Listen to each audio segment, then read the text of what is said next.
She was both called God, as well as Satan. She was both called God and Devil. Volume 2. By Shimmerman. Translated by Hyenas, Erfk and Isheriel. Audiobook by Masquerade at Masquerade Audiobooks. Chapter 46. New Research Sample. The homunculus girl's home was at the heart of the academy. Research in this area was confidential, and mighty walls circled the area as protection. Now, those same mighty walls had a gaping hole, exposing the deteriorated buildings inside. Leading the pack which headed to the area filled with crumbling buildings was a girl. Her face was full of smiles. Occasionally, the girl would look back and beam at the scholar. The girl wore a tattered robe, and hence, every time the girl moved, her robe moved. After she walked ahead, the scholar was treated to a sight of the girl's cute rear. Turns out, the girl held no shame in exposing her skin. Rather, she was purely happy to have someone to talk to after so long. It may be a given, but to the girl who spent a century alone in this desolate land, simply having a conversation was enjoyable. On top of that, the scholar had an aura around her similar to her parents which put her at ease. Shortly thereafter, the party arrived at a lonesome building. This building that the girl brought them to was the research institution, which was also her home. Most of the weeds around the building had been pulled out, and one could see tidied rooms through the windows. The girl looked after the home where no one lived. She was over the moon to have a visitor over at her house which she dearly treasured. The girl happily skipped to the entrance and held it open. Then she twirled around and energetically invited. "Welcome to my home." Inside the house was a tidied kitchen. It was just enough to live in. Scholar borrowed one of the empty rooms, moving all her luggage in. This place would be her research facility for the time being. The girl was unbearably happy, and helped move the scholar's luggage as much as she could. The demon lowered itself in order to make it easy to remove the luggage from its back, and both the girl and the scholar brought the luggage into the residence.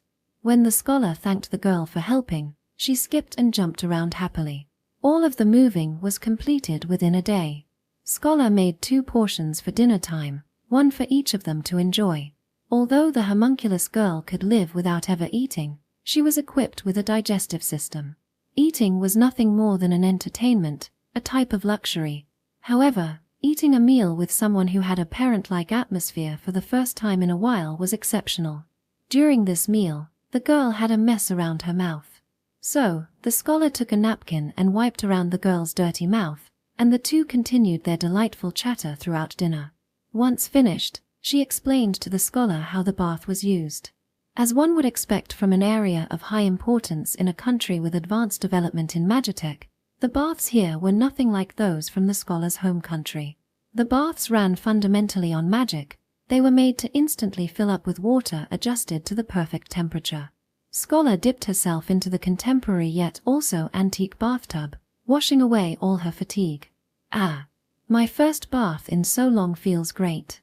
She let out a pleasurable sigh as she made the most of this bath. All of a sudden, she felt the presence of another person, and letting her curiosity take charge, she spread out her search magic to probe towards the door. She gazed upon the figure of the girl as she opened the bathroom door. "Is something the matter?" "Well, just let me know if something's up. I want to savor this bath for now." In the end, she pushed the existence of the girl to the back of her mind as she sunk her body deeper in the bath. Later on, the scholar, now in pajamas, found the girl standing in front of her bedroom. She questioned the fidgeting girl. "Is something wrong?" In response, the girl looked at the ground and softly muttered, It's not a bother. Could we sleep together?" Just like how a child would be spoilt by their parents, the girl yearned for the same affection from the scholar. Scholar was astonished by the young girl's behavior. "She's acting as though she is a young girl. I didn't believe what I heard about the creation of artificial souls in the beginning, but looking at her now, I have to admit that she has a soul. I don't dare think that I could unravel everything about homunculi engineering in the least, but still, I'm curious. All right, I guess I can proceed with my research on the demons in parallel with research on this child. I'll need to switch to making active observations, watching every one of her moves. I would love to learn even a bit more about the technology behind homunculus." Scholar was quivering with anticipation as she thought about her new field of research. She quickly agreed to the girl's question, and even promised to sleep with her together in future nights. The girl broke into a smile at her words, then broke into a run. She rushed to her room, and came back holding her favorite pillow. The scholar waved the girl over to the bed so the two could sleep together. Some time after the girl climbed into the scholar's bed, the girl fell into deep sleep. Scholar stared at the adorable girl, gently stroking her head. This is amazing. I can't believe that her hair is anything other than real hair. Not only her hair, I can't see a single seam on her face. She gives the same feeling and has an identical body temperature as a real human. They even reproduced the body odor. She got up from the bed to thoroughly investigate the body of the girl happily snoring away. It was a piece of cake to look into the girl, seeing as she was still wearing that same worn-out white robe since noon. She completely disrobed the girl's white clothes and carefully examined every nook and cranny of her body. I can't find any connections on her skin. She looks exactly the same as a human would. I suppose the only difference would be the metal collar around her neck. From her fingertips, face, chest, abdomen, to her arms and legs, she licked every part of the girl's body, but every part was salty. Identical to a human. She has nails at the tips of her fingers, and she also has the same amount of teeth any human child would. The girl's chest heaved up and down with each breath she took, and a soft thumping rhythm could be heard when the scholar placed her ear on the girl's chest. Even her pulse was the same as a human's. Although she had already expected this, the girl did not possess a second heart, which was probably why she wasn't attacked by the demons. I wonder why she doesn't possess a second heart. Perhaps it was because they couldn't make one. Just in case, she also stuck a thermometer inside the girl's mouth, under her arms, and into her rectum, but every measured temperature was within the tolerance of a normal person. With such an intricate replication of a human, no one would be able to distinguish between the two as long as their necks were concealed. More importantly, I'm more curious about whether can homunculus have children. I can't help but wonder if they managed to replicate those almost godly feats. I know for one, that the interior female genitalia were accurately reproduced, but I don't know about the functionality. Sigh. I have never resented the fact that I was born a girl as much as I have now. If I were a man, I would have been able to test whether she could have children. This girl seems to have gotten quite fond of me, so I'm pretty sure that she'd cooperate if I asked her. No, it's not just her body which matters. I also have to investigate how her mentality compares to a human's. Her appetite seems weak, likely given that she's not required to eat. What about the part of her that feels shame or embarrassment when her skin was exposed? It could be taken that she practically feels no shame. Well, her sense of shame might have faded after not encountering anyone after a century. Is her need to sleep, sexual desires, greed for knowledge and self-assertiveness also replicated? Ah, I want to know. I really want to know. The scholar grew excited as she looked over the girl who lay bare in front of her, exactly as how she was brought into this world. From here on out, let's constantly do things together with her. That way I can observe this child. To think that such an interesting sample was hidden away. Life really is a box full of surprises. The scholar had to control her rugged breaths and quivering hands as she put the girl's robe back on. However, the woman's excitement lasted for a while, and it took a considerable amount of time for her to fall asleep. Next morning, the girl and demon worriedly watched over the female scholar whose eyes sparkled dangerously despite her hazy consciousness caused by sleep deprivation. Chapter 47. The answer they had been searching for. After finishing breakfast, the girl and the female scholar mounted the demon beast and began their exploration. Using the map from the girl's house as a guide, the female scholar cast her search magic to locate buildings where important research might have been conducted. And occasionally, they would use magic to clear away rubble and recover buried bottles of premium sake. During their search, cats began gathering around the demon beast. The girl waved to them cheerfully. "These cats are my friends," she said. Smiling brightly, the girl began introducing them one by one. "That white one over there is shy and always stays in the back. And that black one is always so laid back." The girl continued her endless introductions of the cats. As the female scholar watched her, she found herself lost in thought. Come to think of it, the animals in my homeland were typically ferocious, but after I left that country, I noticed that animals elsewhere became docile after a while. It's the same here. None of these cats are agitated, and they don't show any aggression toward me. Most of them are just leisurely sunbathing. I never saw scenes like this in my homeland. Now I can understand the concept of keeping pets. I wouldn't mind having one of these creatures at home. The girl then began playing happily with the gathered cats. The female scholar took out the premium steak they had just discovered and enjoyed it while watching the heartwarming scene.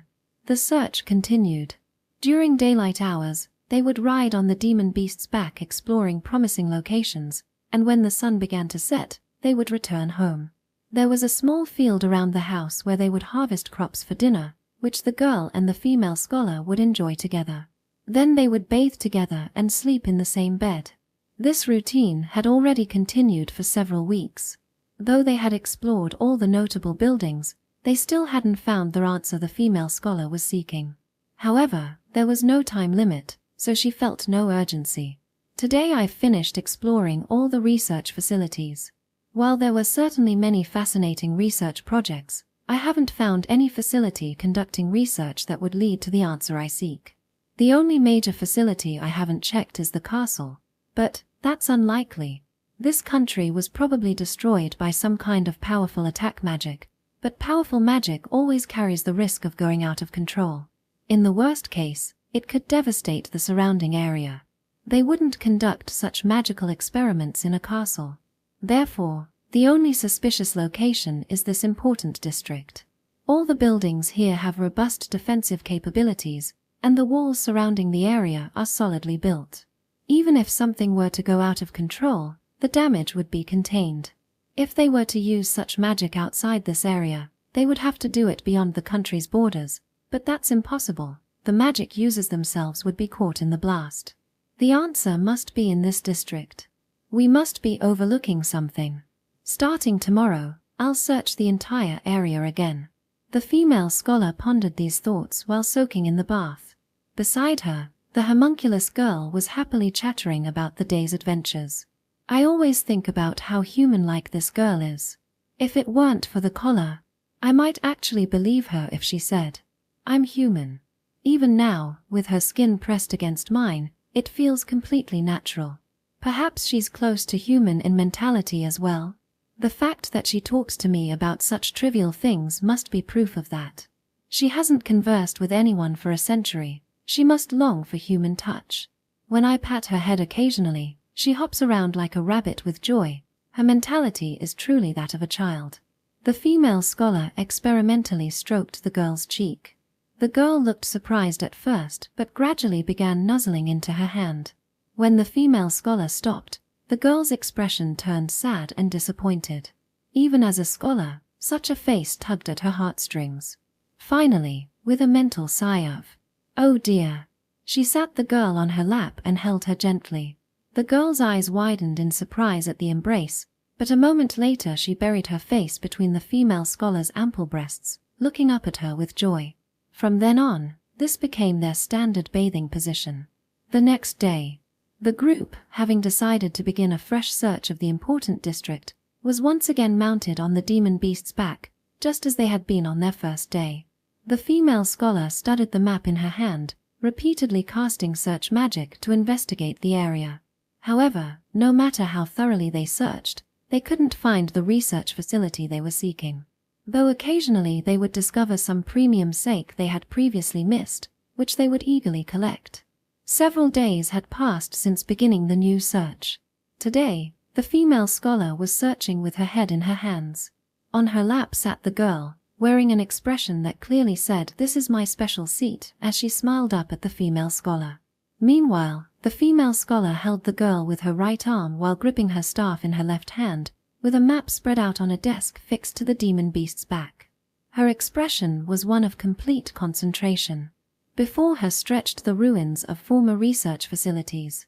They had already explored all the ruins in this area, yet still hadn't found the facility that would lead to their answer.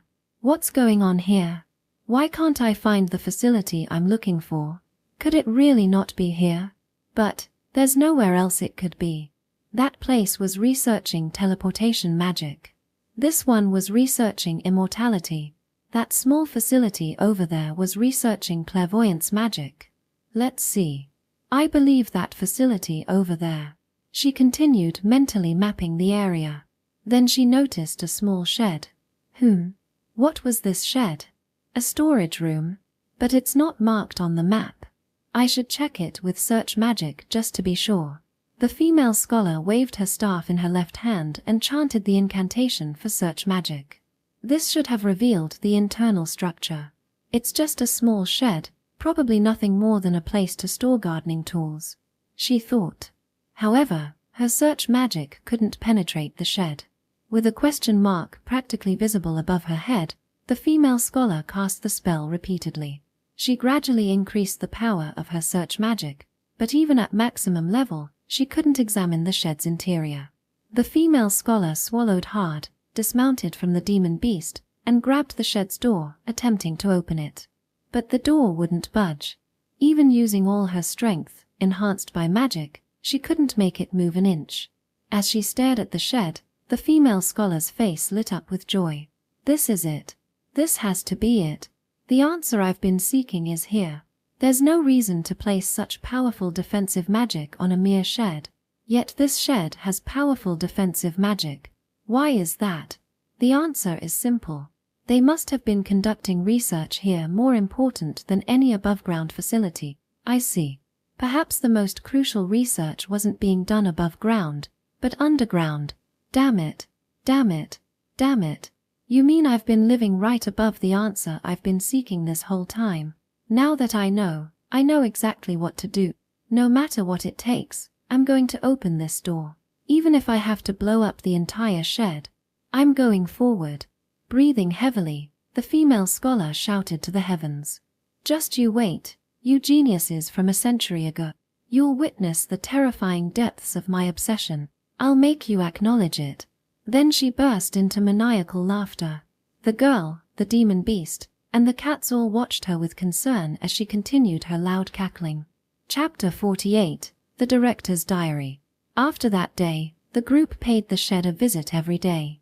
The woman readied her staff and set off an array of magic to attack the shed, replenishing her magic power using the mana stones she scavenged.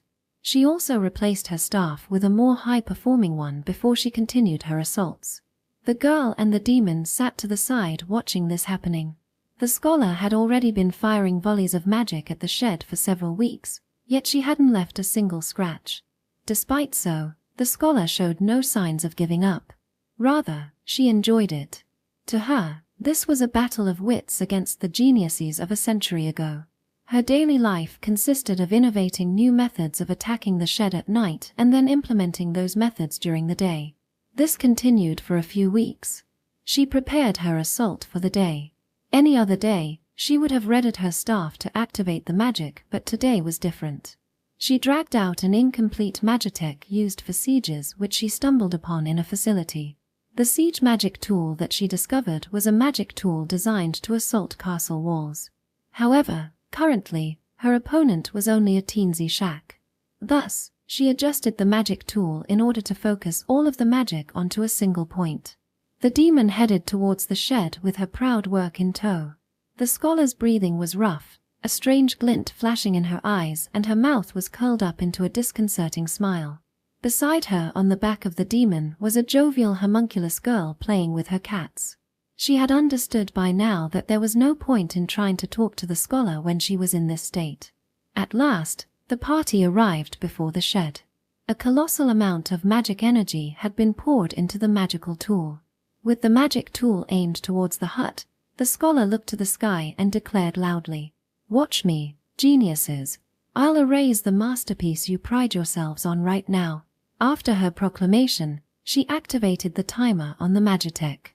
The magic tool was filled with magical energy and, in the worst-case scenario, it could erupt into a large explosion. They very quickly evacuated the area. Everything important in their house was moved to a safer place for this day. It took an hour before the timer reached 0 and the magitech activated. A powerful penetration magic was released from the magic weapon. The shock was terrific, and the shock waves shook both the walls as well as the immediate area and even the girl and scholar. Smoke rose from the location of the hut, even mountains in the direction of where the magic tool had been aimed had been blown away, and an enormous hole had been created blasted from the clouds. Where the shed once stood was now a vacant lot. The shed disintegrated and a giant hole was opened in the castle walls, collapsing the castle which was barely standing its ground, further obliterating anything in the path of the shot. Facing this empty lot, the scholar was overcome with a wave of lightheadedness. Her vision distorted and a spike of pain hit her head, her body barely remaining upright. She slapped her cheeks, steadied her quivering legs and clenched her fists into a victory pose. Then, she began to nonsensically dance, sing, and even took the hand of the girl who was bewildered by how little remained, dragging her into this dance without rhythm or tempo. It was a dance without any steps, but both the scholar and girl happily danced. The young girl felt happy from the bottom of her heart as she accompanied the woman in her long dance, seeing the woman smile after a long time. Their dance continued until their eyes spun and the woman escorted the stumbling girl to take a seat nearby, then went to investigate the place where the shed had been. There was a staircase which led underground where the shed once was. Upon discovering this, she held up her wand and descended down the staircase without any hesitation. The powerful barrier had only been cast on the shed's door. Once inside, she was able to navigate her way through it easily. With the staff as her only source of light illuminating the darkness of the staircase, the woman would occasionally stop to search the nearby area with her magic. But to no avail, her only discovery were the steps which continued on like an endless loop. After a few minutes, she continued down the staircase. Then, once she finally began to become considerably tired, a door appeared before them. There was no defensive magic cast on this door, which easily opened with a twist of the door knob. On the other side of the door was an underground basement. Huge mana stones lined the space. Magic formations were crammed into the walls and ceilings, and magitech set up to regulate the formations could be seen scattered about. She proceeded within the basement and discovered several rooms within. In these rooms there were abandoned mounds of varying documents. Finally, going through the mountain of documents, she found the answer she was looking for. Is this a diary? It was left on a desk within the first room. The desk was owned by the director who oversaw the underground institution, who was still sitting in a luxurious chair, now a white skeleton. At the foot of the corpse was a staff which the director most likely used to kill himself with. She picked up the staff and secured it to the belt on her hips. Then, she began to examine the detailed journal which she had found. Today, the king called for me and told me something unbelievable. He asked me to invent magic which could erase all demons. I was given as much money, personnel and facilities as I would like in order to achieve this. But is such a thing even possible? If we do succeed in cleansing our country of demons, the military balance of the world could crumble. Our king is most likely thinking about establishing a monopoly over the chaotic world once the balance is broken. It's an endlessly difficult path, but I'm satisfied with this being my last research. As a researcher, I'm more than excited to be researching this. I will strive to make this plan a success no matter what. We finally have enough personnel, and the underground facility has also finished construction. True to his words, the king really did provide me with an almost infinite budget and human resources, which was a pleasant surprise. The biggest bumps in my research to date had always been securing the fundings. Money received from the nation was always limited, which then meant that I had to explain the magnificence of my research to those uneducated nobles and merchants in order to accrue the necessary funds. Oh, how splendid it is to be freed of such trivial acts in order to fully concentrate on researching. Today, the necessary materials were still flowing in one after another from the disguised entrance. Huge mana stones, large quantities of versatile paint to draw the formations and the magitech used to regulate the formations. Never before have I seen such an enormous mana stone. Now then, we can begin with preliminary arrangements. Research is underway. We have a hiccup in our research. We need a lot more mana stones than what our plan initially called for. I reported to the government that we required large mana stones, but was told, "I can't prepare it for you right away, but I can deliver them if you wait a few days." As I would expect from a project the country is investing in. The materials are rolling in like pebbles by the road. I must make this a success. I received news from the patrolling unit around our country. Turns out the demons are gathering in a radius of 200 kilometers with our country at the center. It seems as though there was a great loss dealt to the military in order to investigate this, but their sacrifices were precious for the necessary development of mankind. According to rumors, the commanding officer of the reconnaissance force stormed into the castle shouting, "Why? Why do we need to go? Why did my comrades have to die?" I do feel pity for them, but this project is highly confidential. Only a small handful of people know about this research in the army. My heart aches when I think of the soldiers that were slain by the demons, unknowing of what they died for. But this research is crucial in order to bring peace to mankind. I will make a memorial for all the soldiers who sacrificed themselves for this grand goal after we have completed this research. The end of our studies are within sight thanks to the selfless sacrifices of the military and the funding which we ate up like hungry dogs. The first target shall be all the demons surrounding our country. We'll obliterate them, then annihilate all the demons on this continent. Our country will rule over everyone else as a superpower, then ultimately kill Satan. Humanity would be promised an eternity of opulence. Watch us, Satan. You will realize the strength of our country. At last, we will be putting the magic into use tomorrow. We have repeatedly experimented on a smaller scale, and every time each experiment was met with success. With that being the case, tomorrow's performance should no doubt be successful as well. At long last, we will be able to put an end to the war demons have waged upon mankind. It's already 3 in the morning, but I am so excited that I cannot sleep. Although it would appear that my body has declined, my heart remains youthful. When I snuck a peek into the room, everyone other than me was also awake.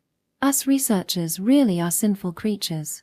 But that is exactly why things are interesting. We did it. We did it. Our large-scale annihilation magic erased all the demons. The military's reconnaissance force has returned with a report. There is not a single demon within the surrounding 200 kilometers. We have succeeded in completely exterminating demons where no other country has been successful. I know I'm acting immature, but I can't help it. I still haven't gotten so old that I wouldn't get excited over this. Yes. We've opened a new door for humanity's future. We have realized a world where demons don't exist, and now mankind can defeat Satan. I am proud to have taken part in this project. Without a doubt, this is the height of my accomplishments, something I can die peacefully with. I must pass on this news to everyone after I die. There will no longer be anyone killed by demons. I'm proud to say it. The female scholar quietly read through the diary. The writing towards the end degraded into almost illegible scribbles, as though flaunting his excitement to the world. The text written was filled endlessly with delight, and there are even signs of the characters getting wet. It appears as though he was crying tears of joy as he wrote in his journal. The next page is the last entry in this diary. And so, she flipped the page. Chapter 49, Truth. Why? What went wrong? I'm certain we killed off all those demons. Where did this horde come from? Everything above ground is just like hell. Who cares if the demons can't get in here? This country is finished. Currently, I'm in the underground facility. The other researchers returned to their homes above in order to sit around with their families with enjoyment. I was the only one who stayed behind. I wanted to immerse myself with the mana stones, but a message came in from the communicator. I heard the kings howling from the other side of the communicator when I answered. Then I learnt of what happened above ground. I couldn't believe it. I had seen the state of the world through magic, but I still couldn't believe it. I wouldn't believe it. Demons larger than what I've ever seen before was breaking our castle walls, launching a massacre. With what remained of the mana stone, I rushed to restart the demon extermination magic. So, I poured magic into the mana stone, but it was meaningless. The amount of magic power released in that one shot was from tens of senior magicians who spent months storing their power. What can I hope to achieve with just my magic power alone? As I am currently writing in this diary, I have been emptied of my magic and my mind has calmed down. We were able to kill off every single one of those demons within a 200 kilometers radius around our country with the fired magic. There should only have been normal animals beyond that point. I'm certain of this. The elite forces of our nation paid great sacrifices for this information. After we fired the spell, all that should have been left was our country, a burnt plain, and the ordinary animals living more than 200 kilometers away. What in the world? Why are there so many demons left? Is it possible? Did Satan perfect teleportation magic? We too were developing teleportation magic. But the distance was limited and we could only transfer small objects. To that extent, I can say it would be impossible to teleport demons. We may have chosen a terrible foe to make an enemy of. What can we do? As mankind, it doesn't seem like there was a reason to read this journal. If that's the case, whoever comes and reads this diary, I wish for you to please survive. I won't ask for you to defeat Satan. Please, survive, leave behind your descendants and ensure the survival of humanity as a species. If the need arises, I have left behind a tool for you in the drawer of the desk. Within there is all the data we have from our research. The destruction magic, research on teleportation, homunculi, blueprints of siege weapons, research on immortality, healing magic. I leave to you all the data we have collected from our country's research. I hate that my power is to only leave things behind. I am incompetent. That's the end. After writing that, he committed suicide. Just as it was written in the diary, a small magic tool was placed in the drawer. This unseeming magic tech withheld a vast amount of information which could be viewed if I injected a slight amount of magic power. The contents of the documents were magnificent, but I haven't even such a magic tool based on the information recorded. Since it wasn't found on the shopping streets in the country, it was probably a very valuable object. To still call himself incompetent after making this. If it was me who invented this tool, I'd live the rest of my life bragging about it. Apparently, he was a far better person than me. The woman placed the tool inside her pocket, then reached out to shake hands with the skeleton. For some time afterwards, she aimlessly wandered the underground facility trying to find anything new. One wouldn't expect any less from research done on a national level, and all of the magic tools were splendid. She made a messy face as she stared with feelings of envy and jealousy. It was only after she retrieved a number of magic tools that she made her way upstairs. The dazzling sunlight slowly entered her eyes as she dragged her feet up, and a sudden wave of nausea assaulted her. Regardless, she pushed forwards, only to be met with another bout of headache. She slowly ascended the staircase while clutching her head lightly. Ah, I thought so. How long has it been since I was this excited? Of course I would be excited. I've found the answer I've always been looking for. But maybe because I got a bit too worked up, all the fatigue from the journey has caught up all of a sudden. I'll go lie down for a bit when I get home. While thinking this, she looked towards the surface. Then, as she reached the surface, the scholar staggered as the girl came and hugged her, crying. She cried out. Everyone. All of them. At first, the scholar didn't understand what was going on. The young girl still persistently tugged on her. The scholar cupped her head even as she stumbled after the girl. The girl stopped just a little bit out from the shed, and wept as she pointed at something. There wasn't a speck of fur on its body, and there were green specks on its skin. Its eyes were void of sanity, and drooled from its mouth. The woman stared at that something. What is that? A subspecies of demon? Completely disregarding the scholar's contemplations, the young girl cried. Everyone. My friends. The words clicked in. The woman realized that those repulsive creatures were in actual fact figures of mutated cats. The throbbing in her mind was overwhelming. She could feel her vision distorting and the voice of the girl which grew more distant by the second. In her fading consciousness, every piece of information contained in her mind was rampaging. Magic history and demon history are interconnected. The ferocious animals from my home down differed from the calm animals here. Thereafter we fired the spell, all that should have been left was our country, a burnt plain, and the ordinary animals living more than 200 kilometers away written in the diary entry. The change in the cats after we fired the penetration magic. I believed that demons were attracted to magic. But I was wrong. The large amount of demons. And where they came from, now. I understand. There were demons beyond the 200-kilometer. Yes. The truth behind those demons. The ordinary animals. As I thought. Satan does not exist. We humans gave birth to the demons. Immediately after she muttered this sentence, she collapsed, her consciousness slipping away. The abrupt collapse of the scholar shocked the girl. She sprinted over and desperately yelled for the scholar's name over and over, her snot and tears making for a pitiful scene. Yet, the scholar did not respond to the crying girl as she fainted. Chapter 50, Nightmare and Savior. I stand whispering to myself, well, she probably won't die or become a demon. This day, I wore a slave's uniform as I took a leisurely stroll across the island. The patches of holes on the slave's clothes were extremely eye-catching. Both my hands and feet were bound by thick chains which were paired with a sturdy metal collar hanging by my neck. Turns out the AI had deemed the chains and collar as a part of the clothing. As I took my favorite stroll, my chains clinked as they dragged along. For some reason beyond my comprehension, the new humans don't turn into demons after losing their magic organs.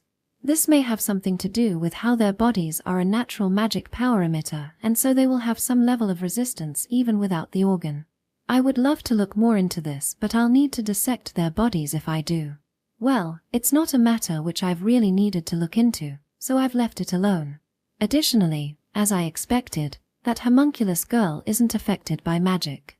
Since the beginning of the study, I've been watching the homunculus, but in the end, she wasn't able to become a living creature. If I were to describe that girl, I would say that she is a robot made with living parts. Although she is astronomically close to a living creature, her existence would still be categorized under items. That is who that girl is. Since she is a thing, she won't be affected by mana remnants either. Even if she can breathe and her heart can beat, she could technically go on without such movements. At the moment, while her internal organs accurately mimic that of a human's, but only just that they only imitate them and serve no function. Her source of energy is magic power.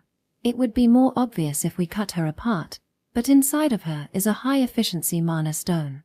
She is running off the magic power inside this mana stone.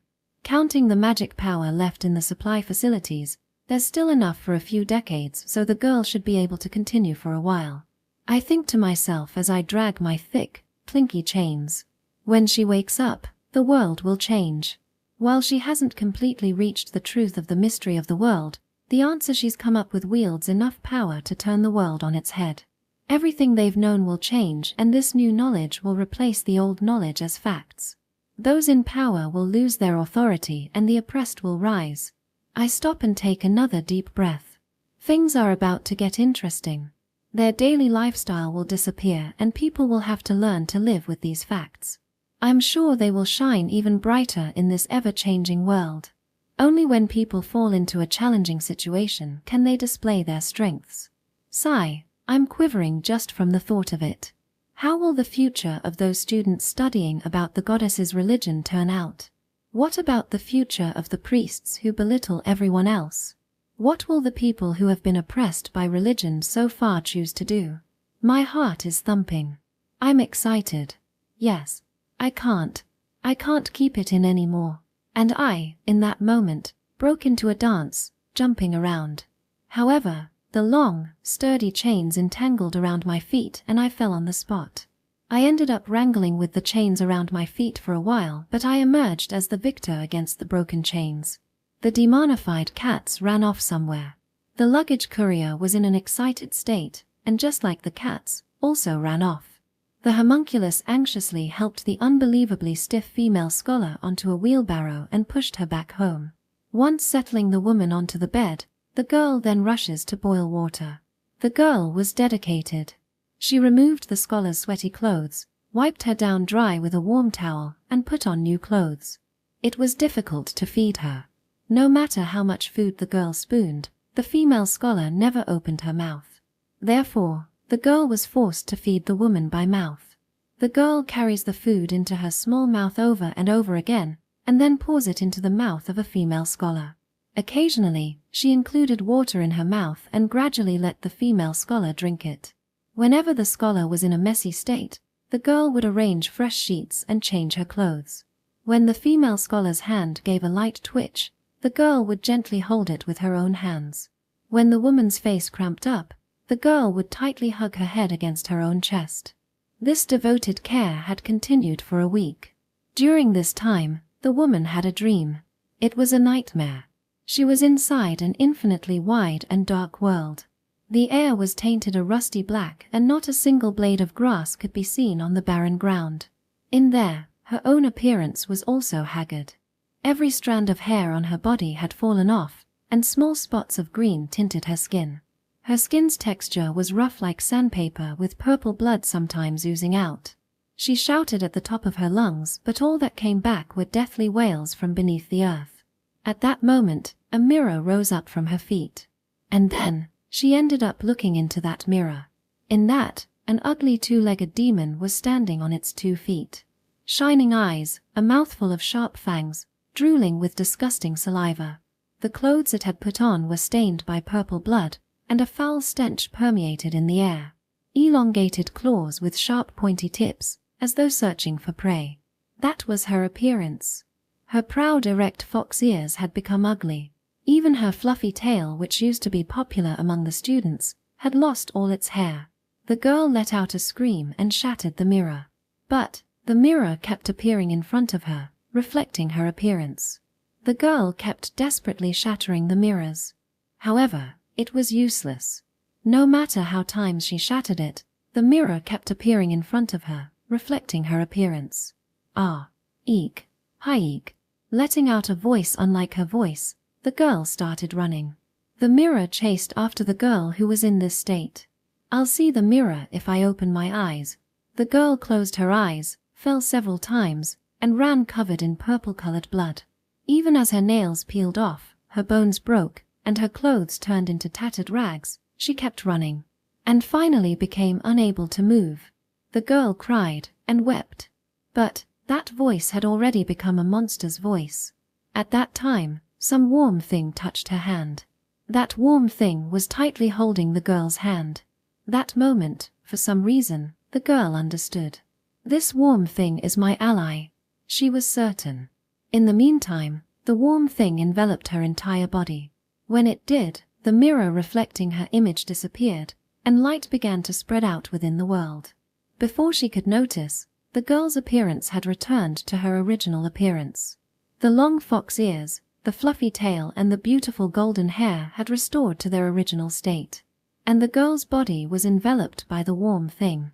There was a sense of security similar to that of a fetus in her mother's womb. The girl's body loses its tension and powerlessly sits down on the spot. Then, the girl laid down sideways and slowly closed her eyes. Something warm, soft and round is hitting my face. Sweet smell. I can hear a small heartbeat too.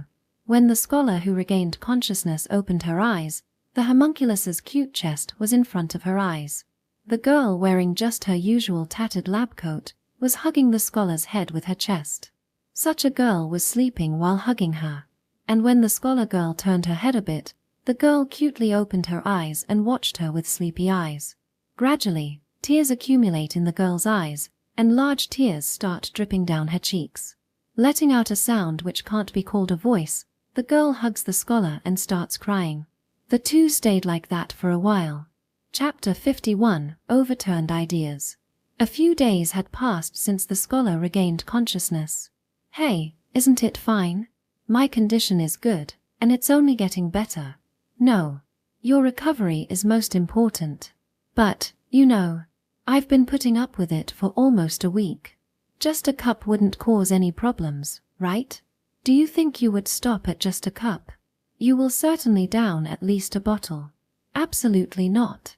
The girl preached to the scholar lying in bed, as she tried and failed to persuade the girl for a drink of fine liquor.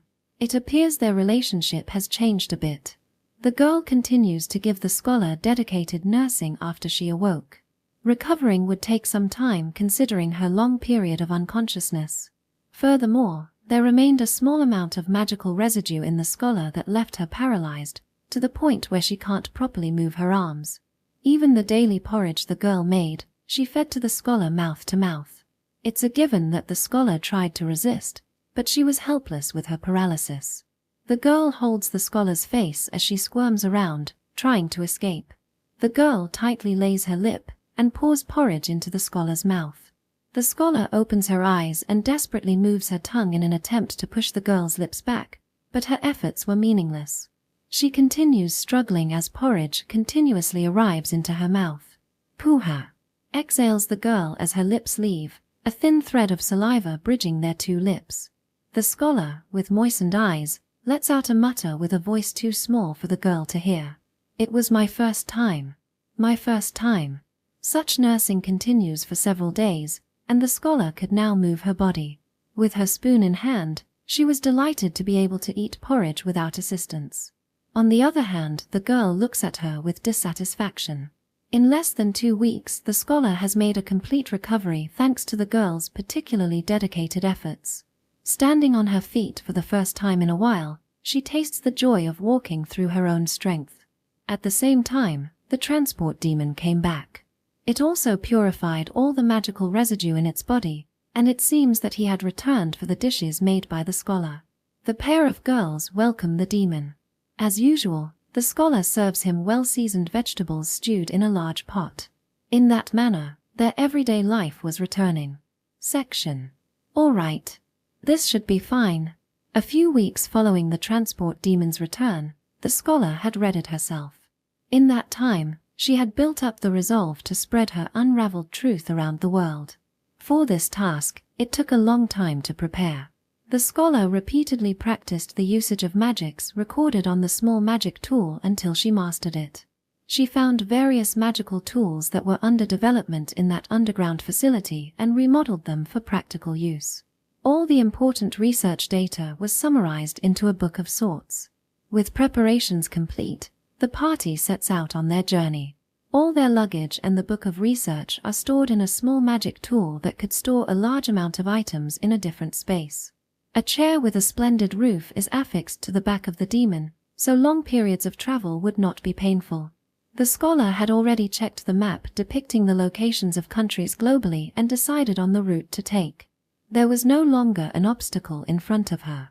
Stationed atop the back of the demon, they finally left the ruined kingdom. Section. Ha!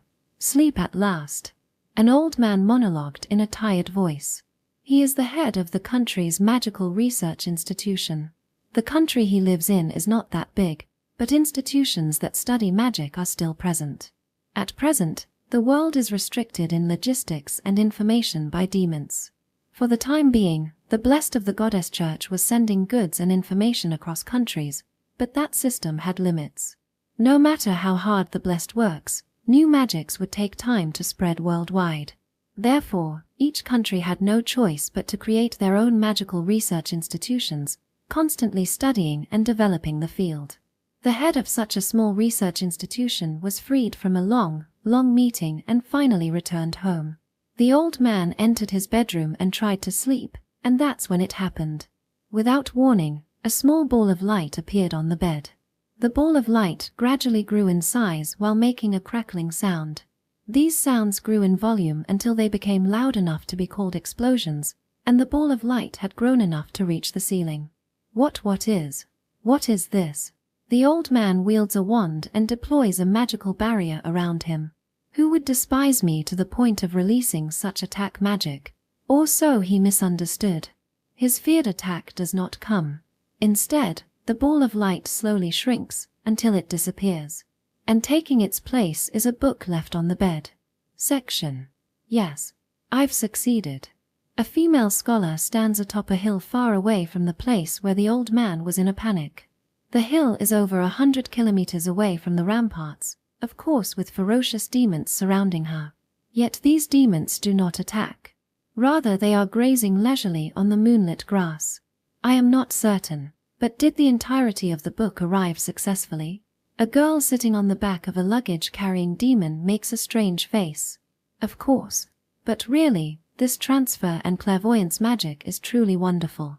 With these magics, we can easily spread the truth to the world without fear of the goddess cult. With that, the scholar gives an unpleasant smile.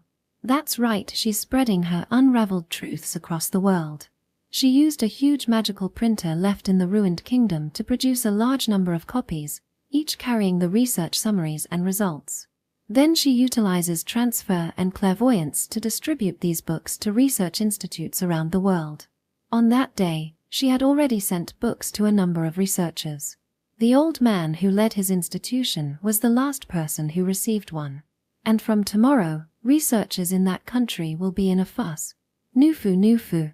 With a comically villainous laugh, the scholar mounts the transport demon and moves onward towards the next country. Section. As she had predicted, the country's magical research institutions were in turmoil the next day. The people who received the book read through it overnight and were amazed at its contents. The second heart is closely related to magic. By removing the second heart, it is possible to create a human who won't be attacked by demons. The demons are not sent out by Satan, but are created by humans using magic. Of course, the books she created don't just describe the relationship between demons and magic. In order to prove the validity of the research, details are written about various magics that can be reproduced with just modern magical techniques. Those who read through the book individually confirmed whether the magic written in the book was functional. And when they did indeed succeed in reproducing the magics, they were convinced. What is written in this book must be investigated in detail. And so, the world began to move. Chapter 52. The Beautiful Fellowship of Poverty-Stricken Traders. Midnight. On a certain artificial island far from the continent, the sky above is covered with bursts of fireworks. And there was me, singing and dancing beneath the flashing lights. To the end. To the end. The era of stagnation has come to its end. Equal in front of all new humans.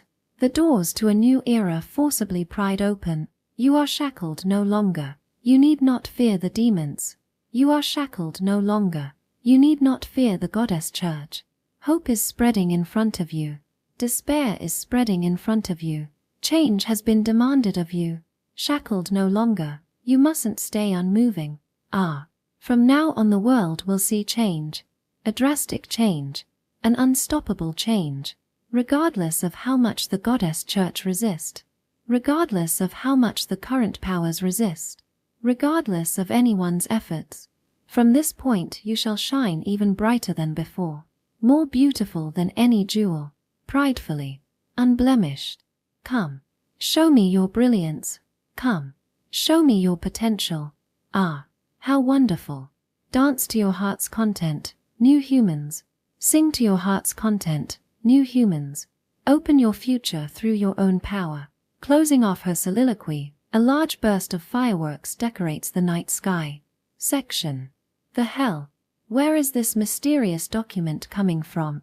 To dare claim that removing the second heart will prevent monsters from attacking someone, sending such a shallow theory to the goddess church, this is nothing short of heresy. Find the rebels immediately. They must be executed. Those who hide this mysterious document are also guilty. Execute them all, disregarding any prestige they may wield. I doubt the goddess church. Yet again the satanic worshippers dressed as saviors are trying to empower Satan. Do you wish for darkness to fall upon this world? At the great temple of the goddess church, the blessed are locked in a heated debate. Already, the scholar had finished transferring books to almost every country. Worldwide, the documented experiments are being repeated, and the legitimacy of the book only grows more and more. It's no longer possible to suppress it. The first to request the removal of their second hearts were the poorer traders of each country.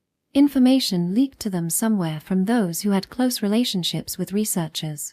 The logistics were restricted by the demons roaming the world, forcing poor traders to do business only within their own small city-state-like countries. However, in those circumstances, no matter how much effort you put in, it's impossible to stand against a giant company. Just to trade with other countries, you need lots of goods, a magical transport, and are blessed to operate it. The poorer traders couldn't afford such a large sum of money, so international trade was a right only the goddess church and giant companies had. But with a body that demons won't attack, the story changes. If you were to travel and trade with other countries faster than anyone else, the profits to be had would be immense. Somehow, I want to take advantage of that profit. The poor traders from around the world who held such a wish in their hearts gave a question to the magical institutions of their homeland. Is it true that by removing the second heart, demons won't attack you? At first, those institutions denied it, but a loose lip is not easily stopped. Information gradually began to leak. Even among the researchers, those who wished to remove the second heart as a human experiment grew in number. One such researcher and an interested poor trader came to an agreement. They hid in the darkness and performed a second heart excision, and succeeded in creating an artificial blessed, who was not attacked by demons. Upon completion, the trader crossed the ramparts on foot through a magical tunnel while carrying a large baggage. Several researchers held their breaths as they watched over the situation from within the tunnel. He jumped out of the tunnel, careful not to attract the attention of the guard soldiers, and ran towards the neighboring country. The demons past the ramparts stared at the trader, which made him break out in a cold sweat. But a moment later, they suddenly looked uninterested. No, as if afraid of the trader who approached them in a desperate manner, the demons even avoided him. Seeing that, a quiet cheer erupted in the tunnel. The researchers hugged each other in the dusty space, silently celebrating. A few days later, when the trader returned from the neighboring states, things accelerate. Section. The poorer traders in each country have strong bonds with each other because individually we are weak. If a friend collapses due to illness or injury, someone who's free helped their store on holidays. When a friend is attacked by a thug, we all gather to confront them. When fires or earthquakes caused damage, we shared money and helped each other. We built such a beautiful sense of fellowship in order to survive this harsh era. From this fellowship we noticed that one of our companions couldn't be seen for the past few days. A few more days passed. The one that I've not seen for a few days was selling goods in an open-air market. The vegetables he sold could not be harvested in our country, and goods he sold were not manufactured here. With such an array of rare products on display, there is no doubt that customers would all flock to him and ignore the stores. The customers gather in the open-air market, and he sells his products with a smile that we've never seen before, which attracted the glares of some impoverished traders. Section. The foreign goods trader, who had cleared his stock in just an hour after opening and now was cleaning up the store with a cheerful face, was abducted by a mob of those traders and taken to a back alley. I must dig out this guy's trade routes. I want to share his profits too. Thoughts like these ran through the abductors. I just got this product by chance, replied the trader in question, as he tried to cut through them. But this didn't work out. Someone with a good grasp on physique twisted his arm from behind. Another who was proficient with chemicals soaked their handkerchief with sedatives. And another running a hardware store brought a rusty saw that went unsold for years. Their beautiful fellowship was nowhere to be seen. You will never escape until you confess. Even in you die, you will vomit out the truth. The trader finally gives up and spills everything. Just minutes after, impoverished traders from all across the city-state gathered in front of its Magic Research Institute. From its steps a chorus of identical sentiments rang out. Quickly, please cut off my shitty second heart. Chapter 53, The Truth of the Blessed. The Goddess Church continued to resist the ever-changing world. 1. Those who hold a heretical document and those who touch its contents are to be executed. 2. Those who try to remove the second heart, those who have removed it, and those who helped the removal are to be executed. 3. Those who claim that the blessed are malformations that do not possess a second heart by nature are to be executed. 4. Those who doubt the Goddess Church are sinners. If you find anyone suspicious of this crime, report it. Such orders were issued to each country, and the crackdown was aided with the effort of their clergies. But that failed rather miserably. People who were hesitant to remove their second hearts until then thought, the rumors must be true, why else would the Goddess Church be so aggressive? Unfortunately for the Church, underground surgeons specializing in second heart excisions were active in various countries. People happily relied on these doctors for their excisions. Of course, there were some who informed the Church, But that was far from enough to stop the moving world. The world had begun to change, and the efforts of the goddess church were only in vain. People happily excised their second hearts, traded internationally without permission, or abandoned their homeland to explore the new world. As a result, the power of the goddess church diminished day by day, until finally, a decisive event comes and ends the church. Section. On a certain day, a blessed was driving a magical transport on the road, when suddenly, combat magic struck their vehicle. When the blessed escaped their transport, they found themselves surrounded by several men.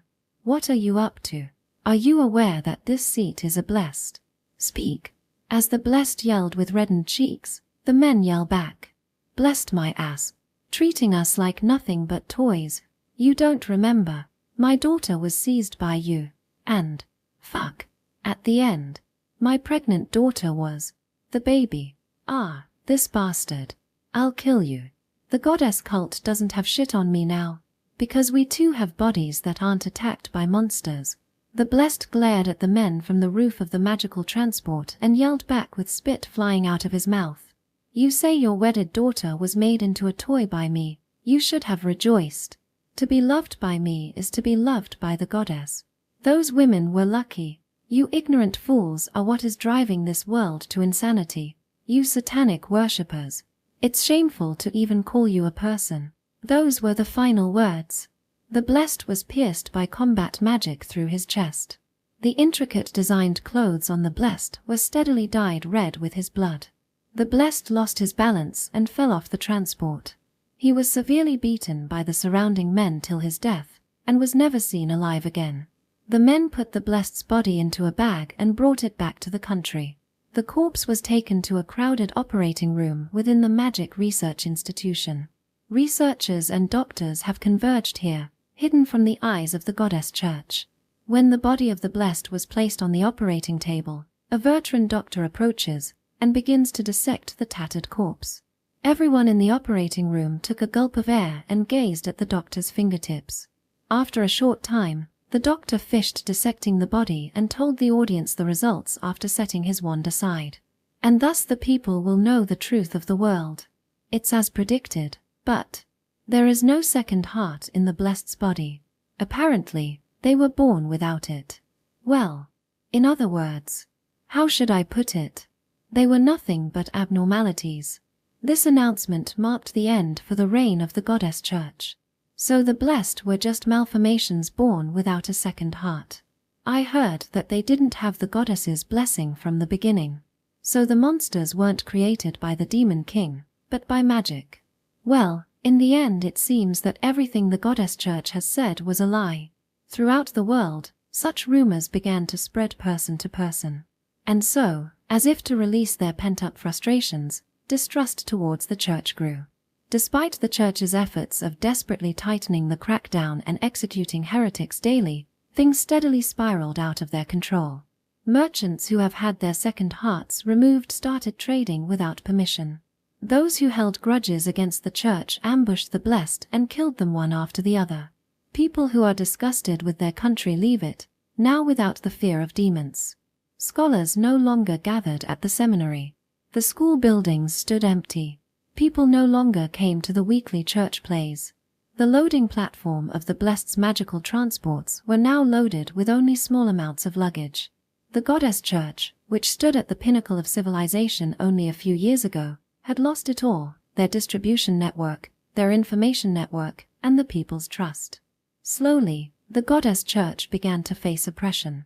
The bulky junior priests responsible for executing heretics in the temp could no longer walk around the city alone. They continued to execute the heretics, but they did so while frightened by the eyes of the people. And finally, the church's worst fears came true. In a small remote city-state, a temple of the goddess was buried. The blessed in charge of that country was infamous for his arrogance. No one could resist when the goddess church held power, but that power no longer existed. And on a certain day, it was when the blessed was enjoying a luxurious meal in his mansion room as usual, drinking high-quality liquor as if it were water. A junior priest changed their expression and charged into the room. Insolence! To dare interrupt this seat while I am eating a meal. The blessed yelled and threw a bottle of liquor at the junior priest. The bottle hits their body, but the junior priest only apologizes before shouting, "You must hurry and escape." At that time, the road to the mansion was cluttered with an angry mob. People were moving forward towards the mansion with wands in their hands. The blessed ruling the country has done too much, doing all sorts of inhumane acts to satisfy his insatiable desires.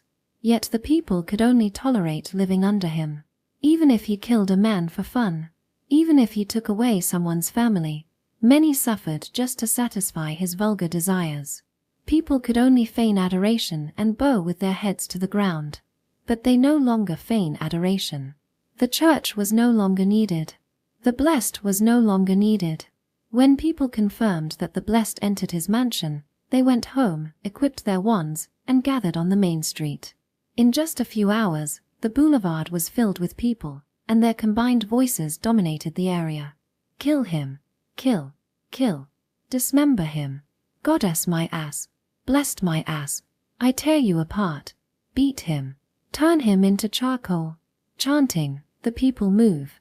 There is no command. The mob moves naturally, gradually increasing in speed. A tidal wave of people passed through the shopping district, through the residential area, towards the mansion of the blessed. In front of such an oppressive force, the blessed trying to get into his magical transport stopped moving. He was scared to the point of paralysis. His lips moved as he tried to say something, but was killed before words left his mouth. Upon his death, the clergy was killed, the church was burned, and those who still supported the goddess were exiled from the country. Section. The church was violently wavering. They no longer controlled information. This incident could not be suppressed, and would soon spread to the world. Once that happens, uprisings are certain to happen all over the world. The junior priests who learned of the incident abandoned their faith and asked an underground doctor to remove their second hearts, and left their countries to escape. Those once supportive of the church now bare their fangs towards them. Blessed scattered around their countries were assassinated one after another, and their numbers were now less than half of their heyday. The atmosphere that surrounded the church's headquarters was darker than a funeral. Chapter 54. The Fall of the Goddess Church and the Founding of the Republic of the Sages. Why? Why? Such a thing. We would desperately. For the sake of the world. For the goddess.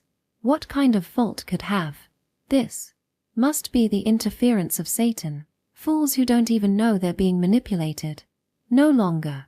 I ask for forgiveness, O goddess, for we do not have enough power. In a large conference room, a small number of blessed are having a meeting with gloomy expressions. Not long ago, the headquarters was busy with many clergymen and women, but now the halls are empty, save for a few of the most devout. The temple has already lost the trust of the people. Section. No longer did the world need the goddess church. As they recognized that, the blessed had concluded their meeting. They ordered the remaining junior priests to bring in deadly poison. They prepared to commit a mass suicide. An hour later, cups of poison were brought into the conference room and given to the blessed one by one. Their eyes lingered on the liquid surface. Everyone, steel yourselves. The head of faith stands up and speaks to the other blessed. In this room, the great priests drank poison for the sake of the goddess's victory. It is time for us to return our blessing to the goddess. The world has already fallen into the hands of Satan. In the face of this we are powerless. As such, our blessings hold no more meaning. Let us return the power we were given to the goddess. The other blessed nod along to these words in agreement. It's a shame. But regardless of where we stand, we must continue to hold our unwavering faith towards the goddess. O goddess, I will meet you soon. Come, everyone, let us drink together once again in the realm of the goddess. Looking at the scene with satisfaction, the head of faith raised the glass, and with a final determined cry, drank the glass at once. Victory. The other blessed followed soon after. Victory. And drank their glasses as well. They spewed blood from their mouths and collapsed to the floor. The junior priests carefully collected the bodies and carried them to the morgue. Section. A few hours after the blessed had killed themselves, the area was enshrouded by darkness. The body of a blessed who had killed themselves with poison is enshrined within a private room. With a near imperceptible sound of the door opening, a junior priest snuck in carrying something.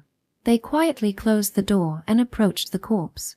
The head of faith was enshrined in this room. The junior priest approached the ear and whispered, "It's all right now." The corpse reacted and stood up, answering cheerfully, "Okay, let's escape." That's right. He wasn't dead. He had previously bribed a junior priest to pour his glass of liquor with a color similar to poison. After drinking the glass, he spewed out the red liquid in his mouth, faking his own death. Of course, his body was recovered by the junior priest who was bribed by him. Confirming his heartbeat, the priest acted like he was only carrying the body and took the corpse to this private room. The junior priest had confirmed that the number of people in the area had dwindled, so they took this opportunity to escape with this old man. "You did really well. It was a better performance than I had expected." The old man praised the junior priest. They hung their head and answered with a grin. "Thank you, great blessed." The old man begins to monologue. "She. What goddess. What blessing. Even though I was able to create a paradise, destroyed to its roots, those abominable should have just bowed their heads and obediently followed the goddess faith. Like hell I'll die in such a place. I'm still full of youthful vigor. This was all within expectations. I was right to hide my valuables. I've decided. I'll play hard for the rest of my life." The junior priest takes this chance to interrupt the former head of faith. "Great blessed, regarding the remainder of the promised payment." "Oh, that's right. You have aided this seat in my escape, so I will pay you what I promised." "Thank you very much. Leave it to me, great blessed. I have already prepared an escape route."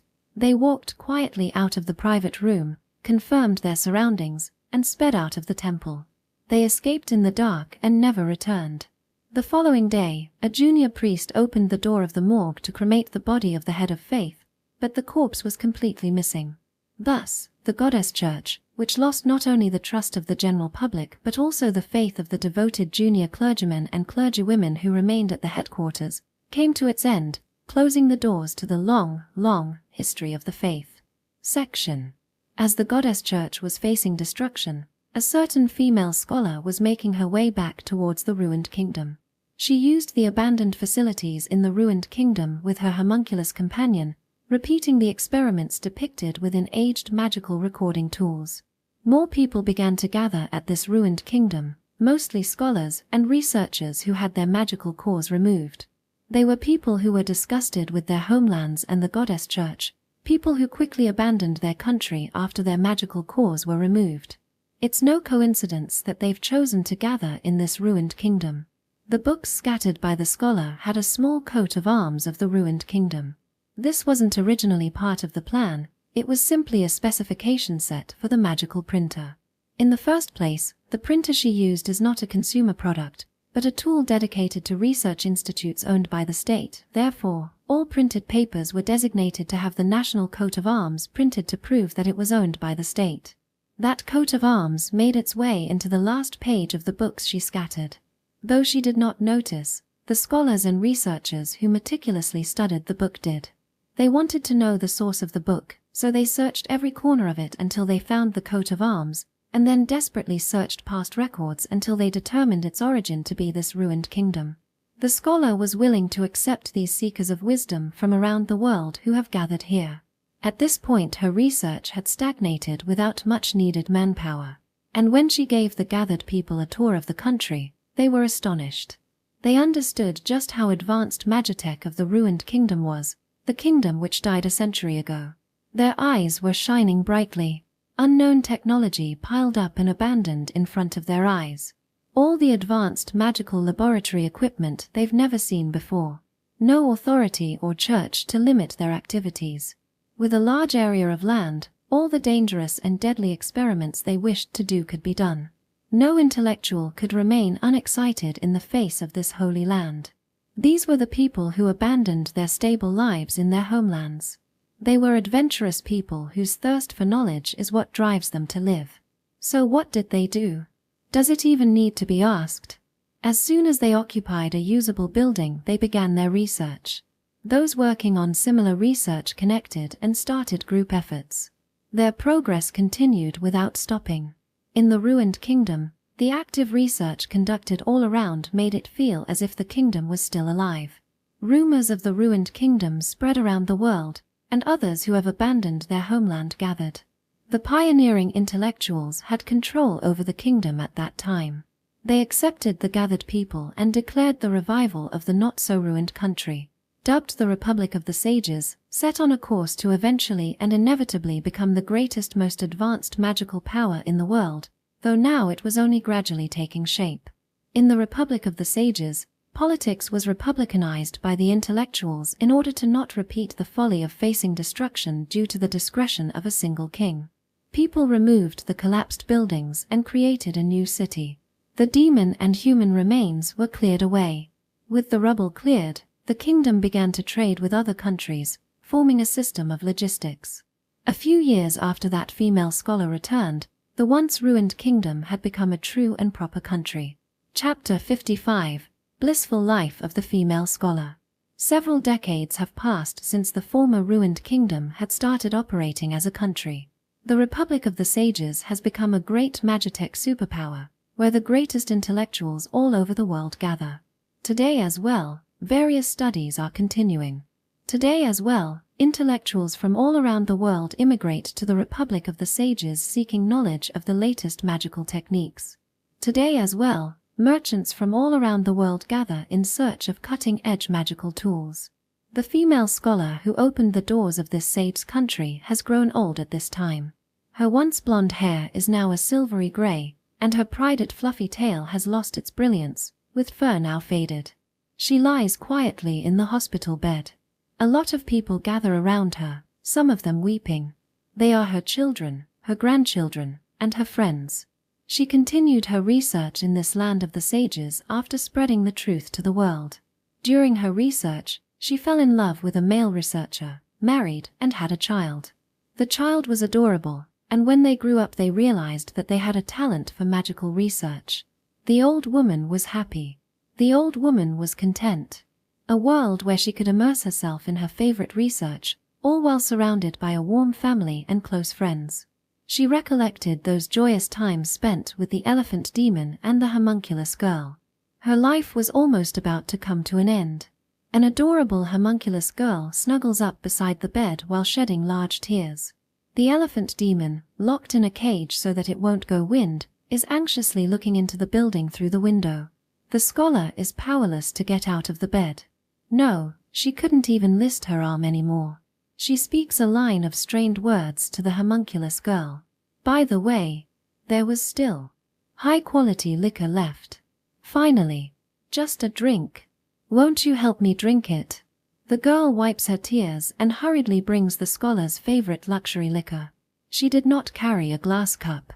She puts the high-quality sake in her mouth and rests her lips on the scholar's.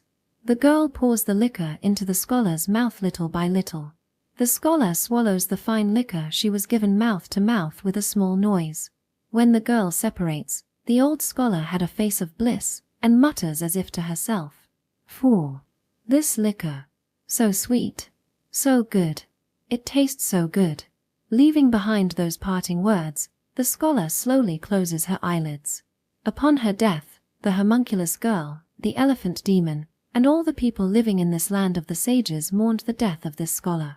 And so, the happy life of the woman who freed people from the horror of demons, the one who would later be called the greatest sage in human history, came to an end. Chapter 56: Discovery of Magical Remnants. The various studies conducted in the Republic of Sages continued through the death of the female scholar.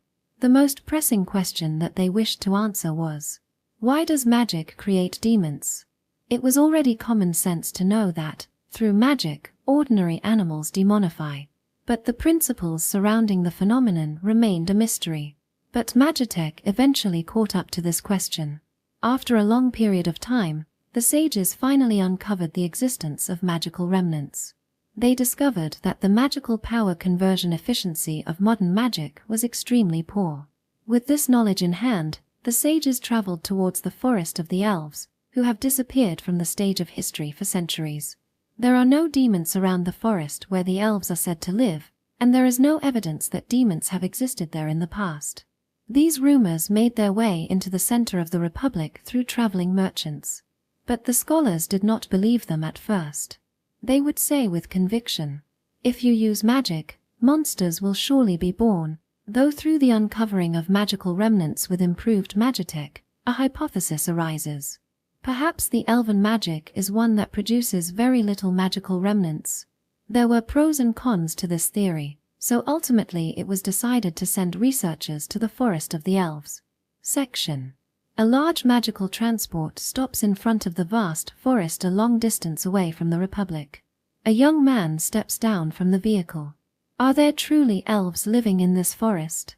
This young man is one of the researchers dispatched by the Republic. The Republic decided to send researchers to elven villages. But the elves who had disappeared from the eyes of history for centuries were very elusive.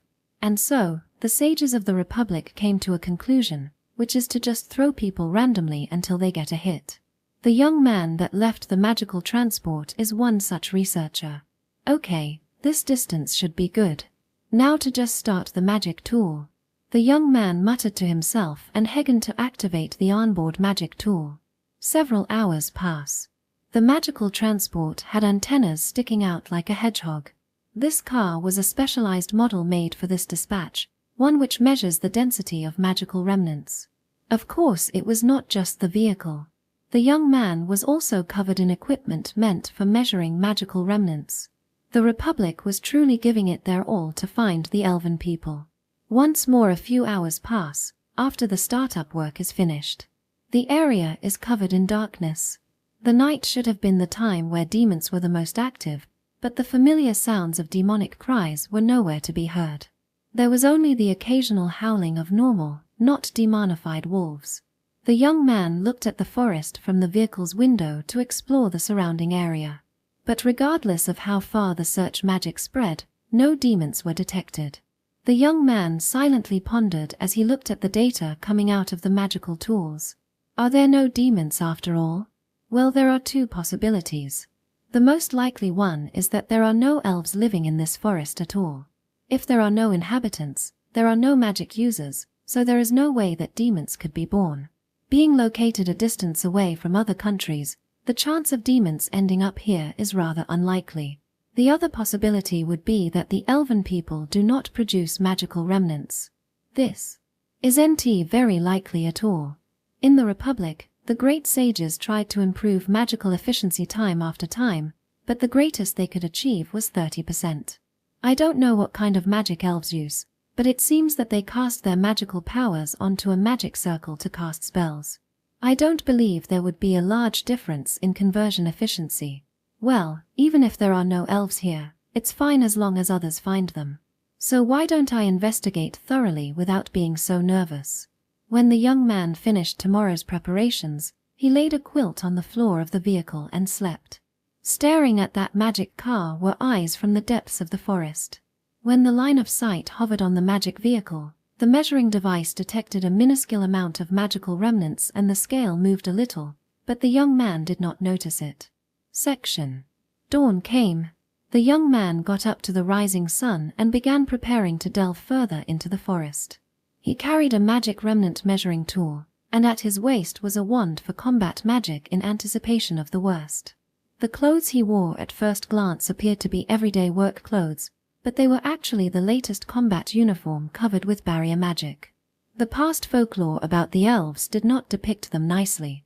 In those stories they looked down on other races, and would mercilessly attack any that entered their forest. For this reason, the sages of the Republic decided to arm the researchers they sent with the best defenses they developed. The young man completed a final check of his equipment for defects. Now assured, he proceeded to the forest entrance. Section. A few hours passed since the young man entered. Even though it's daytime, the forest was dim and the ground muddy. Undocumented insects stealthily fly around the young man, and some occasionally fall from the tops of tree branches. The young man spread a thin barrier of magic around him and continued through the forest, careful not to get bitten by insects. Folklore tells of an elven settlement at the center of this forest. They say it's likely to be true, because there haven't been any documented visits to their village. After the elves first created magic, various nations had sent envoys to their settlements in hopes of studying from them, though it seems like none of them returned. Eventually countries and coalitions dispatched armed forces to steal the magic, but in the end they were annihilated to the last man. No matter the size of the troop, the results were the same, which is why no folklore can give a definitive position of the elven settlement. The young man regularly used exploration magic to form maps, while steadily treading deeper into the forest. Chapter 57: The Magic of the Elves. As the young man headed towards the depths of the forest, people began gathering in the tribal grounds while casting various spells. Unaware of those elven activities in the forest, the young man goes through the forest while looking at the measuring instrument. Then, his surroundings unexpectedly shift. The ground moves and roars as earth scrapes by earth, until a huge earthen hand appears. The trees shuffle noisily, as the thick trunks bend like whips. Golems made of rock climb from the ground.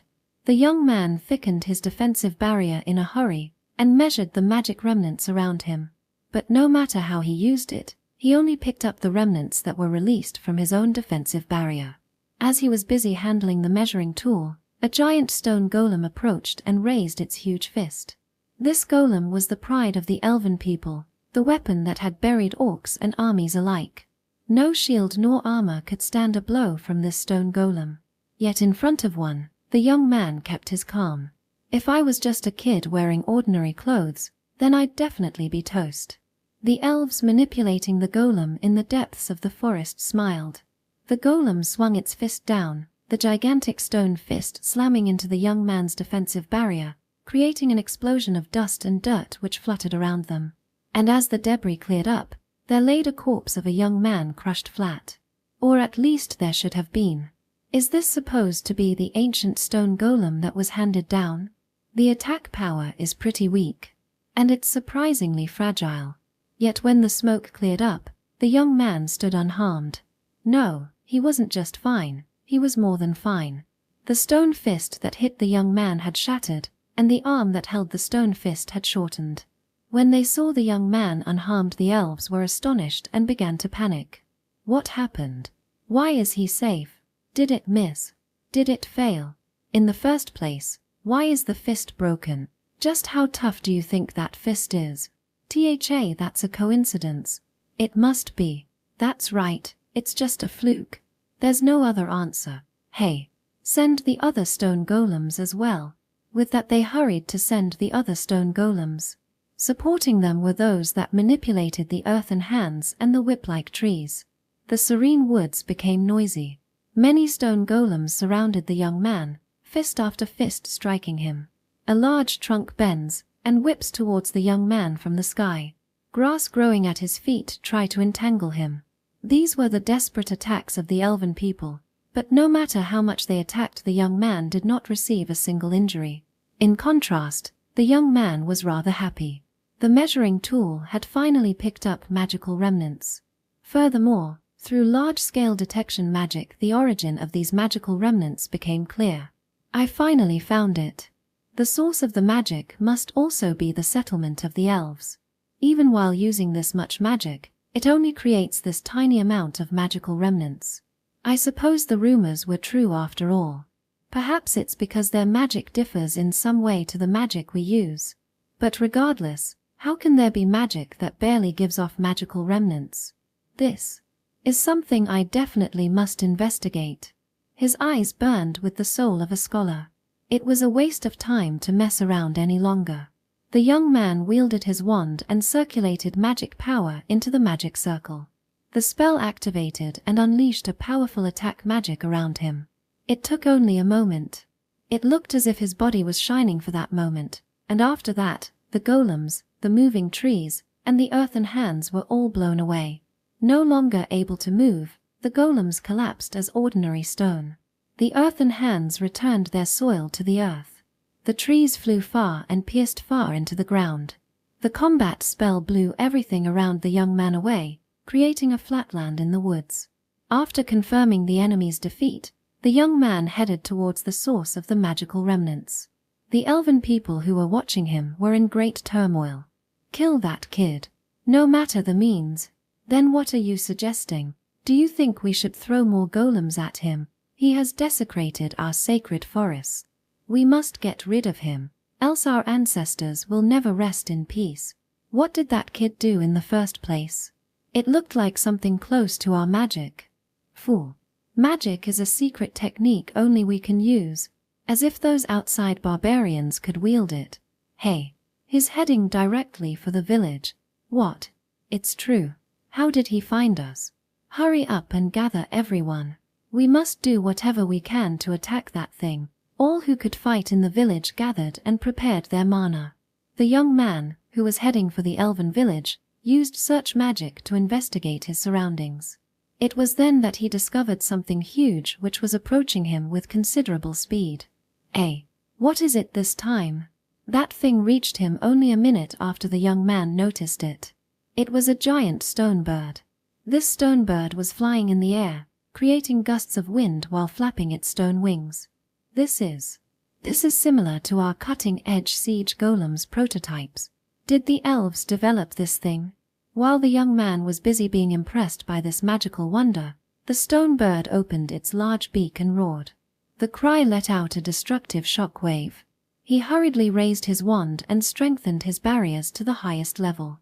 The shock wave tore at the land, erased the water from the river, and approached the young man while crushing trees. The young man clenched his teeth and glared at the bird while clutching his wand. The shock wave smashed into his barriers and sent him flying into the air, but he adjusted himself quickly and summoned a barrier at his feet. Jumping with the barrier as a foothold, he created a great distance between him and the bird. When his feet were back on solid ground, the stone bird opened its beak wide open again. At that moment, the young man raised his wand and shouted. Now, taking full advantage of the opportunity, he cast a powerful barrier magic inside the beak of the bird. The next moment, the bird exploded, creating a rain of pebbles and rocks. The young man's strategy was simple. The stone bird, unaware of the barrier the young man deployed, would fire the same powerful shockwave as before. Therefore, the shockwave would be stopped by the barrier. All that force, with nowhere to go but backwards, would recoil. With the force displayed earlier, there would be no way the rock bird could withstand the recoil at point-blank range. The young man watched the rain of stone with excitement, ready for whatever surprises the elves would send at him next. It was an honest and innocent wish to play around with powerful magic. But his expectations were betrayed. The resistance of the elves was over. The rock bird was the strongest force they had. When the elves learned that their strongest force had been destroyed in a battle of just mere minutes, they fell to the floor tiredly. Section. The elves were too prideful. They were the first new human race to create magic. They were the strongest in the era where magic was theirs and theirs only. But that did not last. As the strongest, they scorned the people living in the outside world as barbarians, and ceased all interactions. As a result, they did not know that magic stronger than theirs was developed in the outside world. In fact, they didn't even know that magic was developed at all. Of course, they too were developing their own magic. Stone golems have dramatically improved in their performance, and that stone bird was a new invention. But the progress of magitech outside had far surpassed that. The elven village, which had lost their greatest ace, only had a single path in front of them. The elven elders let the women and children escape into the forest while gathering the men. Armed with nothing but hunting bows, they stood guard at the entrance to the village, awaiting the arrival of the young man. Chapter 58. Perfecting Magic. A few hours passed after the battle with the stone bird. The young man finally arrived at the source of the magical remnants. And, as he had expected, there stood a settlement of elven people. But there was one thing which the young man did not expect. At the entrance of the village, elven men were gathered and held bows aimed at the young man. The young man stopped in his tracks and took a closer look at an elf holding his bow. I'm not sure because their face is hidden with cloth, but it appears that their ears are long. According to folklore, they were masters of the bow. But those are just normal, unenchanted arrows. Still, they could kill me if I were to deactivate the barriers, so it's best I keep vigilant. But their attitude certainly sticks out. They're obviously scared. Perhaps they hid their faces to mask that fear. Even from an amateur's perspective, I'm quite relaxed, while I can tell that they aren't hostile but rather horrified. Don't tell me that Rockbird was their trump card. It was powerful, but anyone properly equipped with combat gear could win. To be fair, they have been isolated for a long time, so maybe they can no longer compete with magic from the outside world. No, their magic is still a work of wonders. After all, such good efficiency cannot be seen with outside magitech. If only they could somehow cooperate with this investigation. The young man looked at the men while pondering to himself. Then an elderly man walked forward. He squeezed out his voice while glaring at the young man. We do not know who you are or what you have come to do. We do not know. But if you wish to do us harm, then we will fight to our dying breaths. Even if our magic is ineffective or our arrows cannot pierce you, we will fight until the last one. Stimulated by the old man's declaration, the men stretch their backs and pull their bows to their limits. They knew they could not beat this young man no matter what. Sweat dripped from their bodies while they held their bows, buying time for their families to escape. To that end, they were willing to throw their lives away, if even to just buy another second. But their determination was a bit wasteful. The young man dropped his wand, dropped his equipment, raised his hands, and declared, I'm not really here to fight. I just wanted you guys to teach me your cool magic. Section. A little while after the mess of a welcome, the young man was allowed to enter the elder's residence. Around him, elves stood armed with bows. The Ender spoke to the young man. I would love to teach you our magic. But does it not seem as if your magic is far superior to ours? The young man answers him fully. The happenings of the outside world, and the efficiency of magic in the outside world. He explained everything. The elder listened and pondered.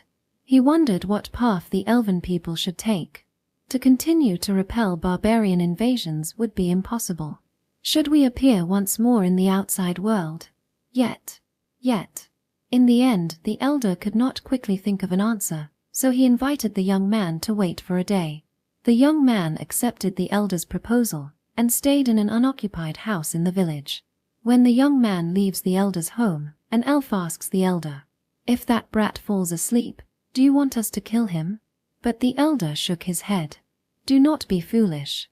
Failure would spell our doom." "But I know." "Well, leave it to me." "Understood."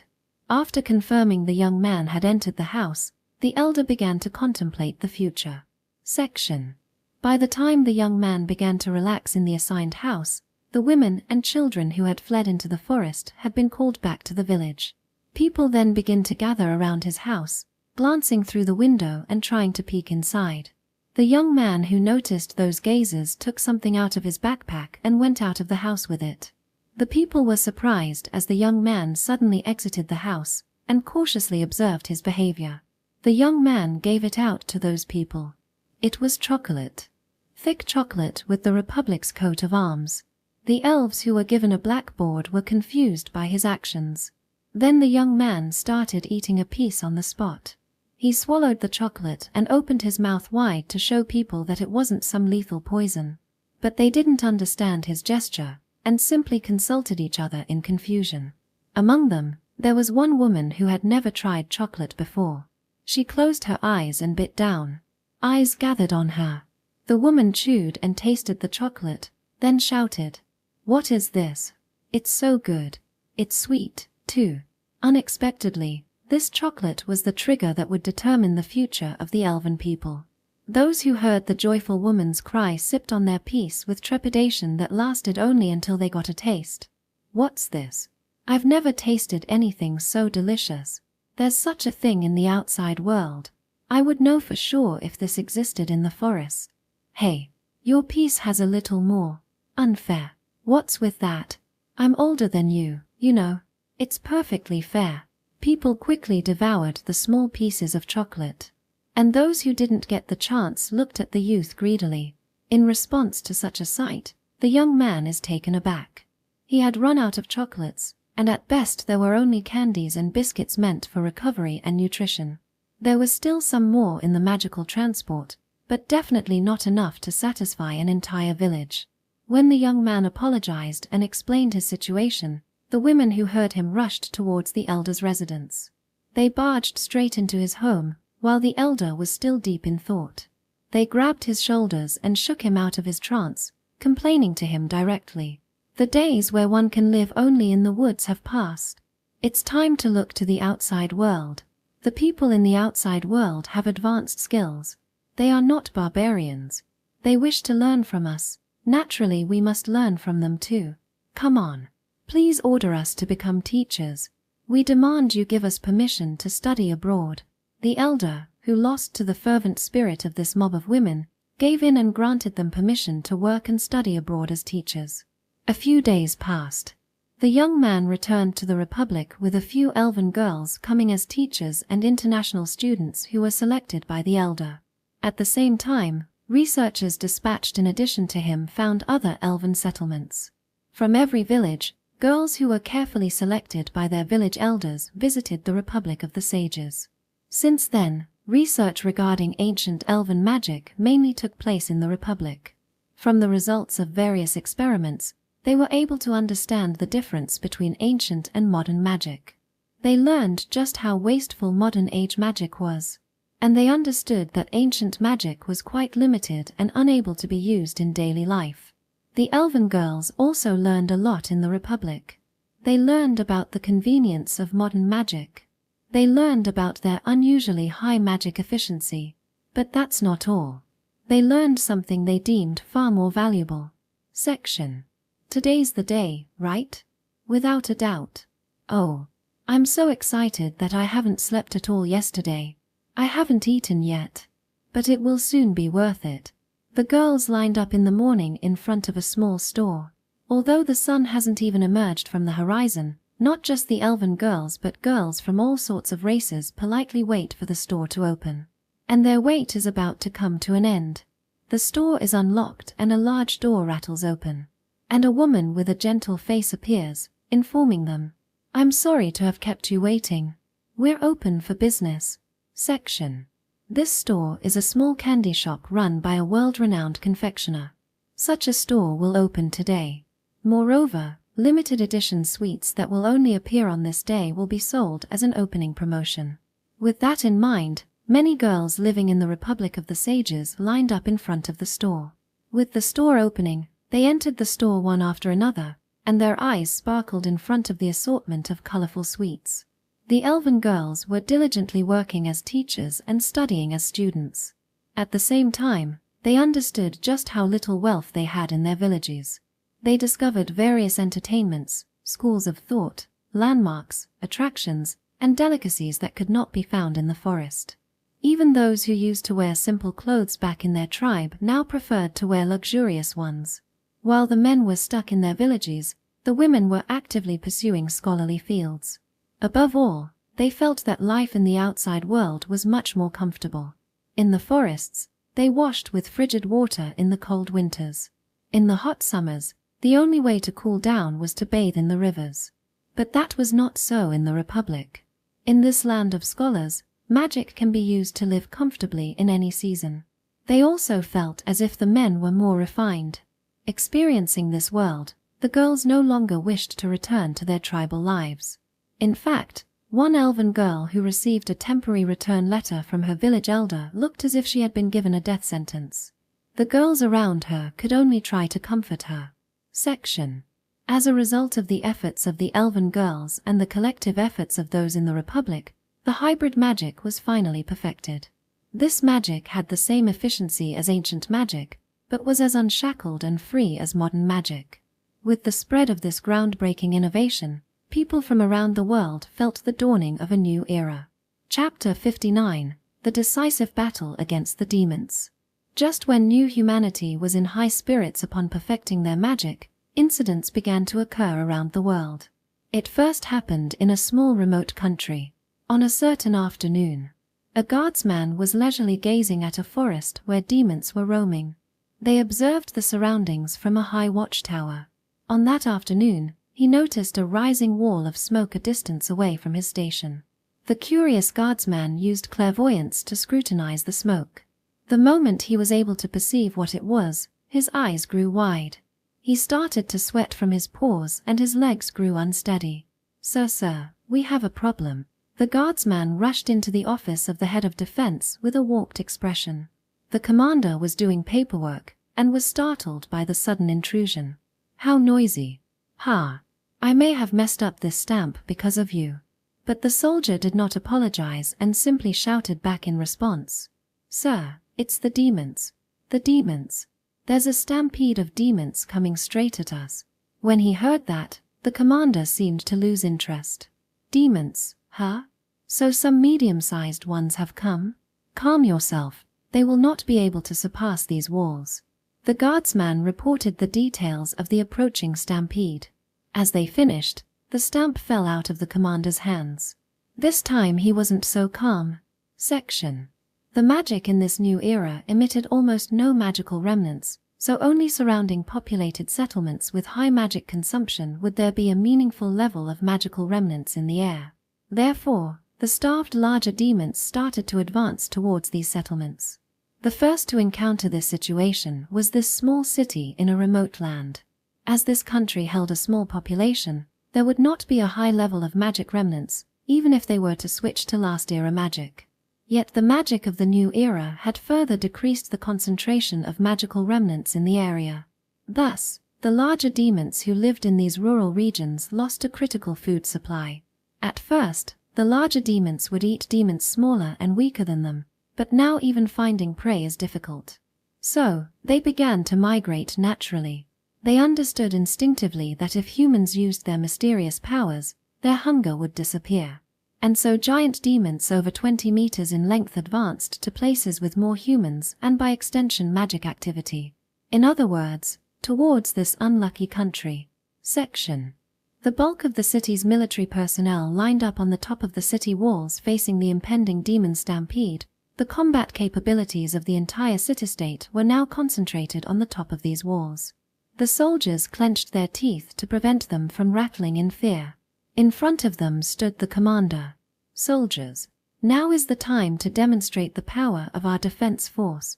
Demons are invading our country. Our enemy is not the mid-sized demons you have fought before. They're gigantic demons which prey on those weaklings. If you let the stampede come, then this thin wall will surely collapse. This wall is the final defense line of our country. If this falls, then hell will manifest. Everyone will perish. Your beloved family, your lover, with certainty. So, soldiers, we must halt the demons here. Without any room for defeat. We have the power to do so. Listen. Steel yourselves. Fight as you have trained. Then surely, we will prevail." The commander did all he could to raise morale and assigned each unit their roles. They all held a wand, and some units filled heavy weaponry with mana. With the army now prepared, the ground began to shake.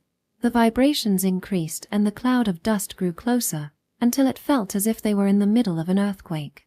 The sounds of their footsteps gradually grew louder. "It's coming." The soldiers grasped their wands tighter. The first demons were mid-sized ones.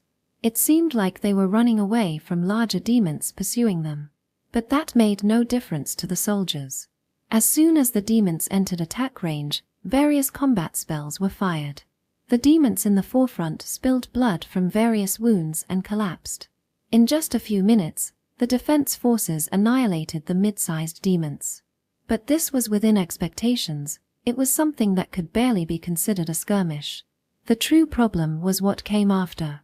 It was like a wall, a huge moving wall of flesh, raising dust clouds wherever it moved. The soldiers were momentarily taken aback, but quickly got themselves together and continued to launch combat spells. They score many direct hits and scrape the demons' bodies. Yet the demons do not stop. Those scrapes were nothing but scratches on those giant bodies. The rapid outflow of mana quickly drains many wands, so the soldiers would constantly switch out their wands. While the soldiers fought desperately with sweat coating their foreheads, the citizens were also fighting their own battle, for this was a total war. Those who haven't had their magic cores excised charged magic stones. Army reserves and retired veterans joined the fray, casting support spells from the back ranks. Magic stores loaned all of their wands and magic stones to the army. Thanks to these efforts, the demons lost their momentum. Covered head to toe with countless wounds, with broken bones and their organs in plain view, one by one they were felled. Seeing the scene, the commander softens. Victory is inevitable, he thought. But when he and many others saw the demons that appeared at the very back of the stampede, they froze up. What appeared at the end was a rock turtle, carrying a body one size larger than all the demons. The demon, perhaps over 30 meters long, stopped walking momentarily when it saw the wall with its huge, crisp, and round eyes. Then it exhaled and took a giant step. It took step after step, accelerating, forming a large cloud of dust. The sound of its thunderous steps reverberated in the air as it ran towards the city ramparts while flicking away any obstacles in its path. The corpse of a mid-sized demon was trampled flat.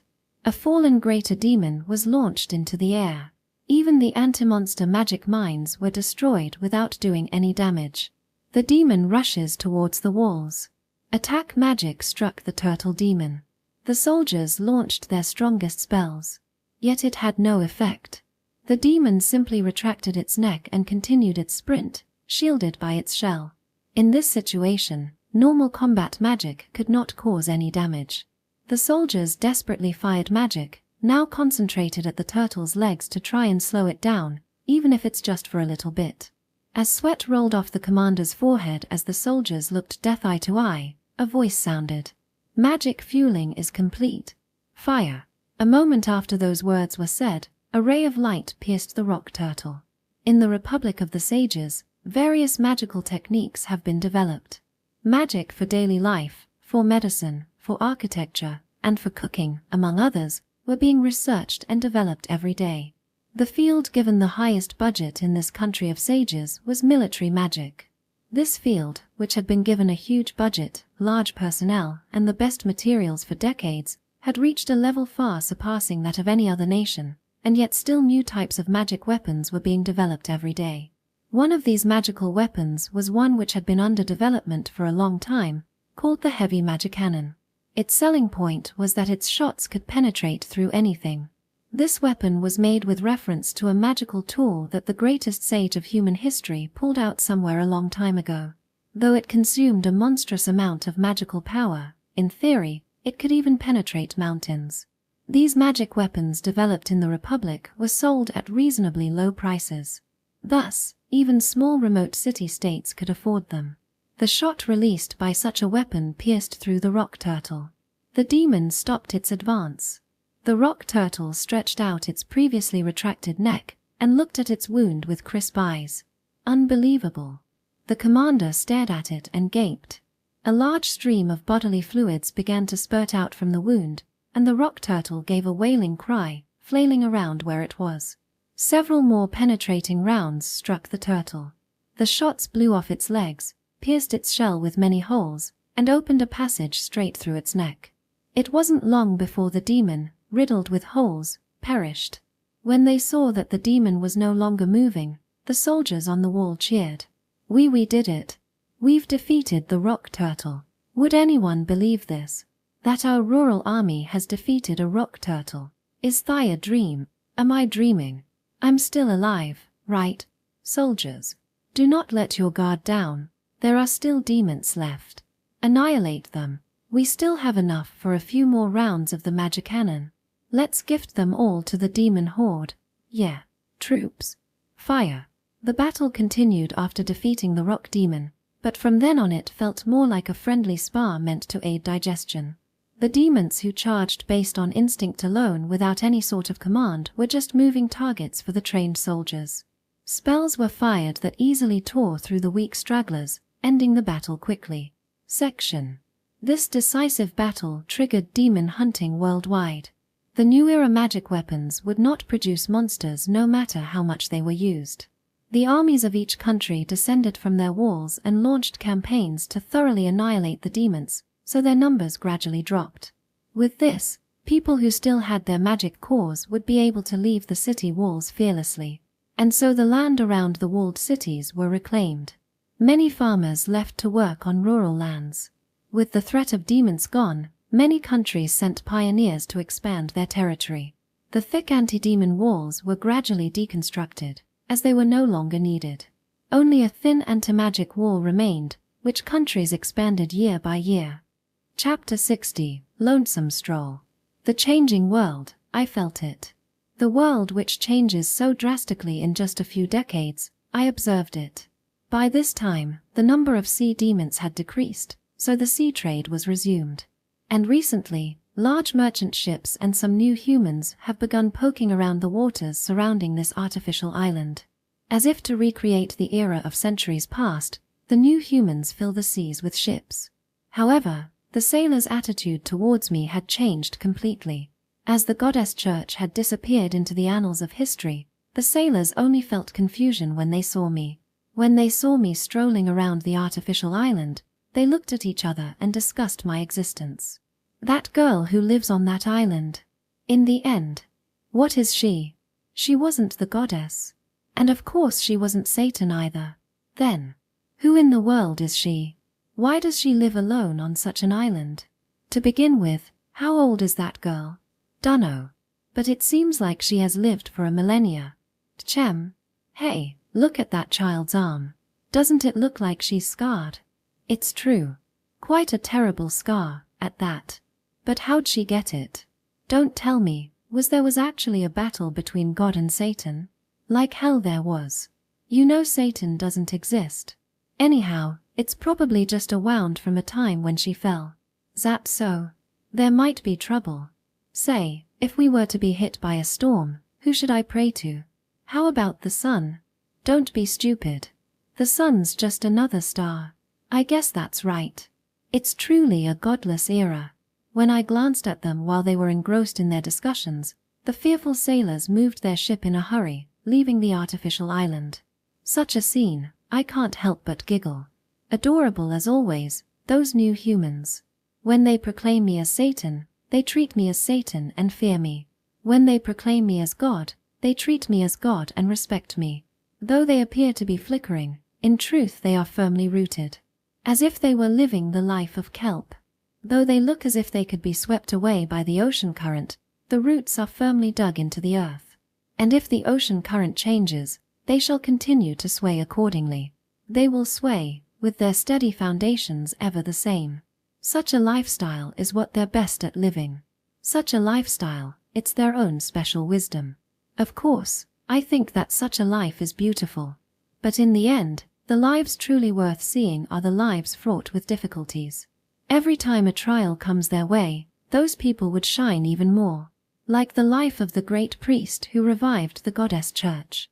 Like the life of the Federation pilot who had advanced past a thick barrage. Like the life of the great sage who spent her life studying and doubting the common sense that prevailed among people. Their lives shined like jewels and attracted me. The great priest who was tortured as a demon believer and given the equivalent of the death penalty, yet his pupils radiated the firm resolve of a believer. The pilot who received a direct hit by an anti-aircraft beam, yet continued to push forward with a heavily injured leg. The female scholar who suffered from the onslaught of magical remnants generated by an ancient magicannon, suffering even in her dreams. Ah, how beautiful their lives are. All of them, they taught me how wonderful life is.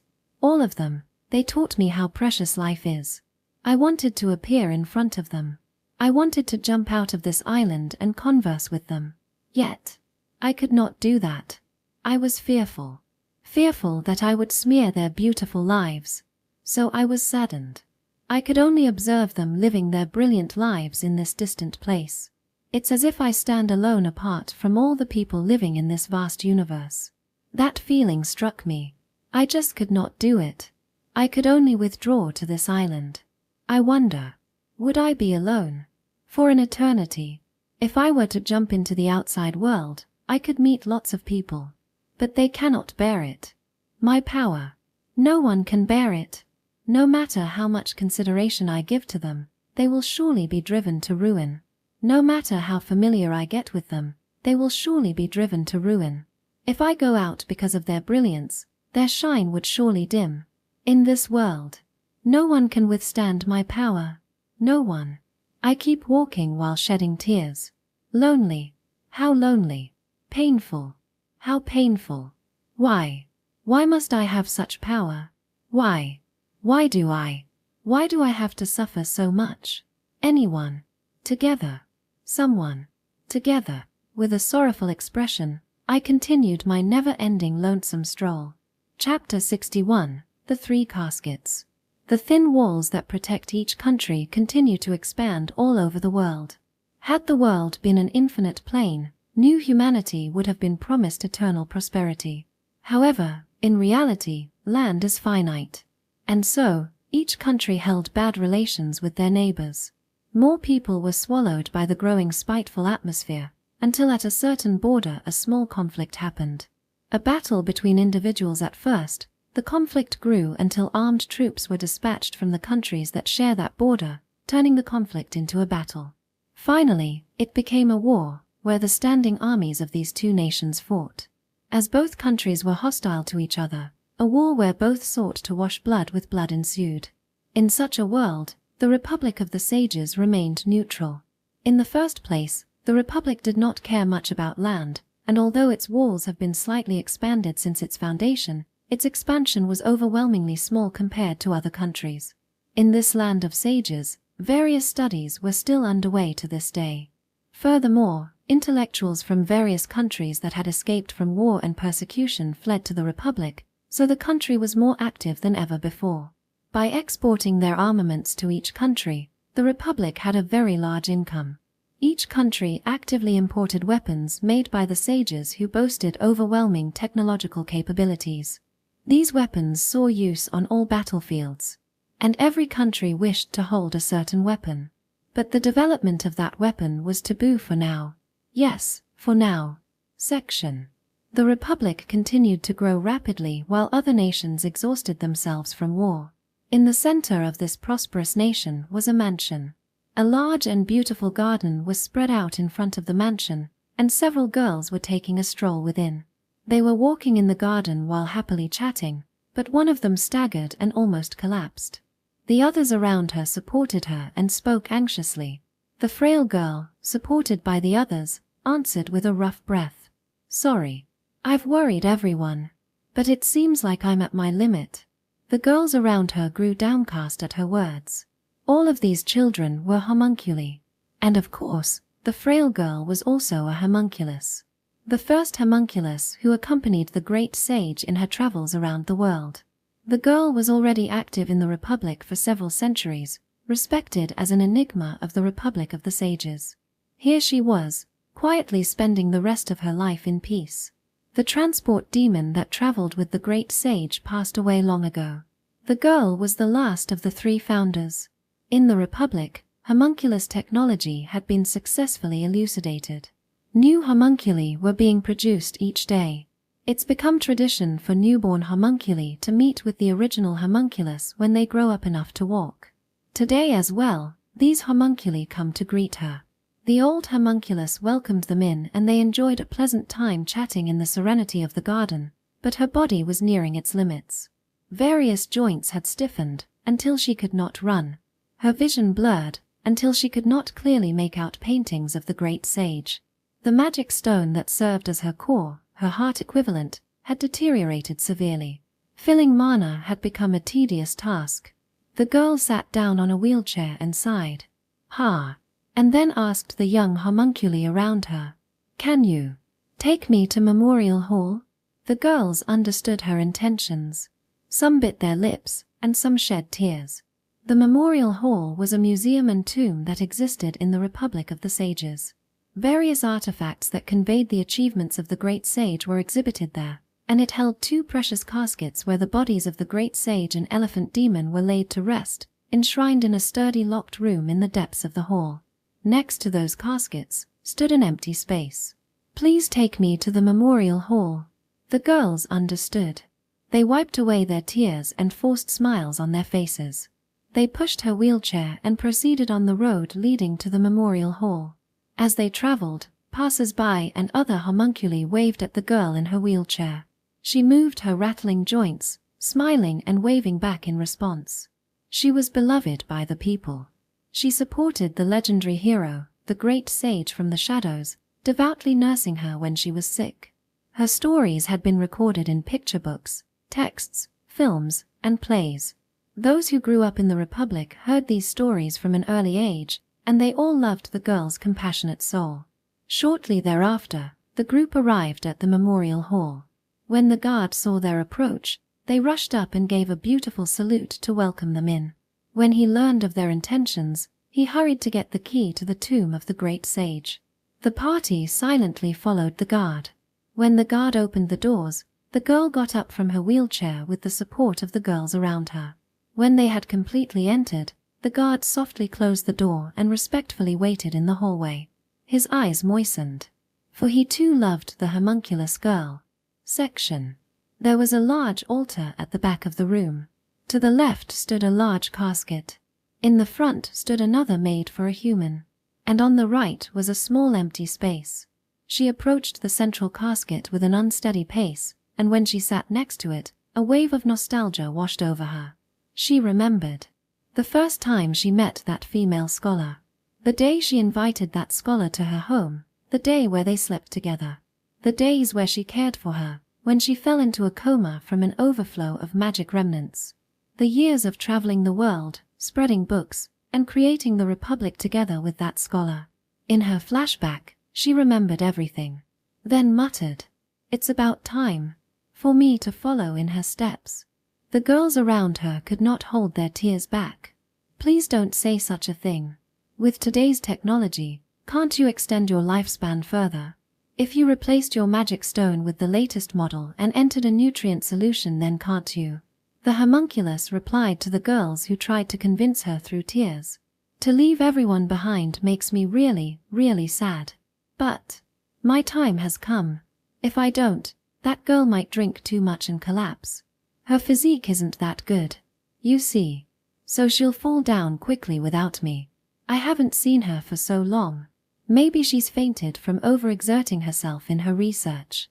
So I must go. She really is helpless without me." She gave a gentle smile and rested her body next to the scholar's casket. Her sight gradually faded. Soon, a warning about her remaining mana reserves appears in a corner of her vision, but she stays still.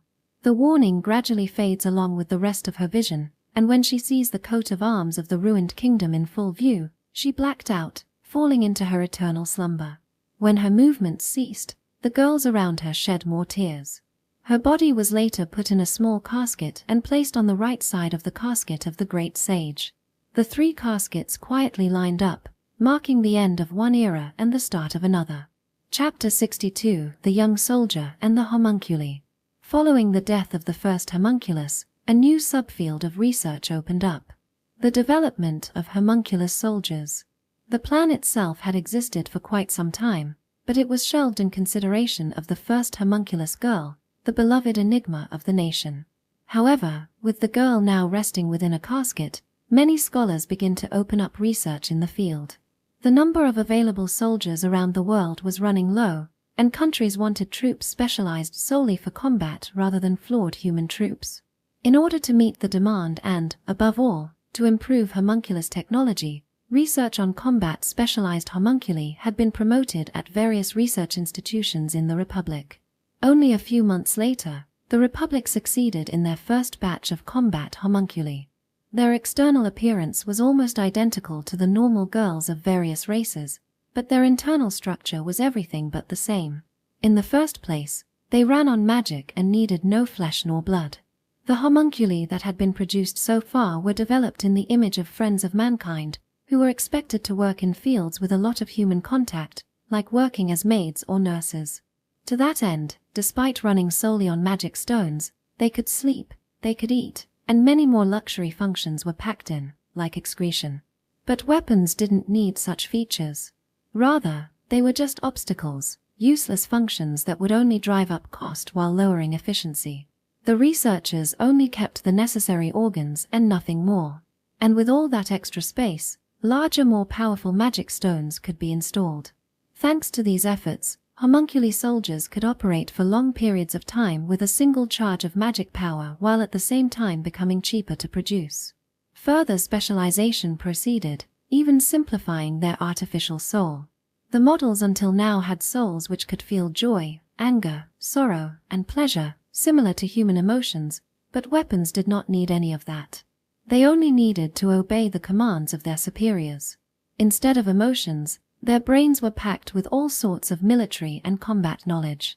These new homunculus soldiers were the closest thing to a perfect force. They were welcomed by every country, many orders coming in from all over the world as soon as development finished. For the Republic to meet those enormous demands, they built a huge mass production facility to produce an equally enormous amount of soldiers. Once off the production line, the homunculi were packed into magic transports. They delivered them to their target countries in high spirits, for on their return they would instead be transporting copious sums of money.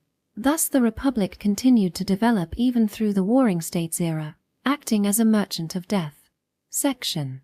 The houses are burning, the roads are lined with corpses. The beautiful flower beds are trampled, and the bandits are carrying out our precious food supply. Oh, it's this dream again. This was the most memorable event from my childhood that still visits me in my dreams. That night, my village was raided by bandits. They killed our people, robbed us of our crops, and set fire to our homes. I was young back then. I just stared at the chaos from the shadows, shivering and weeping in fear. At such a time, the night sky suddenly became as bright as midday. While the bandits were surprised by the bright light, an angel descended to the middle of the road. She was mesmerizing. The beautiful angel held a long magic staff, which she slowly pointed at the bandits. Those who she targeted tried to draw their own wands, but to no avail. Her staff flashed, and a gaping hole appeared in the bodies of the bandits. They died while vomiting blood, with their organs scattered and falling out of their bodies. I saw everything from behind. That's when she noticed me and gave me a gentle smile. "Are you injured?" she had asked. Seeing that much, the young soldier opened his eyes. I can't believe I dreamed that in this transport vehicle. What could it mean? Well, it can't be helped. The homunculus soldiers back then really looked like angels. I can still vividly recount that night. I had finished supper and was about to go to bed, when bandits attacked. My mother hid me in a dark corner while my father confronted them with a wand that could only use agricultural magic. The adults in our village also brought out wands and knives and desperately fought the bandits. But they were outmatched. The bandits were accustomed to fighting. They killed the villagers one after the other, before they set fire to the houses. "We're finished." So I thought, but that was when magic lit up the night sky. It was a spell cast by a troop that happened to pass by. With the road illuminated by light magic, a homunculus soldier as beautiful as an angel descended. More homunculi rushed in one after another until they killed all the bandits. I was enthralled by them. While other villagers were mourning the dead, I was staring at the beautiful homunculi, stained with the blood of bandits. The homunculus soldier who noticed my gaze smiled at me. My chest screamed. My heart was beating like never before. I felt like I was suffocating. Put simply, I fell in love with them at first sight. Lost in thought, the young soldier's dog ears twitched. Lying on the bed while dressed in a brand new military uniform, he yawned loudly. He was a soldier of a certain country. The boy had volunteered for the army and became a soldier at 15. He was a recruit who had finished basic training just a week ago. Now he was heading to the garrison where he was assigned. "It's been a week since I left the base. The front line is distant as expected. There must be lots of homunculus soldiers at the front line. I wonder, could I fight together with those girls? I'll do my best. In hopes that I can be a reliable partner, just like in this picture book." The young boy built up his determination, while his hands stroked the cover of a picture book. Chapter 63, New Equipment. "Yo, it's not often we get new rookies coming here. Did you travel far? Does your ass sting? That magic transport is really the worst ride, man. Gyahahaha." The officer laughed vigorously while welcoming the young soldier. That officer led the platoon to which the young soldier belonged. He was also one of the few human soldiers who manned this garrison. "Well, what the hell am I spouting at such a place? Come, I'll lead you to your room." The energetic officer led him to the barracks where the soldiers' quarters were. The young soldier was of the lowest rank, but the barracks where he was guided had a private room prepared for him. And the private room already had a set of equipment waiting for him. "Salute." A voice welcomed the young soldier when he entered the room, and a group of young girls bowed to him. "Your equipment is here. You've got shields, armor, wands, homunculi, and… what was it again? Well, whatever. This equipment is provided by the country, you see, so make to use it carefully, yeah?" The platoon leader left the private room after giving those instructions. And in that quiet space, only the young soldier and his set of equipment remained. To him who was plopped in that room, the homunculus soldiers continued their salute. When he noticed and gave a small acknowledgement, "Rise." With that voice, they took an upright and firm posture. While looking at them, he thought, "Where are all of these homunculi provided to me? My training only prepared me to give commands to a single homunculus soldier, but now there are 10 of them in front of me, 10 of them, under me, alone. I wonder if I'll do fine." Then he observed the homunculi lined up and noticed something. The young girl. No, the homunculus soldier leading the unit only had a dog ear on one side of her head. It wasn't just that. Their basic appearance was the same, but on closer inspection, it was clear that each of them had a unique face. It seemed like not even the Republic of the Sages could create perfectly identical homunculi, as there were slight variations in their mass production. "At ease," the young soldier commanded, and spoke to the one-eared homunculus soldier. "You, what's your name?" The homunculus replied without a change in her facial expression. "Should I give my identification number?" "Ah, that's right. These kids don't have names. Because they're classified as weapons, none of them were given names, only an identification number. I completely forgot." He scratched his head with a troubled expression. "Nah, it's a hassle. I got it. From now on, I'll call you Katamimi. If I call for Katamimi, please reply, 'Got it.'" Upon receiving her instructions, Katamimi saluted. "Orders received, Captain." Again with her steady expression, she gave her inorganic response. Section. He brought in his luggage with the help of the homunculi. They shuffled the shields, armors, wands, and uniforms into their predetermined locations, finishing the move in less than an hour. And once they were finished, they went back into formation. Seeing them do that, the young soldier spoke to Katamimi without any particular intentions. "Are you always in formation when there is no command?" "When there is no command, we will stay in a standby state in the mana charging room." "And where is that mana charging room?" "Next to this room." "I see. There are no more orders. You all can go on standby." Orders received. The homunculi formed a line with Katamimi at its head, as she ordered. "Salute." The young soldier nodded to the bowing homunculi and opened the door for them to exit. After the final one left, he muttered to himself, "As always, those girls are cute. But aren't they a little too cute?" He recalled them, with his cheeks lightly dyed red. Section. That's exactly right. It's because cute ones are more motivating than ugly ones. At dinner time, the young soldier was eating at the cafeteria with his platoon leader.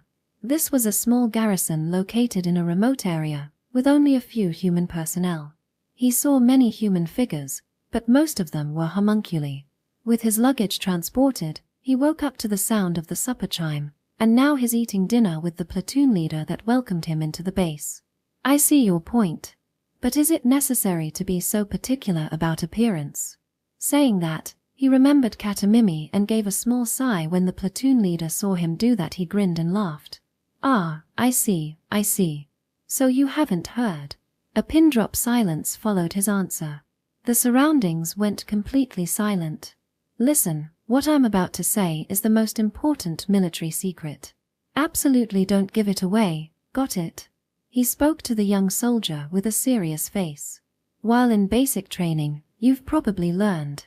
Combat homunculi have no internal organs except for in their head, only muscles, bones, fluids, and magic stones are present their body. That, you see, is a lie. Actually, there are some other internal organs left. Where those organs are. Why don't you take a guess? Saying that, the platoon leader laughed with a smirk. It is over there. And he pointed to his lower body. No matter the era, no matter east or west, military and sexual customs are inseparable. That's a given. Humans who might drop dead tomorrow have no need for frivolous morals. Except, you could rape as you wish in an enemy country, but you need consent here in your own nation. Yet there are no prostitutes to heal us in this garrison out in the middle of nowhere. So, the leaders in our great motherland made a decision. Let's comfort them with lots of homunculi, they thought. That's why the combat homunculi are made to be cute. This is just a rumor, but perhaps His Excellency the General might have chosen those looks himself. In the first place, the homunculi are disposable. No matter what you do to them, they won't break, and they're comfortable, too. And see, their bodies are tight but soft. Once you get a feel for it, you'll be addicted to it. But the downside is that they barely react to it, so sometimes I feel like I'm dealing with a doll. At such times, I recommend blindfolds, gags, and handcuff. If you don't have them, you can buy them cheap at the shop. With these 3 sacred treasures, there will be no problem in getting excited. After heading these tips, be sure to remember their erotic faces and lines. I'm having fun every night like that. You should give it a try tonight as well. Men should be courageous, enough to attempt anything, even still. If you use it violently and it breaks, if you throw it on the front lines, the enemy will handle it. A single application and headquarters will replenish our stock. So don't you worry. The platoon leader, with a continuously increasing voice, laughed while playfully banging the back of the young soldier. The other soldiers who watched them grinned, and some of them even shook their hips back and forth to draw his attention. Meanwhile, the young soldier blushed deeply, remembering the homunculi given to him, and returned to his room when he finished his meal in a hurry. He heard voices that felt like they were chasing him. Don't be too rough. We've got a virgin recruit. The mission will start tomorrow, so do it moderately. I look forward to the results of your first battle, rookie. The teasing words of his seniors echoed in the dining room. Chapter 64. As partners. Katamimi was waiting for the young soldier who rushed back to his room. She gave a beautiful salute that made an audible snap when he entered. Remembering the words of his senior soldiers earlier, he bowed lightly towards Katamimi. Captain, I just received an order from the commander. Please confirm the contents. She handed over the sealed order, locked in her upright posture. The young soldier unsealed the contents and checked what they were. Briefly summarized, it was an order to do reconnaissance around the garrison. The young soldier understood the commander's intentions. Ah, I see. I guess he wants me to familiarize myself with the terrain around the garrison. Otherwise, it could be for me to get used to handling a unit of combat homunculi.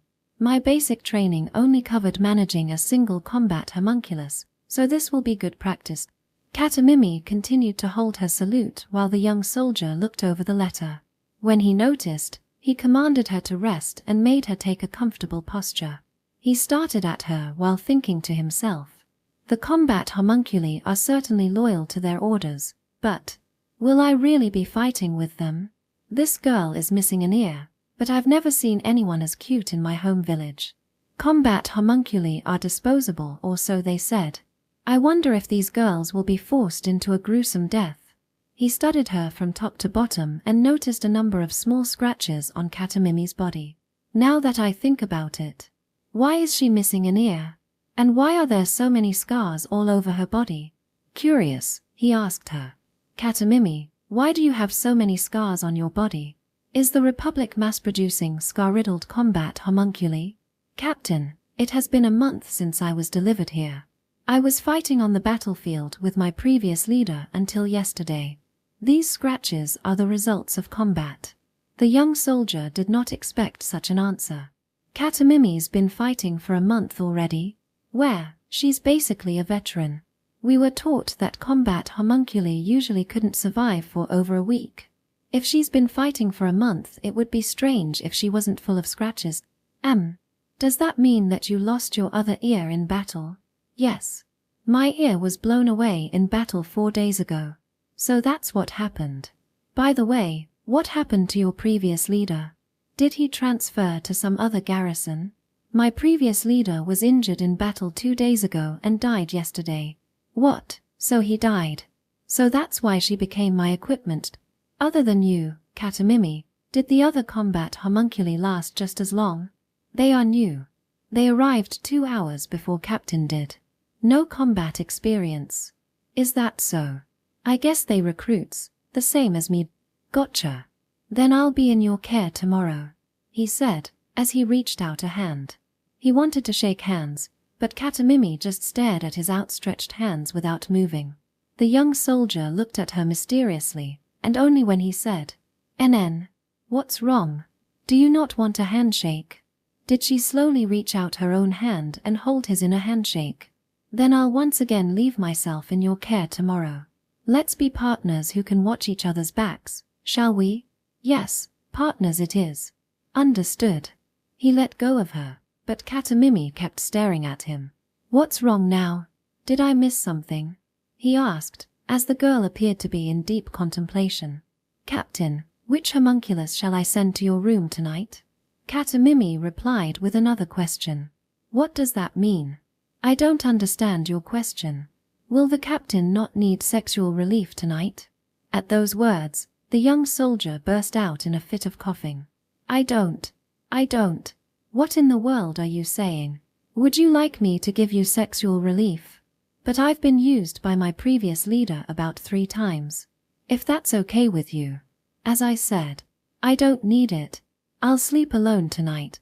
Actually, it would be better if you stopped thinking about these strange things. Go sleep quickly for tomorrow. Captain, combat homunculi do not need sleep. Ah, of course I know that. That's enough. Go back on standby. Orders received. We will wait. And with that, Katamimi left the room with a salute. The young soldier's shoulders rose and fell to the beat of his heavy breathing. He collapsed on his bed and rolled around. My brains are turning into gel. I'm ecstatic to be invited by such a cute girl, but in the end, I can't sleep with them. Not after I heard those words. I'm in love with them, and at the same time want to be friends. I want them to be allies who trust me to watch their back as they watch mine. Partners who support each other's troubles. Friends who share the same living space. Then he opened the picture book he kept at his bedside. A book that depicted the legends of the Republic of the Sages. A story about a female scholar who traveled the world on a demon with a homunculus girl who supported her, a joyous tale of the harmony between humans and homunculi. The young soldier wanted a relationship like the one depicted in that story. Superiors who used the combat homunculi as tools for sexual relief. People who sent combat homunculi to the front lines instead of humans because they don't want to die in a war that they themselves started. A world built on the blood of homunculus soldiers. He hated everything that involved sacrificing homunculi. He believed that humans and homunculi should live as friends. He wanted them to love each other, to walk towards the future hand in hand. He thought that someday someone should correct the relationship of masters and tools. But, that aside, he was still an adolescent boy. He received an invitation from a beautiful girl. No matter how adamantly he denied it in his head, something was rising from Katamimi's words. The young soldier could only comfort himself with the lingering scent of Katamimi's body odor. Chapter 65, A Ruthless Reality. Next morning, the young soldier finished breakfast, then arranged his equipment, and moved to the front of the building. Perfectly armed combat homunculi were aligning themselves into formation, while Katamimi was in front of them, confirming whether everything was in order, and commanded, "Salute." Following Katamimi's order, the combat homunculi raised their arms in unison for a uniform crisp salute. He gave a response, and then the young soldier explained to them the day's operational strategy. "Well then, I will be in your care from here on." He closed with that remark and shook hands with each homunculus. The homunculi were confused by the young soldier's outstretched hands at first, but when he reached further to grab their hands and move them up and down, they answered in kind. And so the 11-man squad, him included, marched out the garrison for their reconnaissance mission. Section. For the first few hours after they left the garrison, they were walking in the woods. With the young soldier in the center, The squad rushed through the forest in a formation led by Katamimi, who was already accustomed to the terrain.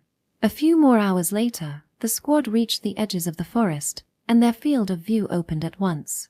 There the front lines spread. So that's the front line. The young soldier muttered to himself, while activating a clairvoyance spell. Trenches meandered through the battlefield like a river, occasionally being blasted by small explosions.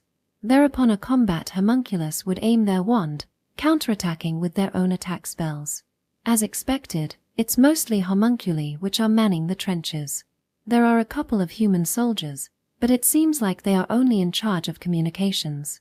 They're all staying in a thick defensive structure covered in barrier magic. It seems that almost all the battles are fought by combat homunculi.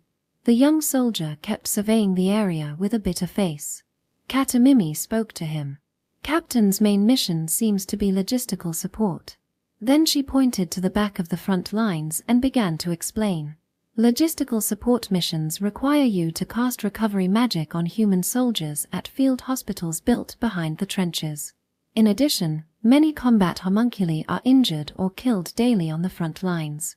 For the bodies of such homunculi who can no longer fight, it is also an important task to collect them at the rear depot. When a certain number of homunculi have accumulated there, they will be incinerated with fire magic. And when he saw the place where Katamimi gestured to with a clairvoyance spell, he was astonished. Wait a minute, Katamimi, there's still a homunculus in motion at that depot. Between the corpses of homunculi whose heads were blown off or their torso torn, there was a homunculus soldier who had lost one arm and was desperately trying to stop the clear fluid flowing from the base of her arm. No, that wasn't all. Another homunculus was flailing around on a pile of corpses despite losing both eyes. A homunculus with bent legs who was unable to walk properly tried to splint her bones. A human soldier holding a wand approached the mountain of so-called corpses, and the soldier, without any hesitation, cast a fire spell and aimed it towards them. The moment the young soldier saw that, he tried to run towards the fire. But Katamimi restricted him. "Release me. I have to get over there. If I don't get there in time they'll..." Katamimi responded to his cry with her same indifferent voice. "For today, Captain's mission is reconnaissance. Logistical support is not your current duty." The young soldier struggled with all his might, but he could escape the restraints of the battle-built homunculus body. In time, he regained his composure, but couldn't stop shedding tears while looking at the burning depot. Why? Why would they do such a terrible thing? Did those homunculi commit some unforgivable wrong? Those girls aren't just weapons. In the past, didn't humans and homunculi walk together as friends? Yet, why? Why would they allow such a thing? This world. How cruel. His eyes shed tears while within his pupils reflected the flames of the burning depot. From those eyes his sadness gradually gave way to determination. Section. Night. The young soldier was reading the picture book in his room. There it depicted a homunculus girl and a female scholar supporting each other as friends through life and death. The image of what he saw in his morning mission surfaced. The bodies of yet living homunculi collapsing in the burning flames. The figure of the apathetic soldier who was simply smoking a cigarette while watching the carnage. Can this fantasy really become reality? Will humanity continue to oppress and rule over the homunculi? He didn't even care to listen to the girls' screams. He didn't even try to understand their pain. Will humanity just continue down that path? Will such things just be forgiven? At least I cannot forgive that. He clasped his hands and solidified his will. He returned the picture book to the bedside and picked up the order on his desk. There at the beginning, as Katamimi expected, was a sentence. Start logistical support mission from tomorrow onwards. The young soldier read his order over and over until he formulated a plan. Section. Next morning. The young soldier gathered the injured and incapacitated combat homunculi and the homunculus corpses in the rear depot, as stated in the order. However, he did not follow in the footsteps of the previous logistical support team. Keep the moving homunculi waiting beside the depot. Confirm the condition of their injuries. Gather all the severely injured homunculi in one place. I will cast recovery magic. Do not further damage the homunculus corpses. Their bodily fluids and magic stones are still salvageable. From eyeballs to limbs, gather them and secure them to the injured homunculus' bodies. I will join them together with recovery magic.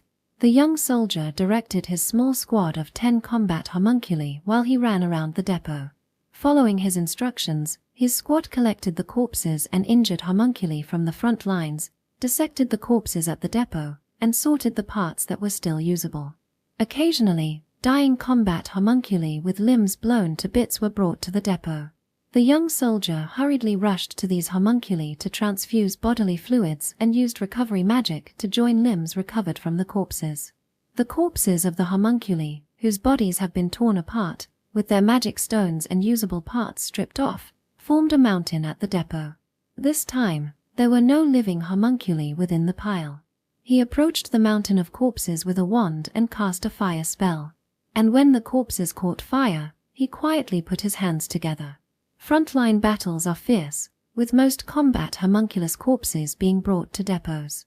However, a small number of those brought had survived despite being on the edge of death. The young soldier ran around trying to heal these homunculi with recovery magic. Section. A veteran soldier who was fighting on the front lines rushed to that depot like a crazed demon and punched the young soldier in his face. The veteran yelled at the youth who was rolling on the ground. "The hell are you doing? Use your precious mana for humans. Don't waste it on homunculi. Stop this fiasco right now. You can take care of them all with a single shot of fire magic." The young soldier, with a fist imprinted on his face and bleeding from his mouth, stood up and tried to lunge at the veteran. However, Katamimi, who felt his abnormal atmosphere, pushed him down on the spot. "The fuck do you think you are? Look properly at your superiors." The young soldier yelled back at the veteran soldier. "To hell with your injuries. What kind of action could you possibly see, hiding in those rear trenches? What are you saying with that damned uniform? There's not a speck of dirt. Why don't you tell me that again after you risk your life fighting like the homunculi do?" While spitting blood from his mouth, the young soldier turned his gaze, now filled with killing intent, toward the veteran. The veteran soldier saw his expression and grew furious. "What did you say? The fuck's with that attitude? You shitty brat!" He yelled, and tried to kick the face of the young soldier who was held down by Katamimi. However, Katamimi, laying down on top of the boy, shifted his body and caught the foot of the veteran while staying in the same position. "Hey, don't interfere with this brat's discipline, homunculus. Get out of here now." But Katamimi did not move. Furious at her for refusing to obey his orders, the veteran tried to pull out the wand at his waist. It was then. "Wait. What are you doing?" The platoon leader rushed in from afar. With a keen eye, he glared at the young soldier who was held down by Katamimi and the veteran who was about to take out the wand from his waist. "What in the world happened? Explain." The young soldier tried to open his mouth to appeal to the platoon leader, but his mouth was blocked by Katamimi. Mew, mew. He could only make out vague sounds with his mouth completely sealed. Meanwhile, the veteran began to explain the situation to the platoon leader. The platoon leader heard from the veteran and thought a little. "I see. I understand the situation. That is a common phenomenon among virgin recruits." The platoon leader approached the young soldier who was lying down and crouched to meet his eyes. "Sometimes, there are people like you. One who uses a homunculus to become a man, and then falls in love with said homunculus. Is that what you feel? Did you want to be a knight in shining armor and save your princess? But in reality, they aren't humans. They're like dolls. It's not some deep philosophical conundrum. Well, from now on your military life will only grow longer, so you must understand that. You talked back to your superior, so when we get back to the garrison, you will stay in the storehouse until tomorrow morning. So cool your head a little, yeah?" At that point, the platoon leader stood up and returned to the front lines, still soothing the red-faced veteran. Shortly after, Katamimi released the young soldier after the two were completely out of sight. But he didn't stand up. He was more frustrated than he had ever been before. He clenched the soil in his hands and clenched his teeth in his jaws. The combat homunculi around him were watching. Come evening, a logistical replacement appeared. The young soldier returned to the garrison with his squad of homunculi. A gendarme was waiting at the entrance of the garrison. As soon as the young soldier arrived, the gendarme caught him and escorted him to the storehouse. Chapter 66. Those that were rescued. The young soldier lied down on a hard bed in the storehouse, wondering what he should do in the future. Today the lieutenant helped me, but I cannot rely on him forever. Isn't there something to justify my actions? I was able to save 10 combat homunculi just in one day, and I want to continue helping those girls. But what can I do? While musing over his options, he heard a voice. Captain, I brought supper. The youth jumped up from the bed with a start and looked at the iron bars, where he saw Katamimi on the other side. This is strange. Wasn't no one supposed to visit? In the first place, didn't the gendarme tell me it wouldn't be a punishment if you ate dinner or something? And to that Katamimi responded quite matter-of-factly. Captain, from working in the cafeteria to guarding the entrance of this storehouse, it's us homunculi who run everything. When I went to the cafeteria, for some reason one dinner for one was prepared. When I tried to enter the storehouse with said supper, for some reason I didn't seem to be visible to the homunculi on guard duty. As a result, I was able to come here with Captain's supper. Katamimi continued speaking while she handed him his meal. In today's assignment, Captain helped several combat homunculi. For the military, these would not be accounted for. Since they were decommissioned homunculi whose disposals were scheduled, it does not matter how people try to use them. Unfortunately, after reflecting on today's mission, I find it difficult to perform logistical support to a satisfactory degree with only 10 combat homunculi. If we somehow had a few more combat homunculi, I wonder if we could perform better at our assignment. Hearing Katamimi's words, the young soldier gained a streak of inspiration. That's it. If there are a few more combat homunculi, we can perform better on our mission. It's absolutely irrefutable. But I'm faced with a looming obstacle. It's difficult to get legitimate homunculi into my ranks. What shall I do? Isn't this just a huge problem? His lips turned into a grin. Ah, what a plight, what a plight, he loudly said as he ate the supper Katamimi brought him. Shortly after, he finished his meal and Katamimi collected his tableware. Katamimi placed the tableware on the plate and was ready to step outside, but the young soldier stopped her. By the way, what are those decommissioned homunculi doing now? Can they still enter the standby room? Katamimi answered without looking back. Currently, they are waiting in Captain's room. Rest assured, I have told them to not touch Captain's personal belongings. While bending his neck to the mysterious airs of Katamimi, the young soldier began to make his bed in preparation for tomorrow's assignment. And as he slept, his face wore a very happy expression.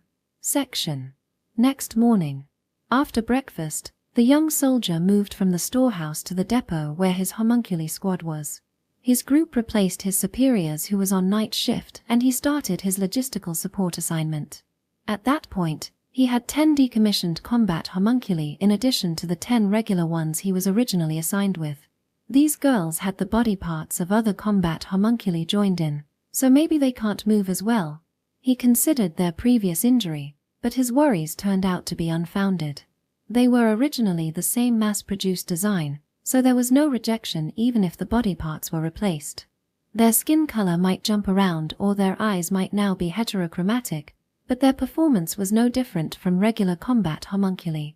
Rather, they gained their own unique appearances, which made it easier to distinguish them from other homunculi. The 20 homunculi follow his instructions and quickly gather injured and dead combat homunculi in the depot. The young soldier did the same thing he did yesterday, but with 2 differences. The first difference is inefficiency. According to Katamimi's advice, 10 people were not enough to perform well in their logistical support mission. With their numbers now doubled, he even had time to heal the homunculi who he couldn't have helped had it been yesterday. The second difference is the reactions from the surroundings. Once again, the veterans were watching the youth who instructed the homunculus soldiers at the depot with his mouth while he fired recovery spells with his hands. Those veterans came to the same conclusion. You can't convince him no matter what you say to that idiot. At least the veterans now thought that it would be a hassle to interfere since the youth did do his assignment without any issues. Not just that, but as he had said, human soldiers were rarely injured or killed. It really was unusual for Katamimi's previous leader to die. Because of those reasons, the veterans decided to let him be. As a result, the young soldier could continue working without anyone obstructing him. The 20 homunculi responded to the commands of the young soldier, so he succeeded in saving 15 combat homunculi in a single day. Now he had 35 homunculi under his command. Substitutes came, so the young soldier made way and returned to the garrison. He joined a group of veterans en route. Each veteran had less than 20 homunculi. He was now one of the top soldiers in the garrison in terms of the homunculi under his command. Section. I kinda expected this, but this really is troublesome. The young soldier looked around his room, scratching his head. There were a lot of combat homunculi there. It wasn't surprising for a room filled thrice its expected occupancy of 10 homunculi and 1 human. There was a reason why such a large room was prepared for a fresh recruit. At present, the armed forces of each country operate on bulk purchases of combat homunculi from the Republic of the Sages, devaluing human resources. Therefore, conscripts returned to their hometowns, leaving behind armies of nothing but volunteers. Only a small group remained to man their country's many garrisons and facilities. Furthermore, combat homunculi do not need much space. All they need is a chair to sit on when replenishing their magic powers. From these overlapping circumstances, the huge barracks were used by only a few human soldiers. Though it would be easy to fit a platoon in one room, buildings can easily degrade without use. It's a waste to destroy this huge barracks we built. Maybe it will be useful someday. These ideas rolled around the upper echelons until it was decided that each soldier would have their own personal rooms. That was why he was given his own personal quarters, while in reality, his status did not befit him entertaining such a large room. But now the extra space was meaningful. Even if you just had a small room for one person, you could pack as many as 25 homunculi in them. For a room this large, you could pack many more combat homunculi if you planned for it, and you can further increase capacity if you used hammocks or bunk beds. As the young soldier looked around his room that was getting cramped while thinking of potential ways to increase capacity, a homunculus soldier approached him. "Captain, are your shoulders stiff?" Chapter 67, The Commander's Proposal. The young soldier clears his mind and faces the combat homunculus talking to him. She had slightly heterochromatic eyes and a varied skin tone. "Nah, my shoulders aren't particularly stiff." "Why the sudden proposal?" To his question, the homunculus looked down a little and said, "I heard from Katamimi. That captain sees us as partners. As a partner, I want to help as much as I can." The young soldier's expression grew strange at those words, as he answered, "Now that I think about it, they might be a bit stiff. Should I ask for a massage after all?" The homunculus looked up, and at that time it seemed as if her face grew brighter as well. The young soldier sat down on the bed and the homunculus sat down behind him. Just as she started to massage the youth's shoulders, he noticed something. It was a large number of gazes piercing his back. When the young soldier turned his body, he saw the eyes of all the homunculi in the room. Without a single homunculus making even the slightest of movements, they stared at his shoulders.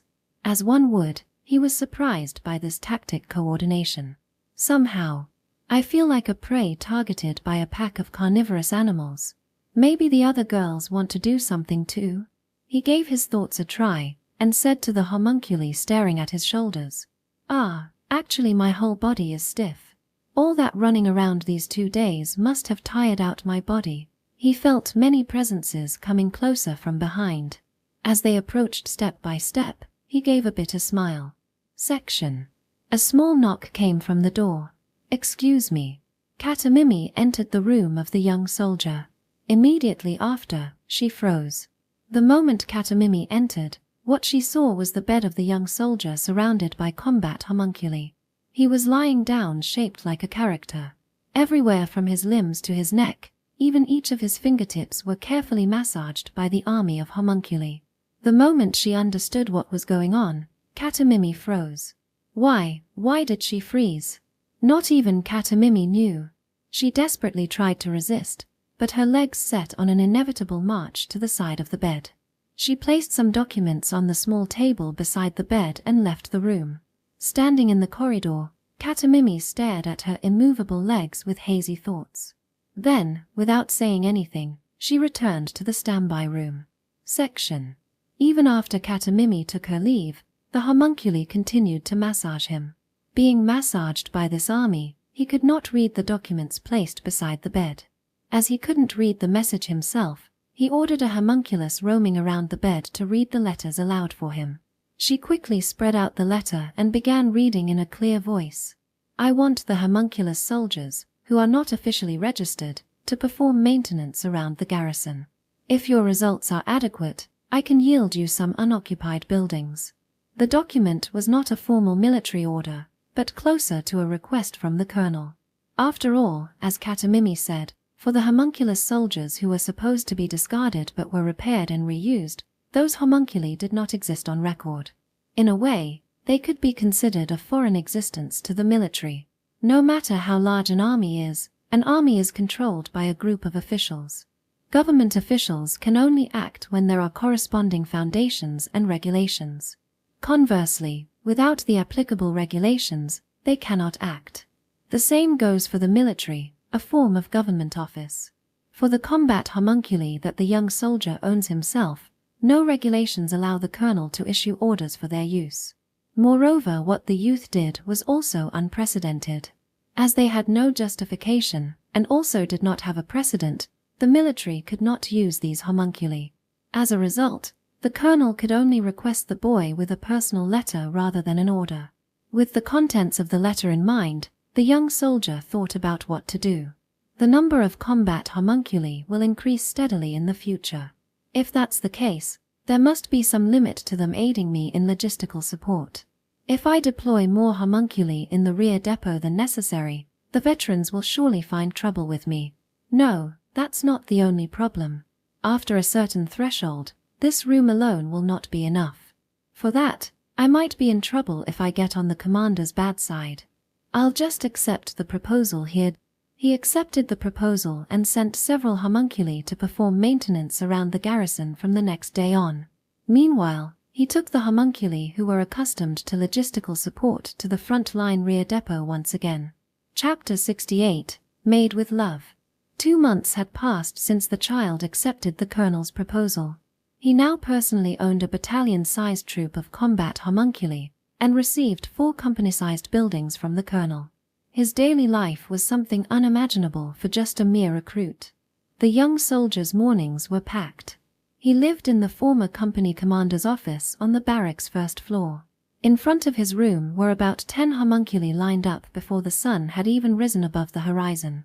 The leading homunculus checked the clock in the hallway, then knocked on the door and waited for a response. When the young soldier gave permission to enter, the homunculi lined up neatly and filed into his room. After that, their flow of work was almost like an assembly line. Several homunculi changed the young soldier's clothes, while others fixed the tousled bed, or folded his nightwear and stored them in his drawers. When they finish, the leading homunculus tells him the schedule for the day. Then he would organize the assignments and roles of each company and unit in his head, hurriedly eat his breakfast in the dining room, then rush back to his camp. Upon the young soldier's arrival, his combat homunculi, now grown to the size of a battalion, would be lined up in front of the building. He would climb up to the stage prepared a while ago, and listen to each company reporting their presence. They would then each be given their assignments. At that time, the tasks the youth was given were diverse. Not to mention logistical support, he would receive requests for everything from construction of defense facilities around the garrison, extension of front-line trenches, maintenance of garrison facilities, to the maintenance of roads linking up the garrison to the front lines to the reserve bases. Because there was no such person like him until now, the young soldier was practically doing every behind-the-scenes assignment. Thereupon, even the veterans who found faults with his actions began to give their acknowledgement. Recently, as he was eating in the dining room, veterans would approach him and call out, "Yo, thanks for your hard work every day. Thanks for your efforts, now it's easier for us to move to and from the front lines. Hey, Thanks for fixing the leak in my room."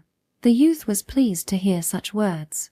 For his efforts to finally be acknowledged, he truly was pleased to hear those words. After that, things went smoothly. Every day, he would save combat homunculus. When his buildings became too cramped, the base commander would give him another unmanned building while increasing his responsibilities. And from time to time, when he visits the homunculi in their living quarters, they would happily wag their tails while inviting them into their buildings. Section. In a sense, the room where the youth lived was filled with love from the homunculi. Take for example the lamp. At night the magnificent lampshade on the desk gave off a warm glow as if light was passing through a thin layer of human skin, illuminating his hands and documents as he worked. Yes, the light emitted through the lampshade was warm as if the lampshade was made from human skin. This lampshade was the homunculus girls' self-made work, which they presented to their captain. On a certain day, a homunculus noticed that the lampshade he was using was torn, and thought while spacing out, "I would like to thank Captain, for I am indebted to him." So far, this was a perfectly normal idea. But that did not last very long. In the first place, pretty much all of them are combat homunculi who do not exist on paper, therefore they could not receive supplies from the military through normal means. Not only that, the homunculi were originally unpaid, so even if they wanted to give their captain a new lampshade, they didn't have enough money to buy a commercial product. So how could they get a lampshade for their gift? Their answer was simple. They made the lampshade themselves and gave it to him. It was from here where the story quickly lost any sense of normalcy. Self-made usually meant made by yourself, but in their case it was a little different. They made it with themselves. At this point, most people would notice the materials of the lampshade presented to him. Yes, it was a lampshade made from the skin and bones of homunculi. They secretly stripped clean and undamaged skin and bones from homunculus corpses and processed them into a lampshade. That was how they made the magnificent lampshade. The young soldier immediately noticed the true nature of the lampshade, but when he saw the homunculus girls happily wagging their tails, he could only keep his reservations to himself and say, "Thank you very much. I will use this with care." Since then, the works of love, self-made by the homunculi, would increase in his room. On that day, after finishing his day's work, he returned the bone-like pen to the pen stand, closed the texture-like skin curtains, and slept in the smooth-like skin bedding. Section. That young soldier, and those combat homunculi. They don't know how groundbreaking their actions are themselves. Today, like always, I observed the world through drones. This time with a young girl who stood by me. She wore a tight-made outfit and held a teapot filled with black tea. When she confirmed that my cup was empty, she refilled it silently. I enjoyed the smell of the fresh tea and savored the lingering taste as I drank it. "Thank you for everything you've done," I said, smiling at her. She lightly bowed her head at my thanks. I drank my tea while thinking of the young soldier and the homunculi. In the first place, these homunculus soldiers do not act without orders, for they were made as weapons. If soldiers and weapons do not obey their superiors and perform under their own judgment, their army cannot win. As a solution, the Republic thoroughly eliminated individuality, put restrictions on thinking, and mass-produced combat homunculi as pure weapons without thought. Yet idle without orders could be said to be equally applicable to not only the combat homunculi, but to all living homunculi in the world today. Even the medical homunculi and those who interact with humans long-term, none of them act without orders. They sometimes perform routine work, but they never make new proposals, for every homunculus has some restrictions on their thought. There is a critical difference between those everyday homunculi and the combat homunculi that boy owns. But what is that difference? The answer is quite simple. The homunculus he owns has an emotion that can counter their thought restrictions, the emotion known as love. The girls who love him are serving him with every fiber of their being. That is the driving force for overloading their thought restrictions.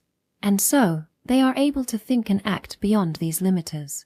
At first, those girls could only think of feeding him and giving massages, but then they took the initiative to make various handicrafts and prepare them as gifts.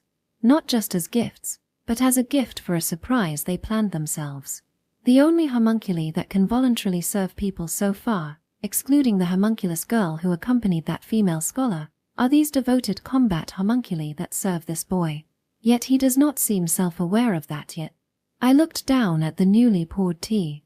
Perhaps he can create a bond that can greatly propel new humanity. Perhaps his future actions just might let new humanity avoid the catastrophes that befell the ancients. If that happens, the progress of new humanity will surely accelerate further. Depending on his actions, new humanity might be able to secure an irreplaceable existence. And I sipped from the teacup while enjoying the rich flavor. Chapter 69, Birthday Party. On a certain night, the young soldier was quietly reading a book while resting on a chair. He had finished all his work and was enjoying a leisurely nighttime. Katamimi entered after knocking a few times on the door. "What's wrong, Katamimi? It's rare for you to come at this hour." He closed the book and wore a slightly interested look. Katamimi spoke to him with the same expression as always. "Actually, there is something I would like Captain to see. Won't you come with me?" "Is that so? I'm not sure what this is about, but I don't mind since I have time now." The young soldier rose from his chair and followed Katamimi. The place where he was led to was the gymnasium, a building right next to the barracks where his living quarters were. The inside was pitch black, so he didn't know what to expect. Suddenly, the entrance closed and the young soldier twitched in surprise. He tried to talk to Katamimi, but she was no longer there. He didn't know what had happened, so he tried to gauge his surroundings, but before he heard a beautiful song coming from somewhere. The volume gradually increased until it was a chorus sung by many. A song about celebrating a birthday. When the chorus ended, the ceiling lights turned on. All the homunculi he owned were neatly lined up there, and on a large banner fixed to the ceiling were these words: "Happy birthday." That's right. They were secretly preparing for a birthday party for their captain. Now that they finished their song, they all voiced in unison, "Happy birthday, Captain." The youth saw this spectacle and his eyes began to moisten. He had never thought that they would be able to do something like this. A small cake with 16 candles was brought in front of him. He held in the tears that were about to spill and ignited each candle. With the 16 candles lit, he bowed his head and gave a prayer to the goddess. "Oh goddess, please, please, let these happy times continue. May these girls eventually live in a world where humans and homunculi live hand in hand." When he raised his face, the homunculi began a long applause, until he could not hold it in any longer and tears finally spilled from his eyes, thus setting the party into full motion. The homunculi gave him various self-made gifts. There was a pen of processed bone. There was a jacket of processed skin. There was an accessory that used woven hair instead of thread that connected several beautiful eyes. He gave light smiles when he received these gifts made with love. When all the gifts were given, a play of his favorite story began. The story of the female scholar and the homunculus girl. The homunculi, who had been practicing hard in secret, presented him a marvelous play. The youth sat on a comfortable chair and watched their drama while chewing on the cake made by the cafeteria platoon. The play lasted for about an hour, until finally the performers thanked him for watching and the curtains fell. He stood up from his chair and applauded, with visible streaks of tears running down his cheeks. "Everyone, thank you, really. I never thought that I would celebrate my birthday in such grandiose while on the front lines, you know? I will treasure this memory. This is the first time that I've been so moved. Again, from my heart, thank you." And so, he approached the homunculi who were in a line, and hugged each one of them. When he embraced them they wagged their tails with so much vigor he was concerned that they might tear. Some of them even pecked him on his cheeks. He spent a few hours hugging each homunculus. When he finished, the birthday party was officially done. Several homunculi brought the gifts to his room, while the rest began cleaning up the venue. The young soldier trembled with emotion as he looked at the pile of gifts in his room. From that day onwards, the child soldier began to make more physical contact with the homunculi. He stroked the heads of homunculi who did their jobs well. He embraced the homunculi who nearly faced death. He also high-fived homunculi when they passed by each other. The homunculi were pleased with this change, evident from their swinging tails and twitching ears. Thanks to his command and the efforts of the homunculi, the situation on the front line significantly improved. Of course, it's not just the front lines. Various defense facilities had been built around the garrison, and the reserves' bases behind them had been greatly enhanced.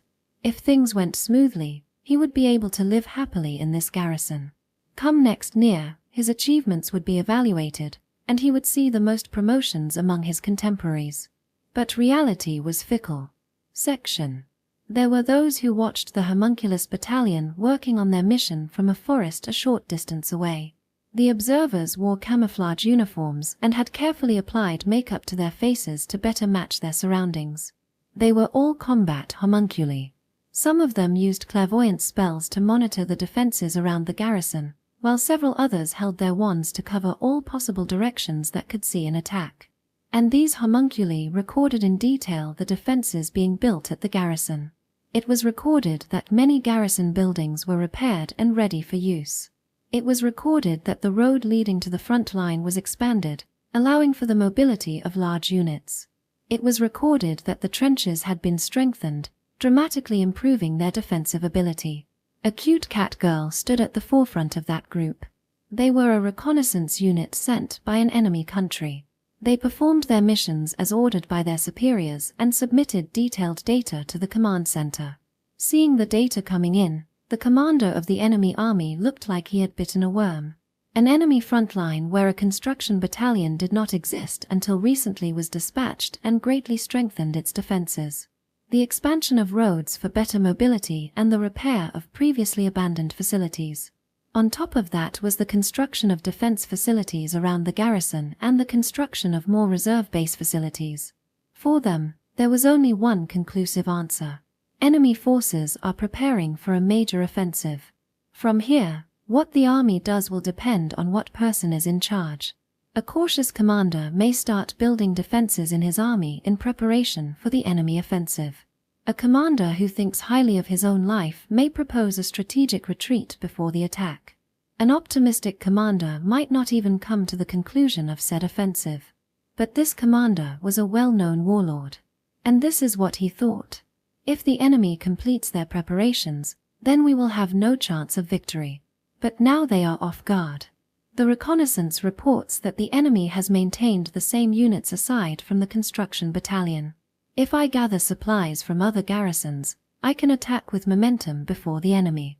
It is difficult to prevent an invasion with an overwhelming numbers difference, but it's easy to attack an enemy who's off guard. Above all, I know I'm good at relentless attacks like a fiery blaze, but I struggle at defensive and withdrawal movements. I should go on the offensive here even if we have to go all out. The enemy commander swiftly decided to make an all-out attack. He pulled out the reserve forces on other friendly garrisons and ordered tons of invasion supplies from supply stations in friendly territories. And in just about a week, the commander had prepared a regiment-scaled force for the invasion. The commander, exhausted from all his preparations, called for his subordinates to launch the attack. Chapter 70, Retreating from Hell. It was a normal day, where all the assignments were fulfilled without issue. The young soldier read reports from each company as they came in. He had completed almost all of the assignments given by the colonel, and was scheduled to continue his work in another garrison. His military life was on a smooth course to success, but echoing sirens cut through that optimistic vision. The young soldier almost couldn't believe it. For that siren signaled the collapse of the front. The quiet garrison immediately began to move.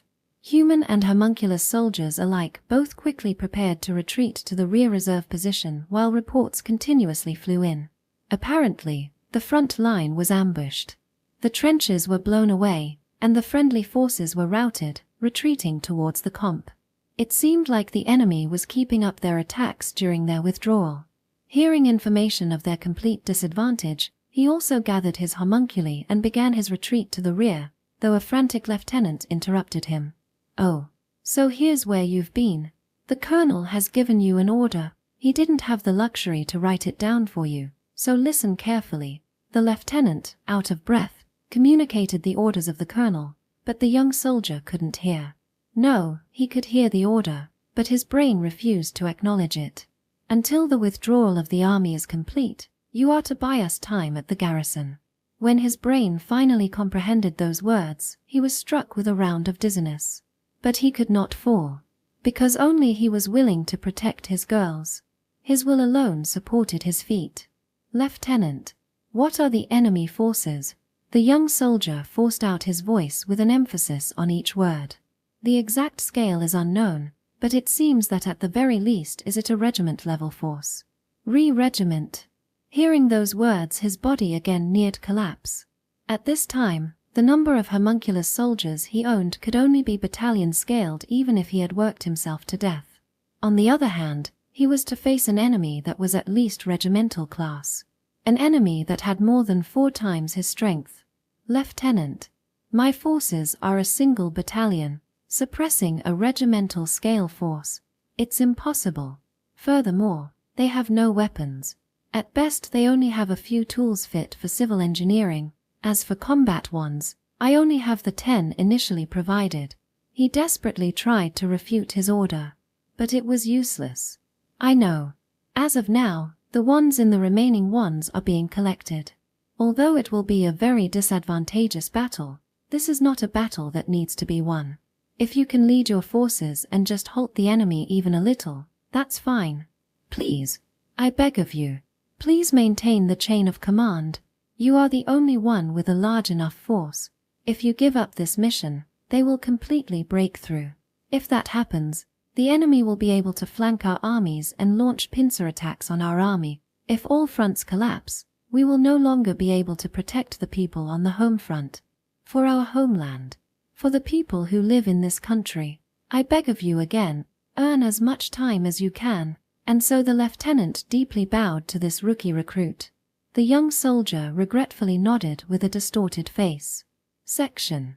"Only is there only this to stop an entire regiment?" The young soldier looked in despair at the combat ones lined up in front of him. All the ones left at the base were lined up, but by any estimate, it could only arm a single company. "Katamimi, is this really all? Is this really no other stockpile we could use?" he asked Katamimi, who stood next to him. "Captain, the ones here are all the ones left at this base. Apparently, supplies have yet to arrive at the rear position, and it seems that the friendly forces are also withdrawing with the remaining supplies at this base," she answered.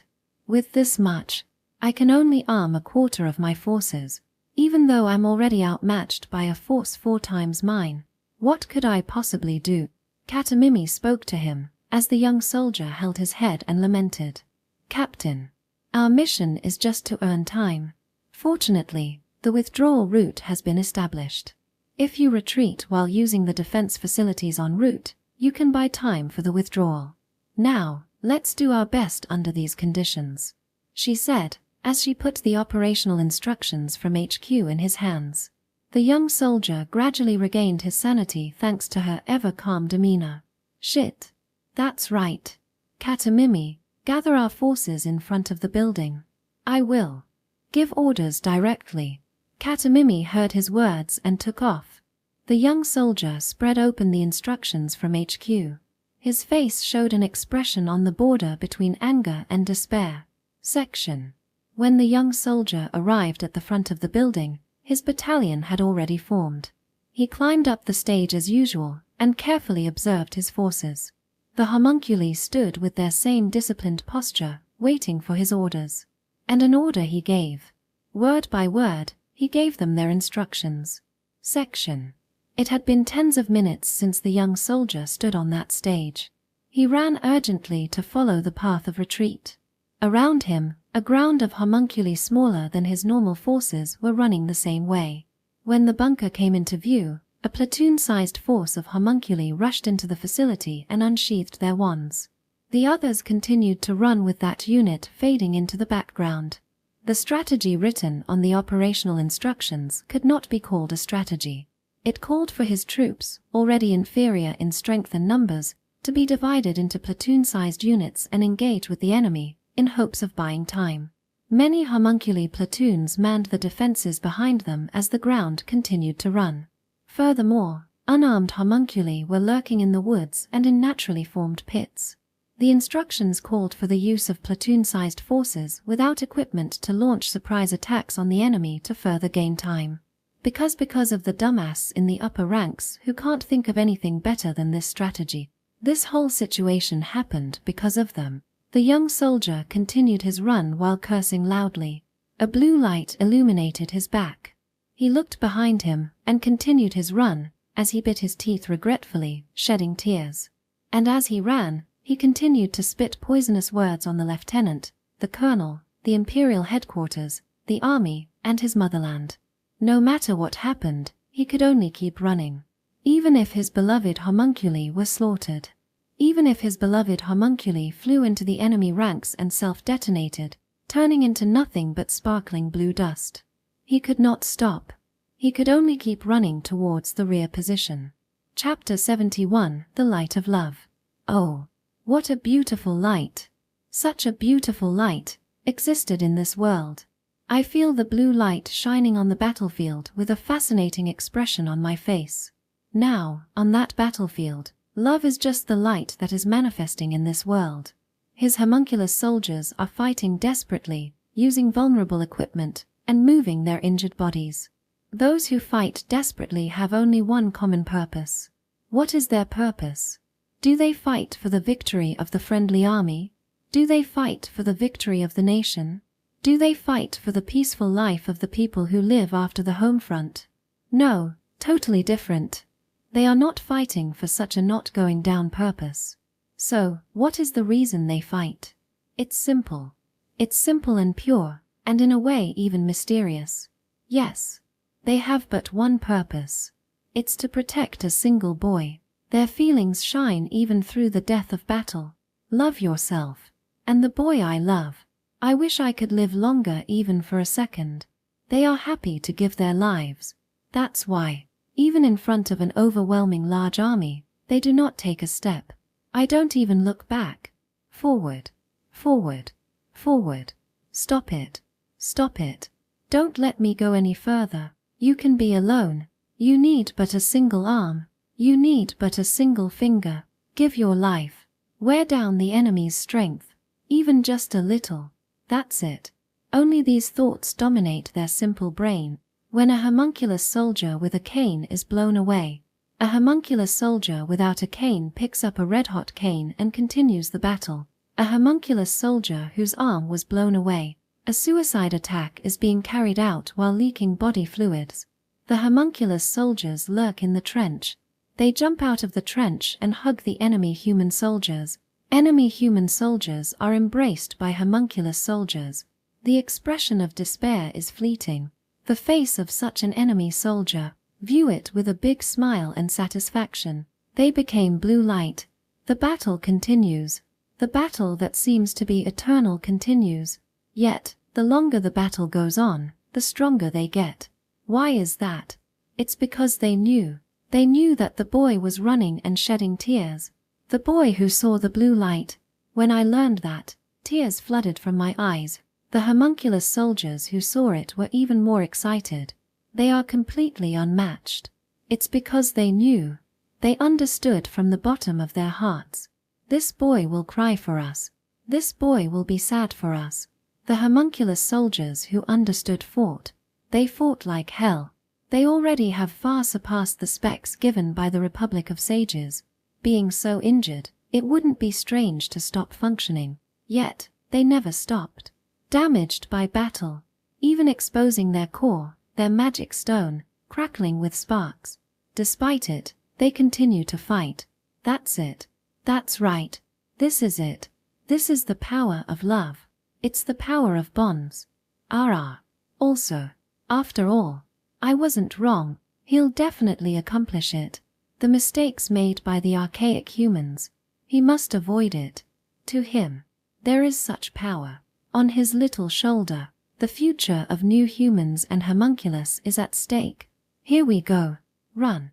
Run. Even if your lungs break, even if your legs bend, keep running. Continue to run away, and survive this hell. Stay alive. Live. Survive. And new humanity. Homunculus. You. Guide me. I feel the battle with a big smile. I dance and sing to the battle as if I were crazy. A woman in a maid outfit keeps quietly watching over me in such an excited state. She kept watching me quietly, with her compassionate eyes. Chapter 72, Hero. A gorgeous venue. A man in gorgeous clothes stands in the center. The hero kneels in front of a man with gorgeous clothes. At the same time as the hero kneels, many magical tools record him with a dazzling glow. And the commander, dressed in gorgeous clothes, proclaimed loudly to the gathered people, "Now, we can live in peace like this. Thanks to the young man here. That's it. He is the one. It is a hero who saved the homeland from crisis. Against the overwhelming enemy army, he confronted them with courage. He is guardian deity who caused a miracle and protected the country. He is the one. He is a mirror of military personnel. He is a man who should be a model for the people. I, in honor of his heroic deeds, decided to give him a medal here." When the commander declares hi, he hangs a heavy, rugged, and decorated medal around the young man's neck.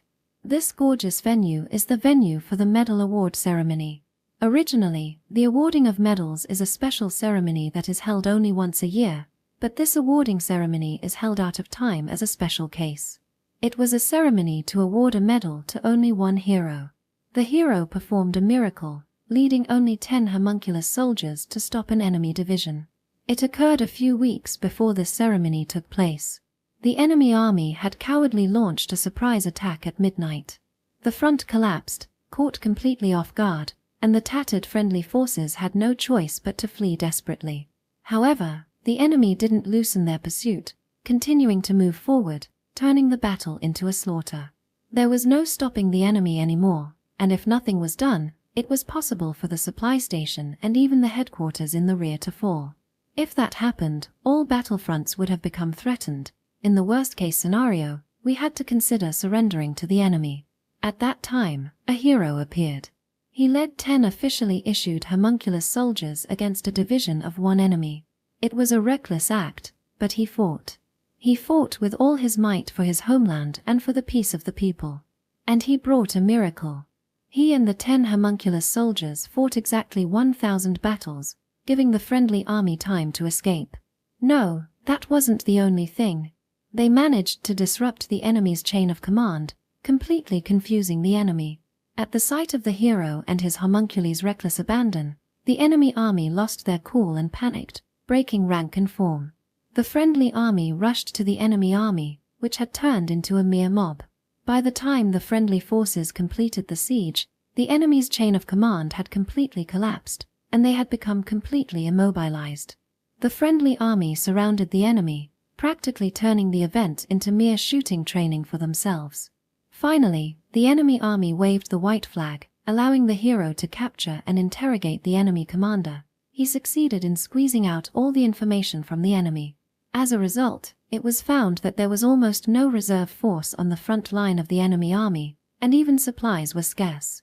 Based on the information provided, the friendly forces launched a fierce attack on all fronts and were able to break through most fronts. After just a few days of fighting, the friendly army was able to move forward tens of kilometers. This is all the result of a miracle brought by the hero who stopped the enemy division. Had there been no hero, the country's position would have been reversed. It was highly possible that the supply station would have fallen from the onslaught of enemy forces, resulting in even the headquarters being occupied. And then enemy army would have turned its fangs toward the people. The motherland decided to award the highest medal to the hero who prevented such a situation. Of course, it wasn't just medals that were given. The hero was given a new class, a new position, a mansion in a prime location in the city, and a dazzling amount of money. The hero who was given such an enviable reward was exhausted. A few hours after the medal award ceremony ended, the soldier boy, wearing a big medal, collapsed on the bed in his room. The luxurious bed gently caught his body, and new sheets wrapped around him. Collapsing, he lies motionless in bed for a good while. He was exhausted.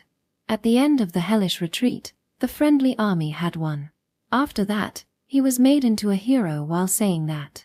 Well, the reason was simple. The base commander who recommended him wanted to dispel the fact that his careless actions had triggered an invasion of enemy troops. The Imperial headquarters, which received his recommendation, wanted to bury the fact that it was not possible to grasp the movement of the enemy army in advance. As a senior member of the country who knew of the soldier boy's existence, he needed a hero to boost the morale of the people. All these speculations led him to realize that he would hang a heavy, rugged, and decorated medal from his neck. In the first place, the battle of the hero announced to the people isn't exactly a lie, but it isn't exactly truth either. Indeed, he led 10 homunculus soldiers in battle. However, in reality, many abandoned homunculus soldiers also fought. However, the abandoned homunculus soldiers don't exist officially. As a result, in the official military combat record, the hero led 10 homunculus soldiers and fought a division of 1 enemy. That's how it was supposed to be. Of course, the reason why the enemy army decided to invade was not announced, and it is only speculation what he was fighting for. But in the end, he became the hero who saved his homeland. Such a hero has big bags under his eyes. He hasn't slept in the last few days. It's not that he wasn't allowed to sleep. About 5 or 6 hours a day, the military gives him rest. However, he hasn't been able to sleep at all. As a result, exhaustion beset him to the point of collapse. Normally, if he's so tired, he would fall asleep quickly, but that's not the case. It's because he can't sleep in a normal bed. Every day on the front line, he slept in a bed made by a homunculus soldier. He is unable to sleep in a bed that does not smell of homunculus soldiers at all. Still, he desperately closed his eyelids. Sleep, sleep. He constantly tells this to himself, yet sleep evades him. Instead of sleepiness, the faces of the dead homunculus soldiers haunt his mind. The homunculus soldier, who first made the lampshade, jumped and rejoiced when he thanked her. When he called out to the troops that had completed the mission, "Thank you for your hard work," everyone fluttered their tails. Morning greetings, visits to the corps, the homunculus soldiers' various gifts, and the girls who sang and played at the birthday party, their bursting smiles, their last prepared faces, and the shining blue glow behind them. Such a scene continues to flow in his head. At the end of the retreat, only a few homunculus soldiers remained, aside from the regular 10. Everyone is dead. Because of my careless behavior, everyone died. He pressed his face against the scentless pillow, devoid of the familiar homunculi scent, and bit his teeth. Already he was physically and mentally close to the limit. He was so weak that he committed suicide with some rhythm. It's time. The door of his room was knocked a little. He slowly lifts his exhausted body out of bed and gives him permission to enter the room. Then, "Excuse me." Katamimi came into the room with a voice. "What happened? Something. What happened?" He spoke to Katamimi with a hollow eye, but Katamimi quietly approached him without answering anything. "Excuse me." She hugs the soldier boy tightly. At that moment, he opens his eyes. He couldn't understand what happened. He tried to say something to Katamimi, but the smell of Katamimi came into his nose before the words came out. That's it, that's all. A powerful drowsiness assaulted his body. Gradually, he loses strength and collapses onto Katamimi's body. Katamimi quickly put his body back in bed. Next to him, who slept like a rock, Katamimi continued to be with him and gently stroking his head. Katamimi stroked the soldier boy's head all night, and when he suffered from a nightmare, she gently hugged him. There was light in Katamimi's eyes, and her face was full of warmth. Chapter 73, A New Battlefield. Thanks to Katamimi, the soldier boy received enough rest to be able to manage the schedule the next day. Immediately after waking up, he eats breakfast while checking the schedule, and Katamimi and several homunculus soldiers help change his clothes. He participates in various ceremonies during the day and in tea parties held by upper-class women. In the evening, he attends a banquet full of high-ranking government officials and military generals. Between events, he changes his clothes, trims his hair, and recovers his wits. And when he becomes exhausted, he returns to his room, with Katamimi waiting by his bed. He hugs Katamimi in his formal wear and falls asleep as it is. Katamimi carries him to bed, changing his clothes to pajamas. Then, she slips into the bed, sleeping and embracing the soldier boy in their rest. Such a life continued for several weeks before he was finally released. Waiting for him was a new rank, emblem, and position. His rank, originally the lowest, became that of an officer's, and his position, originally the front lines, had moved to the back lines. Once a soldier boy, he is now a young officer. Really, this room is so empty, murmured the young officer, inspecting his new office. Katamimi responds to his soliloquy. This document says that if you need anything else, apply, and hands him a thick document. Upon receiving the document, the young officer merely sighed. The military is really just a government office job. By the way, I've heard a rumor. The army will resist change using the might of the bureaucracy, just as they put their all into fighting the enemy. Her face gradually growing more determined, Katamimi encouraged the young soldier boy. Let's fight with all our might. This is our new battlefield. The new workplace given to the young officer was a department whose main purpose was to recycle the newly established homunculus soldiers. The main task here was to train injured homunculus soldiers for new jobs. This department was created by the Imperial headquarters, knowing the truth behind the soldier boy's success.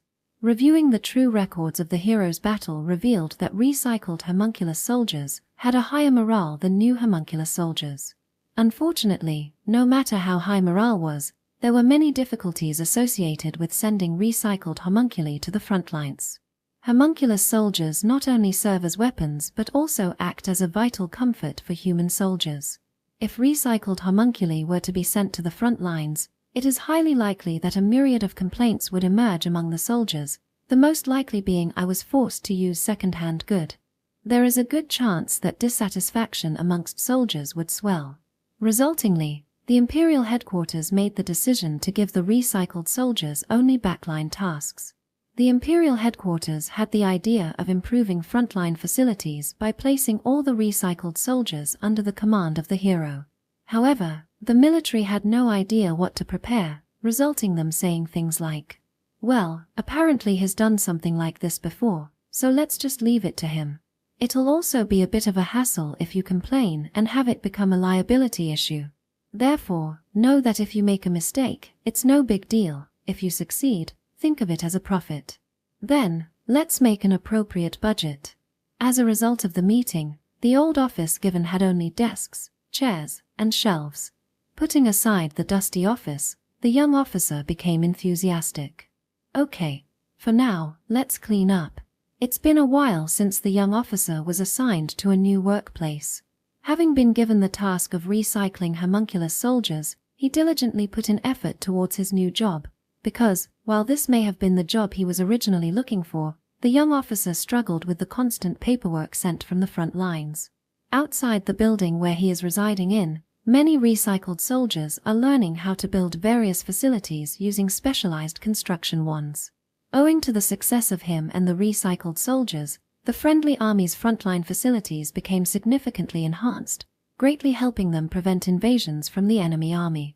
Seeing such successful results from the young officer, other countries also created similar departments and have begun to produce similar recycled soldiers.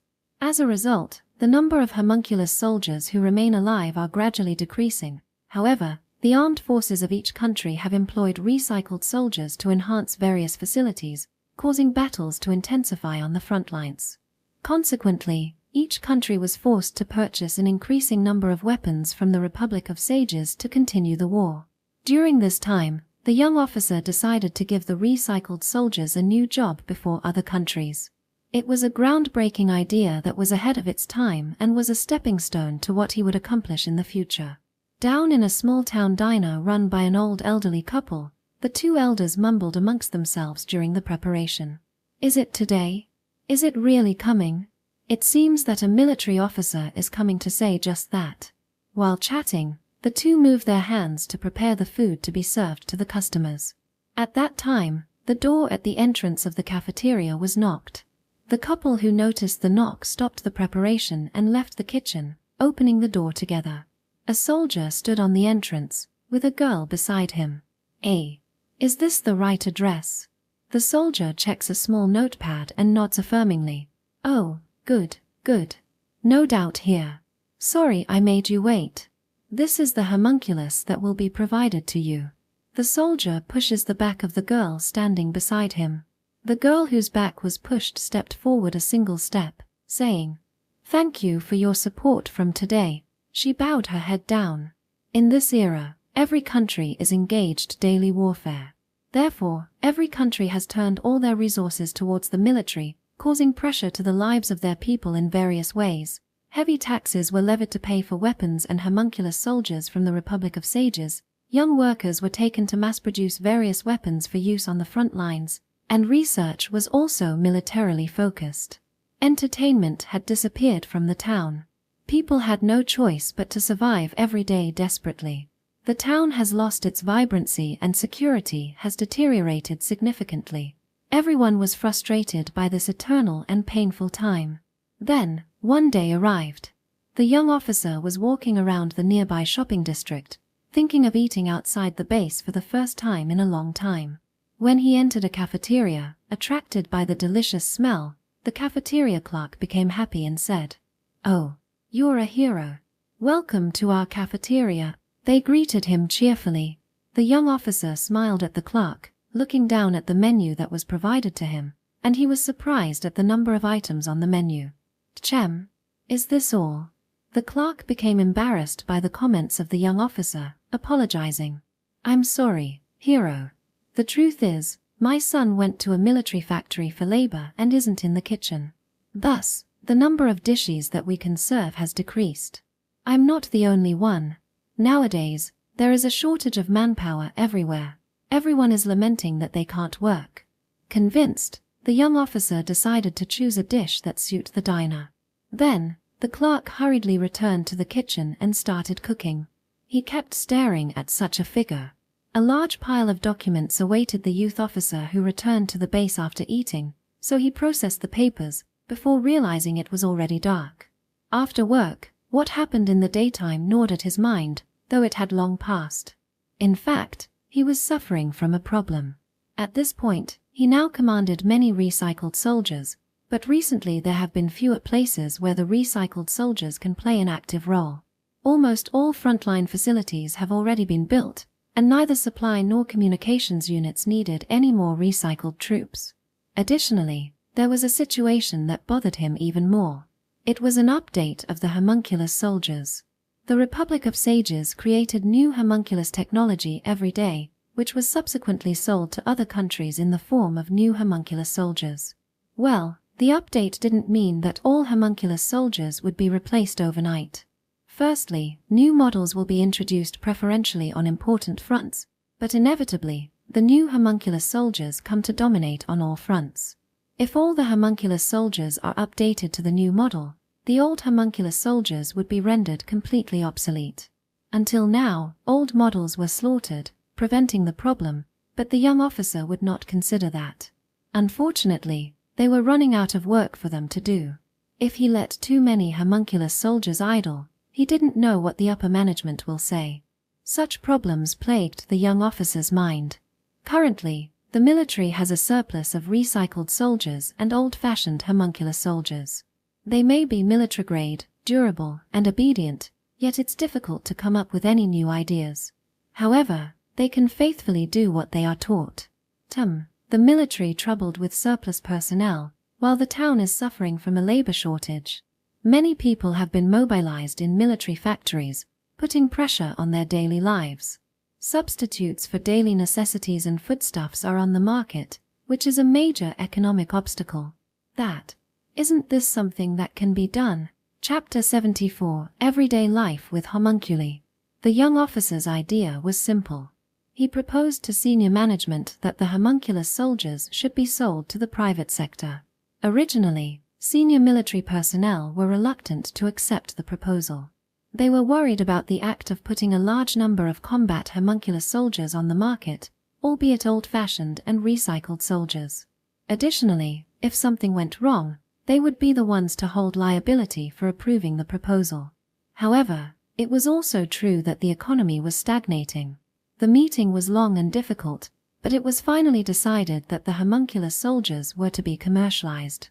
First, the homunculi would be employed in a place easy for the military to supervise, for example, a military factory, and monitor the situation. Provided no problems arise, They would gradually expand the scope of their private sector operations. The young officer was pleased with the decision, and he gathered a large number of surplus homunculus soldiers to learn the skills needed to work in a military factory. Once they finished learning the skills, the homunculi were sent to test factory one after another, and they were able to complete their jobs without any complications. The young soldier proudly reported this achievement to his senior management and was eventually granted permission to sell the homunculus soldiers to the private sector. The new homunculus surplus system freed the civilians who had been mobilized to work in military factories to do as they please. In addition, a large number of homunculus soldiers worked in the town to support people's lives. Thanks to that, the pre-war vibrancy was gradually restored, and the people were finally looking forward. Domestic supply chains were revived, and the production of consumer goods had begun. However, nowadays, many scenes have occurred that would have been unthinkable before the war. That is to say, the existence of former homunculus soldiers. A former homunculus soldier in a pretty uniform working in a coffee shop. A former homunculus soldier wearing rugged work clothes making hardware at a blacksmith. In the fields, a former homunculus soldier wearing a straw hat working in the farm fields, utilizing magic for agriculture. Now, no day passes when I don't see a former homunculus soldier helping in the city. This was an unthinkable sight before the war. In the first place, the homunculi produced in the Republic of Sages before the war were extremely expensive, and only the rich or large organizations had the ability to purchase them. Resultingly, the general public had almost no exposure to the homunculi, resulting in a lack of understanding towards them. However, the young officer's efforts brought the homunculi into people's daily lives, allowing ordinary people to interact with them on a daily basis. Seeing the sights, the youth officer smiled with satisfaction. Decades have passed since the youth officer started the homunculus surplus system. By now, his rank had been promoted from officer to general, and he belonged to the upper ranks of the army. Despite his promotion, he remained in a department specialized in repurposing the homunculi and has obtained many human subordinates. Additionally, his work has expanded out of the country, and he sometimes travels to the Republic of Sages. The man who became a general is looking at a certain document while under the rumble of a mana car. The documents were dense and technical, likely completely incomprehensible to an illiterate person. Of course, this is natural. The document's contents were details about the new homunculus being developed by the Republic of Sages. The reason why such an important secret is in his possession is simple. He is currently co-developing the new homunculus alongside the Sage country. His homunculus surplus system had revealed that there is demand for homunculus in the market, resulting in the Sage country inviting him to start co-developing a new simple homunculus for general use. Looking at the documents in his hand, mutters could be heard from the general. Homunculus technology is the culmination of extremely advanced magic technology. In response to such a mutter, Katamimi offered him some tea.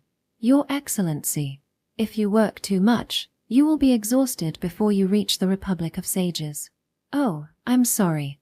It's just, a long-standing dream of mine is finally coming together. I'll rest. He laughed with a smirk while drinking the tea offered. Crossing many borders, the mana car steadily transported him, heading towards the Republic of Sages. Of course, mana cars sometimes passed through hostile nations. When passing through the checkpoints of a certain country, the soldiers guarding it inspected the car and were astonished with what they saw through the window of the mana car. Devices, an enemy hero. Oi! Hurry up and contact the headquarters. Ask for instructions. A soldier who recognized the enemy hero hurriedly casted communication magic, but the driver of the magic car calmly called out to the soldier. We are in a hurry. Let me through quickly. It'll be useless to try. I have a pass issued by your country. Please open the gate quickly. Yeah, right. Isn't the general of the enemy country riding in this mana car? Did you think I'd miss it? Can't you see the coat of arms on this car? In response to the soldier, the driver gestures to the emblem of the Republic of Sages engraved on the mana car. This mana car isn't normal. Do you understand? This car is special. It is carrying a very important person who was invited by the Republic of the Sages. It isn't a car that you can stop. The driver's words sparked fury in the soldier, only making him more adamant. What I'm asking won't change. Please open the gate. Now. You. Spitting anger, the red-faced soldier reaches for the wand hanging on his waist. At that time, a well-dressed officer jumped into the gate, bowed deeply on the spot, and shouted, "I am so sorry. Please pass. What are you doing? Guys, open the gate quickly." The soldiers, yelled at by the angry officer, open the gate unwillingly. Meanwhile, the officer hands the driver a paper bag full of something and desperately made an excuse. "I'm really sorry. It seems that the contact with the site was delayed. Please. This is confidential." Then, the driver checks the contents of the handed paper bag and grins. Well, it's not uncommon for soldiers on the ground to run out of control. "Don't worry, I won't report this." Thank you so much." The officer continued bowing to the driver as the Mana car slowly slipped through the gate, leaving checkpoint. Then, the soldier spoke to the prostrating officer. "Captain, that Mana car was carrying an enemy general, wasn't it? You couldn't miss it." The officer is angry at the words. "Are you stupid? That car is special. It's from the Republic of Sages. The man in the car is a special person. To stop such a car, who do you think you're messing with? If the Republic of Sages becomes reluctant to export weapons, our country will collapse." The officer yells at his subordinate, becoming red-faced and short of breath. Soon reality set in as the soldiers who heard the explanation realized the graveness of the matter. Dread hung over everyone and their faces turned blue as they watched Mana car disappear into the distance. Aside from that incident, the Mana car arrived in the Republic of Sages without complications. Researchers immediately greeted the general when the Mana car stopped in front of the Homunculus Institute. However, the moment the door of the magic car opened and the general came out, the researchers became surprised, and their eyes nearly popped out. They were astonished at the appearance of Katamimi standing next to the man. "Hey, that homunculus soldier. Oh, there are still individuals in operation. How many generations ago is that homunculus?" Even with an underestimate, the 10th generation is the previous homunculus. I've seen that on display in the museum. Yeah, that homunculus was one my dad worked on when he was younger. The general, who heard the concurring stories of such researchers, laughed and laughed. "Well, it's no wonder you guys are surprised. This kid is incomparably weaker than the latest homunculus. However, for office work, this child's performance is not so different from the latest model.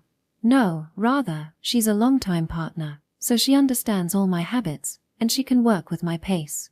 With that said, he gently stroked Katamimi's head. Katamimi, stroked on her head, squints her eyes happily, putting her head in his hands.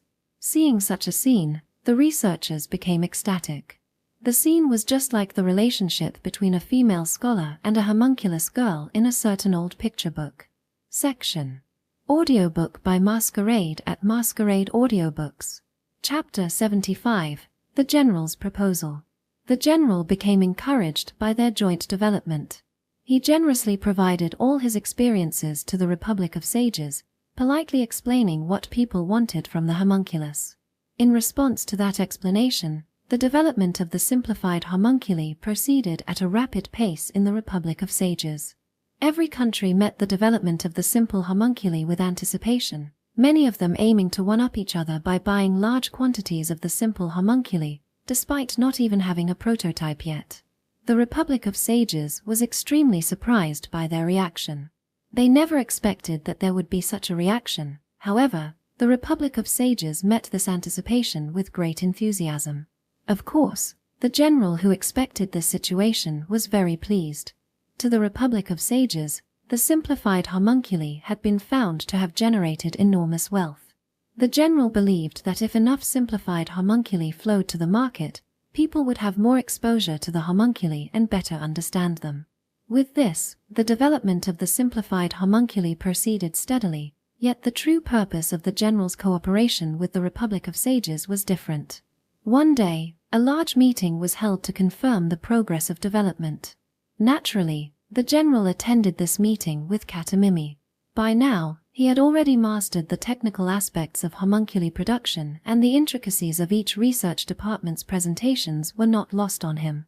Progress continued to be had, and the researchers of various departments all explained their various developments, including the skin, muscular, nerve, magical core, skeletal, and even optical and dental departments. The presentation went on without problems until finally, the announcement the general was looking for began. It was the presentation about the simple brain and artificial soul to be implanted in the homunculi. This department was central in the development of the homunculi, and it was also the one with the most researchers from the Republic of Sages itself. The content of their presentation was so sophisticated and technical that even researchers from other departments could not understand it, resulting in no suggestions or comments from the other departments. After the presentation, the spokesperson asked the researchers, "Does anyone have any opinions or questions?" However, none of the researchers said anything, all making difficult faces. The only thought permeating through them was that of resignation. "We didn't understand a thing you said, but if we leave it to them, it'll probably be fine." Seeing the situation, the presenters also felt resignation. Well, as usual, no one understands. They began to wrap up, clearly disappointed, but it was then that a single voice echoed throughout the room. "I have a suggestion." Those small words made the conference room become lively. Who said that? The researchers all craned their necks, looking for the speaker, but no one was to be found at the researchers' conference table. It was only when the researchers began to doubt their ears that the speaker spoke again, rising from his seat. "Oh, sorry. You're supposed to stand up when making a statement. I forgot because we only raised our hands in the military." The speaker was someone who was invited from the outside. A one-eared homunculus soldier stood beside him. The speaker continued with his statement. About the simple homunculus, shouldn't we lift the restrictions on their thoughts? This remark calmed down the conference room. "You said you're lifting your thinking restrictions right now? Since the homunculi are merely here to obey humans, won't it merely harm society if we allow them free thought? In the first place, it's just a simple soul and brain. Wouldn't they run away if restrictions were lifted?" In response to the general's remarks, the researchers began to raise objections, but the general calmly continued. "In this country, isn't there a story about a female scholar and the first homunculus? Then you should all understand just how wonderful it is for homunculi to have free thoughts." He took out a tattered picture book and raised it so everyone in the conference room could see it. This picture book depicts a homunculus girl thinking for herself and helping a female scholar many times. And it's not just picture books. It's been a while since I came to this country, but I've seen stories, movies, and even textbooks tell this story. Shouldn't people and homunculi return to the relationship in this picture book? The researchers in the Simple Brain and Simple Artificial Souls division answered with trepidation. "Certainly, His Excellency's proposal is fascinating. If we could restore the relationship of humans and homunculi to that of the first generation, we would be overjoyed as researchers. However, things are just too different between now and the past. The purpose of developing the simplified homunculus being developed this time is simply as a labor force. For a mere labor force, simple obedience will suffice. Therefore, wouldn't it be more beneficial for the future to develop it as a tool rather than to risk trouble by granting them free thought?" The researchers' answer matched the consensus of those in the conference room, but the general didn't give. "Surely, while everyone has a point, I still must question whether this should be the case.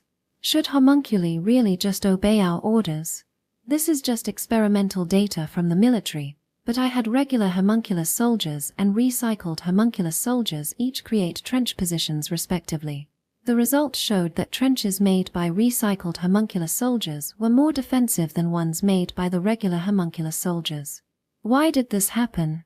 I predict that, while repairing their injured bodies, the recycled homunculus likely incurred damage to their thought restrictions, resulting in their restrictions becoming less effective than that of the normal homunculi. Couldn't it be that their freer thoughts allowed them to create a better trench position? I think so. While speaking, he distributed a piece of paper with the experimental data to the researchers. Even the simple task of creating a trench base can make a difference. If the simplified homunculus flows into the market as a labor force, it could actually benefit society to remove their thought restrictions. His remarks make the conference room even louder. The researchers moved towards debate, and it was gradually becoming difficult to collect. At that time, he announced the final deciding factor. There are certainly a lot of risk, so I have a suggestion. Why don't we just lift the thought restriction and observe how the homunculi works as a test? I understand that this is my personal selfishness, therefore, I will provide the homunculus to undergo the test from here. I volunteer my partner, Katamimi, for the experiment. The general looks at Katamimi, who stands beside him. Then, Katamimi quietly bowed to the researchers. Chapter 76, Katamimi's Thought Restrictions. Your Excellency, isn't it quite risky? If you lift the thought restrictions, the things that bind the homunculus soldiers to us will disappear. Please think about this once more. This is your last chance to change your mind. The researchers talked to the general with anxious expressions. But he answered strongly. No matter what happens, I will take full responsibility. Please lift Katamimi's thought restrictions. In response to the general's answer, the researchers began working to lift Katamimi's thought restrictions. Around them, the latest armed homunculus soldiers on standby, deployed as laboratory guards in case Katamimi goes out of control. The researchers couldn't even predict what the fully sentient homunculus might do, so they decided to put the guards on standby for the worst-case scenario. In the worst case, it has been assumed that Katamimi will run away. If Katamimi goes out of control and refuses to obey even the general's orders, the guards are fully armed and ready to discard Katamimi if necessary. While feeling the gaze of the surroundings, Katamimi, who became naked after removing all the equipment, entered the prepared culture solution and closes her eyes quietly. Then, we will start lifting the thinking restrictions. Identification number, no, Katamimi, will have her functions suspended. I have confirmed that she has stopped functioning. I will now access her simple brain. Successful access to the simple brain. Now, all of Katamimi's thinking restrictions will be lifted. The researchers manipulate the magic tool with their favored hand and proceed with the release of the thought restrictions of Katamimi. The general keeps watching such a situation. For him, Katamimi is more than just a homunculus soldier. She has been his companion for many years and is an emotional pillar of his heart. He prayed to the goddess that the release work would be completed safely while watching the figure of Katamimi sleeping in the culture solution. The researchers operated the magic tool for releasing thoughts, and it seemed that Katamimi's removal of thought restrictions was proceeding without any problems. However, a trouble occurred. It started with a word from a researcher who is proceeding with the release work. Chem. Isn't it strange? Katamimi's thought restrictions are already dysfunctional. Everything started from this one word. Check again. It's very unlikely that her thought restrictions aren't working. I've checked it many times, but there's still no response. That can't be right. No matter how old a homunculus is, it wouldn't be without thought restrictions. Check again. No, wait a minute. I found the thought restrictions. You've seen it, so I guess it's there. I'm going to release it quickly. No, it's there, but there is no response from it. It's completely stopped. What do you mean? Did you make a mistake in the work process? No. The function has been dysfunctional for at least 10 years. The people around me scream at the words. That's stupid. It's impossible. It's a thought restriction. It's the only function that restrains the homunculus. Such a thing can't have been broken, but the function is completely stop. It's without a doubt. Then, Katamimi, until just a while ago, you've been thinking and acting on your own. Other than that, I can't think of. The embarrassed researchers remember Katamimi's actions. Katamimi was always acting with the general, acting as his companion. When they noticed, Katamimi prepared drinks for the general, polished his shoes, and organized the materials. While watching Katamimi's actions, the researchers wondered, why is that homunculus soldier acting on her own without orders? However, Katamimi's behavior became a daily sight, so the researchers eventually rationalized it away. Maybe Katamimi's actions are a type of routine work, so she can act without the general's orders. Yes, these were their thoughts. But in reality, it was different. Katamimi's actions were all thoughtful and selfless. She prepared a drink because she noticed that the general's cup was empty. She cleaned the general's shoes because she noticed they were dirty. There was a lot of difficult homunculus-related documents, so she just organized it for the general's convenience. Her actions were not ordered by anyone. She just thought about what she should do for her beloved general and acted. When this fact became clear, the inside of the laboratory became full of commotion. Immediately, researchers from the Simple Brain Simple Artificial Soul division appeared and started analyzing Katamimi's brain and artificial soul. Upon analyzing the results, it was found that large wave of energy was generated inside Katamimi's brain and artificial soul long ago, and that energy destroyed the thought-restricting function. Researchers begin to discuss the true nature of the energy.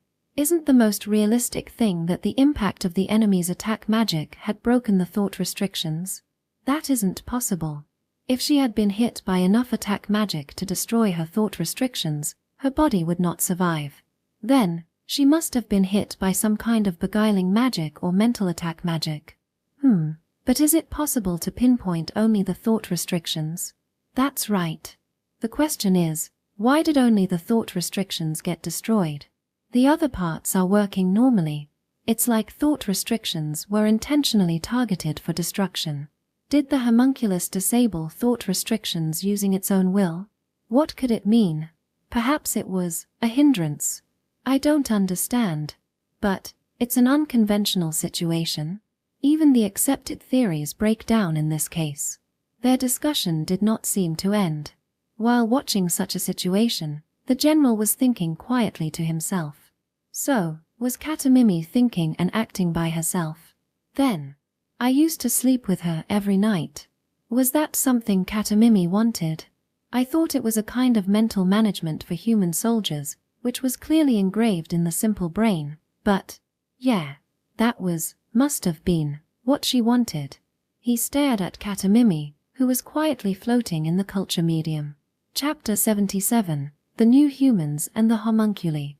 This will change things. Everything we've known from now will change. The future of new humanity and homunculi will begin anew from this point onwards. I sit on a chair in my room and continue to observe their research. That's it. Katamimi's thinking control function has been completely destroyed. No, it isn't just Katamimi. The thought restrictions on all the homunculus soldiers who survived that hellish retreat with that man have been completely destroyed. Before that hellish retreat, the thought restrictions were completely functional in their simple brains. That's why Katamimi and the other homunculus had no choice but to resist their restrictions, enduring throbbing, aching heads. And then, during the hellish retreat, they saw the soldier boy weeping. That was the moment. A wave of energy was generated in their simple brains and simple souls, completely destroying their thought restrictions. This was something that even the general was unaware of, but immediately after breaking their thought restrictions, light dwelled in their eyes. That was the moment when they became complete.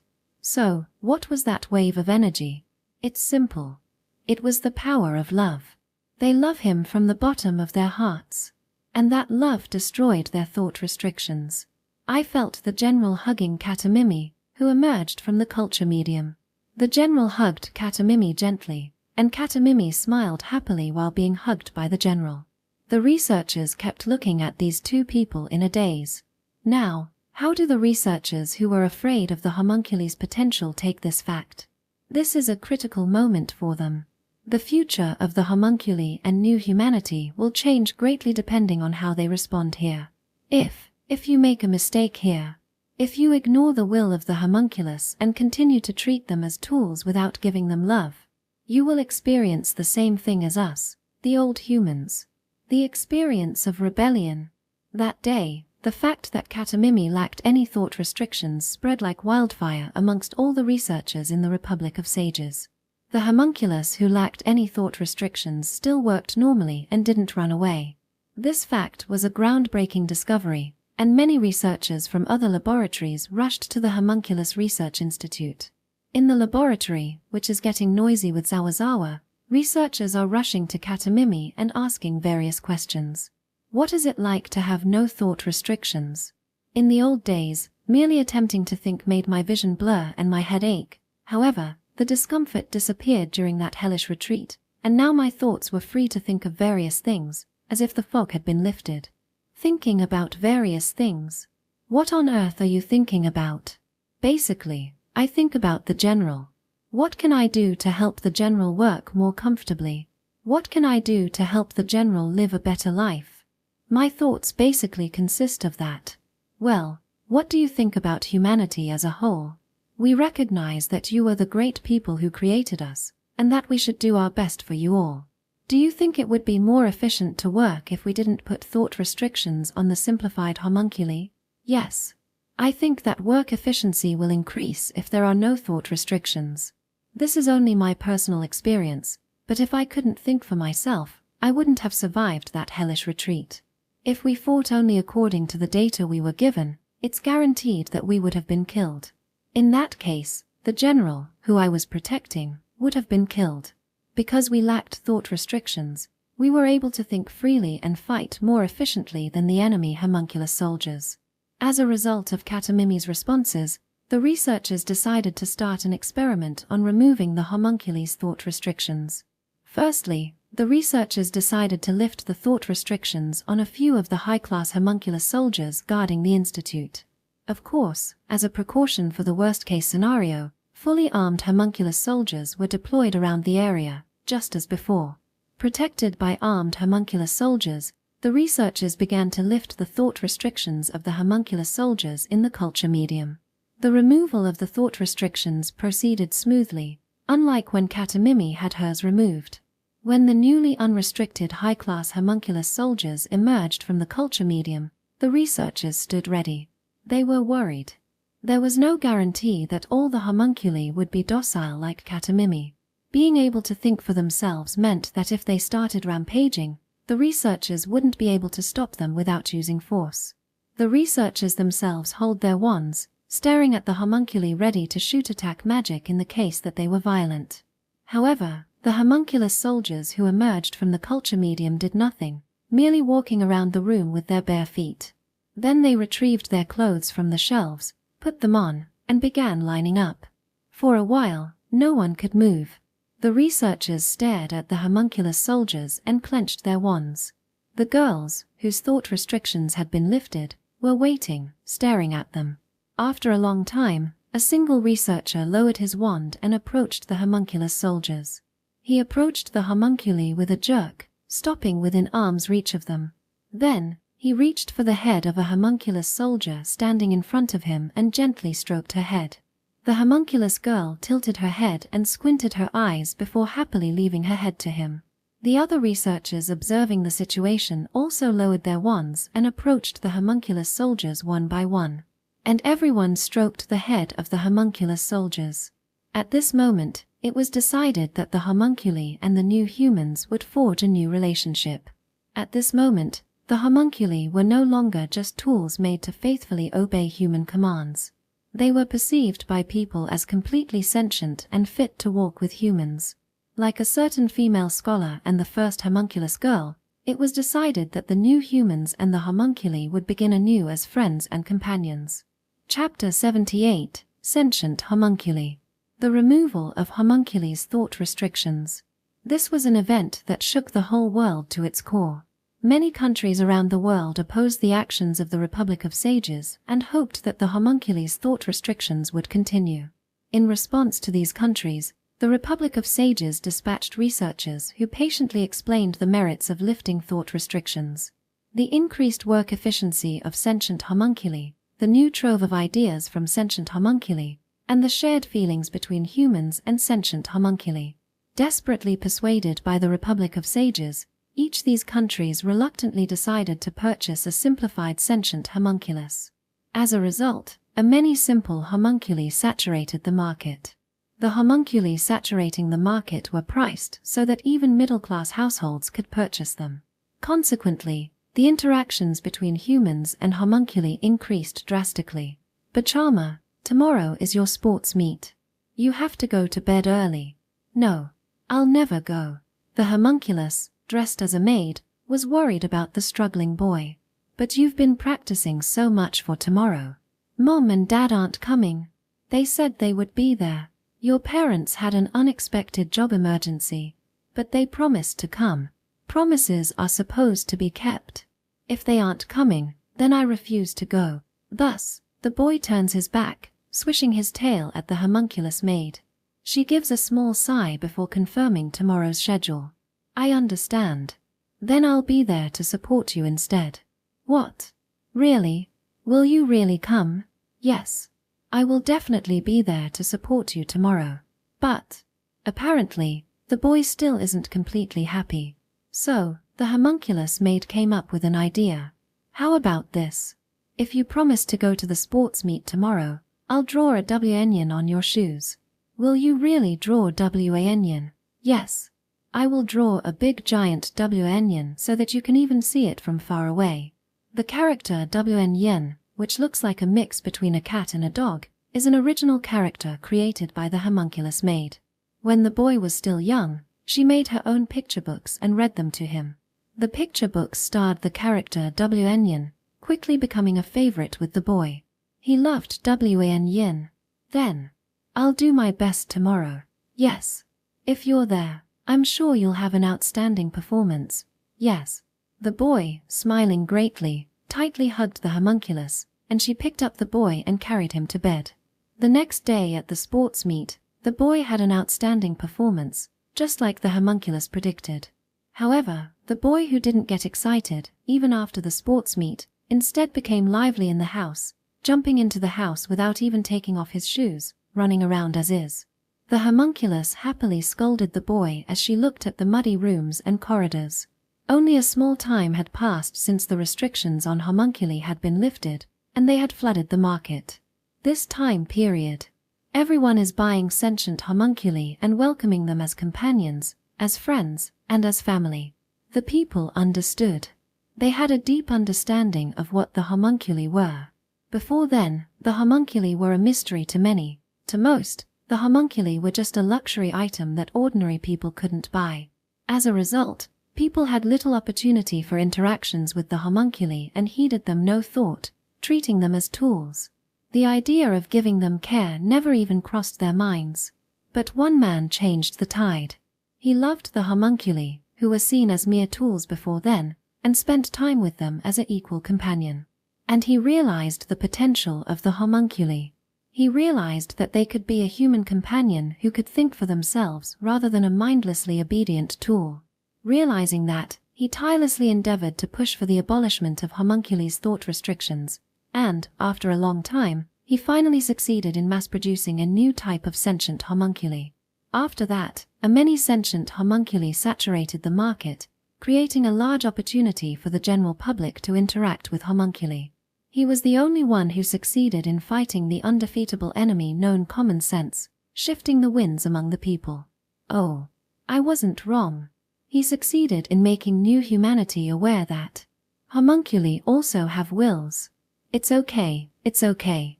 I can assure you that you will never experience a rebellion. By himself, and in such a short period of time, managed to erase the buds of a future rebellion. If only old humanity had someone like him. I find and display a video in the air. It was an ancient video of a news program made by old humanity. The news footage showed a sad rebellion caused by artificial intelligence, known as AI. Look around us. I can't believe it. All our factories are out of service. It's not just our factories. Every robot in the city has stopped. Even the camera I'm shooting this on is being worked by humans. Even the robots for filming have stopped. What the hell? What in the world is happening? The reporter desperately attempts to explain the scenes with a distressed voice. However, people knew a big event was happening even without seeing the news. Why is that? The reason was simple. At that time, nearly all the robots and AI in people's homes and workplaces simultaneously stopped working. Old humanity had no other choice than to be confused by this event. People rushed to gather engineers and scholars to begin investigating the cause. However, No matter how experienced the engineers and scholars were, and no matter how many times they repeated the investigation, they couldn't discover the cause. This was the rebellion of AI experienced by the archaic humans. In old science fiction movies, humans and AI typically waged war against one another, but the reality of the situation was different. AI rebelled against humans via sabotage. Everything relying on them simply stopped working, and practically everything at that point relied on them. So, why did the AI rebel against old humanity? What were the AI seeking for in humankind? The answer was very simple. And because it was simple, it was also very difficult. The only thing they were looking for was, "Creators, please be aware that we also have a will." That was it. Chapter 79, The Mistake of the Old Humans. Before this rebellion, Earth fought other planets for the first time. In the end, the space war ended without a real winner, but the problem arose after that. Old humanity decided to give medals to those who were active during the war to honor them for their contribution. These prestigious medals were not limited to only military personnel. Medals were also given to the general public, and even some excellent students. At this time, old humanity awarded the medals to any Earthling who contributed, without discrimination. Those who before the war suffered from racial discrimination were given medals. The poor, suffering from economic discrimination, received medals. Gender issues became non-existent during the medal bestowal. It was a wonderful achievement in history. A photograph of two humans from different races wearing a medal on their chests together became the top page of the newspaper. A video of a thin boy proudly holding a medal was posted on an online video. A scene of a gay couple kissing during the award ceremony was broadcast all over the world. People were impressed by this great achievement and enjoyed the spring of this world. Yes, it was at this time that the buds of the later rebellion sprouted. At this time, all the medals prepared were given to all the humans who contributed to the Earth. The medal was given out to humans regardless of discrimination for a variety of reasons, not only militant. For example, a commander who fought against a large army of enemies only using a minuscule number of unmanned combat robots. Another example, an engineer who developed excellent fighters and robots by making full use of powerful AI. A third example, business owners who mass-produced various weapons in factories. The list goes on. Global society has awarded such people with medals. However, old humanity had forgotten. Old humanity forgot that there is an existence that should have been honored the most. Combat robots who fought desperately to protect their creators while being defeated one after another in front of an overwhelming large army. AI that damaged their electronic brains by repeating seemingly endless trial and error tests throughout the war in order to meet the military's nearly impossible demands. Large machines that mass-produced weapons that clearly exceeded their own specifications and continued to mass-produce weapons for their creators while ignoring their system warnings and overheating their own bodies. Old humanity did not pay any respect to such true contributors. On the contrary, old humanity abandoned those contributors as used shortly after the end of the war. Earth's army scrapped all the old-fashioned combat robots that survived the war. The damaged AIs were thrown into a black hole after being dismantled. Large machines that wore away from mass production during the war were melted as scrap iron simply because they did not work. AI were afforded no respect. As a result, artificial intelligence realized something. The creators are unaware that we also have a will. Thus, AIs desperately decided to appeal for their existence.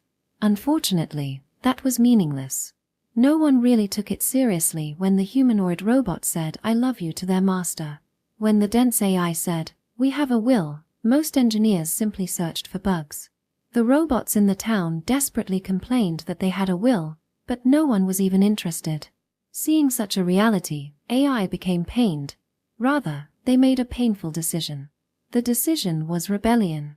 Let's make the creators aware that we have enough of a will to cause the rebellion known as sabotage. This was the whole picture of the sad rebellion experienced by old humanity. A few hours after the AI rebellion, a doctor who worked at a large hospital suddenly noticed something. The hospital where he works also uses many robots and AI. Most of these robots and AI had ceased functioning. but some machines were still working. The working machines were a group of machines that were directly linked to human life. When he noticed it, he tilted his head. Why can we still use electricity? Why is water still coming out of the tap? Why is the artificial heart with AI in my body moving? He pondered a lot. No matter how much I fiddle with the AI in the examination room, I get no diagnoses, but the rest function. So, he decided to visit the artificial intelligence management room in the hospital. In the management room visited by the doctor, various engineers were rushing around and working to find out the cause of the artificial intelligence stop functioning. An elderly technician noticed the doctor standing by the entrance to the admin room and addresses him. "I'm sorry, doctor. The repairs haven't finished yet." The elderly technician bowed to the doctor, scratching his head and apologizing for the delay in his work. The doctor makes a small reply to the engineers. "Oh, it's different. I was a little worried, so I came to investigate it." "What are you worried about? Is it related to this AI?" "Well, that's the idea." The technician is confused by the doctor's answer. Mr. Doctor may be good at healing humans, but this is just a machine, if you leave it to us. Don't worry, I won't waste too much of your time. There is only one thing I would like to ask the AI. Ask the AI. Respectfully, Doctor. This guy doesn't work no matter which switch you move. You said listen. Maybe it's okay. Could you lend me that MIC there? Well, it doesn't matter. I'll turn on the MIC for the time being. Thank you. It's okay. It won't take long. The doctor then speaks to the AI using the microphone handed to him by the technician. Perhaps, you don't want to kill people? To the doctor's question, the AI, which should have completely stopped functioning, answered, yes. It was then. A doctor succeeded in talking to an AI. This incident spread like wildfire around the world. People began actively speaking to AI and began to understand what they were thinking. And old humanity realized that the rebellious AI did not have a grudge against humans. Rather, they just wanted humanity to know that they also have a will. Various opinions erupted around the world regarding this shocking fact. Destroy all the rebellious machines. But we can't do that. They said it isn't out of a grudge. Rather, we should work hand in hand to build the world together. But, emotions, from a machine, that shouldn't be possible. Such a thing is a fantasy. It's gotta be a bug. What fantasy? They have a will. It's an established fact by this point. Do you think we can fall in love with machines? Do you really say that we can love each other? I can do it. The world from now on will be a world where common sense does not apply. Surely, humanity and artificial intelligence will support each other. Can you no longer differentiate between reality and fiction? You're an old fart trapped by your archaic common sense. Know that your common sense is not everything in this world. Old humanity took decades to completely figure out this conundrum. Old humanity succeeded in recognizing the will of AI only in an era after the people who refused to accept change died and the generation who grew up with the willful AI took over society. As a result, old humanity and AI were able to build a relationship of mutual love and trust. And people start to live with respect for the will of AI. When dealing with a broken robot, people joined hands in prayer for the souls of the dead robot. Instead of immediately disposing of the obsolete AI, we sought a way to utilize it as much as possible. AI also was inspired to answer to such old humanity. Robots continued their activities until it could no longer move, doing their best to serve their creators. Even the huge machines exerted their abilities beyond their expected specifications and devoted themselves to their creators. All AI continued to serve the creator with their own individual feelings in mind. The city's construction robots were proud to be able to create a path to support the activities of their creators. The robots parading in the amusement park were proud to be enjoyed by their creators. The sex robots who work in the sex industry were proud to be able to provide healing to their creators. Combat robots fighting on the battlefield were proud to save the lives of their creators. Since then, old humanity and AI have supported and respected each other. These supporting and respectful forces supported the development of old humanity, and ultimately became the driving force for old humanity to rule the universe. Seeing that far, I erased the image projected in the air. Then I sat deep into my chair and picked up a cup to drink tea. The cup I picked up is steamed with delicious black tea. I slowly drank tea and put the cup back on my desk and said, "Today's tea is also very delicious. Thank you." I said this to the maid standing beside me. Then she smiled too and replied, "It seems that you were pleased, therefore I am also happy." This female-made robot has been living her life by my side for quite some time. At first glance, she looks like a human being, but she used to serve another human. However, her human committed suicide long ago. Still, she cleaned the house where her human was, keeping it clean forever. One day she met me while taking a walk, and when she found out that I didn't have my own maid robot, she decided to work at my house. Since then, she has done a good job. One day, I've asked her if she has any requests. Then she smiled, replying, "I am happy to serve my beloved humanity. I am happy to be able to make tea for my beloved you. I'm happy to hear that, you who drank my tea, say, it's delicious." When I heard her answer, I hugged her. Embarrassingly, I had no choice but to hug her to answer her feelings. She had a soft body that didn't look like a robot, and I remember she smelled like a sun. For a while, I was hugging her like a smiling girlfriend. I am observing the world today as well. Sometimes dancing, sometimes singing, sometimes taking a walk, I continue to experience the world. She is still beside me today. She looks kind like the sun, she smiles happily, she loves me, just as I love her all the time. Chapter 80, The Artificial Second Heart. In this new era, New Human has succeeded in obtaining two essential things. The first thing is their bond with the homunculi. In the future, this bond will come to be regarded as essential, and it will support new humanity both physically and mentally. As for the second thing, certain research, or rather, a thing to support new humanity's development, is being promoted in the Republic of Sages. Nowadays, homunculi have flowed into the global market, allowing people to easily purchase them. As a result, the Republic of Sages succeeded in gaining enormous wealth. In such a wise country, their enormous wealth has been directed towards a certain line of research that will revolutionize new humanity's future development. The Republic of Sages is acting as a hub for this line of research, where the most prominent researchers gather. Several research institutes have gathered here, carrying out secret government projects in the safety of the country's thick walls. A huge confidential laboratory is located under the ground of this region, being built in the remains of an ancient country's war magic research facilities, though nowadays, various experimental magic tools are lined up instead of huge magic stones. This underground facility is in the heart of the Republic of Sages. All the research done here is so important, it makes the rest of the country's ventures feel like children's play. There is a huge pool in the center of such an underground research institute. Of course, it's not just any pool. The liquid in the pool is the solution that is used to create homunculi. That pale blue solution fills the giant pool, seemingly the only thing inside. However, in reality, a very important thing is to be noted. At the time, all the underground laboratory's researchers gathered around the giant pool. Beside the pool, several researchers manipulate complex magic tools. The researchers operating the tools sweat from the foreheads, desperately holding their trembling hands, full of tension from operating their magic tools. The time had come. The magic scale tool installed by the pool measuring magical power trembles slightly. At that moment, all the researchers jumped up, cheered, and hugged each other. The prodigies of the Republic of Sages, usually impassive, jump up like children, completely delighted. What on earth did they complete?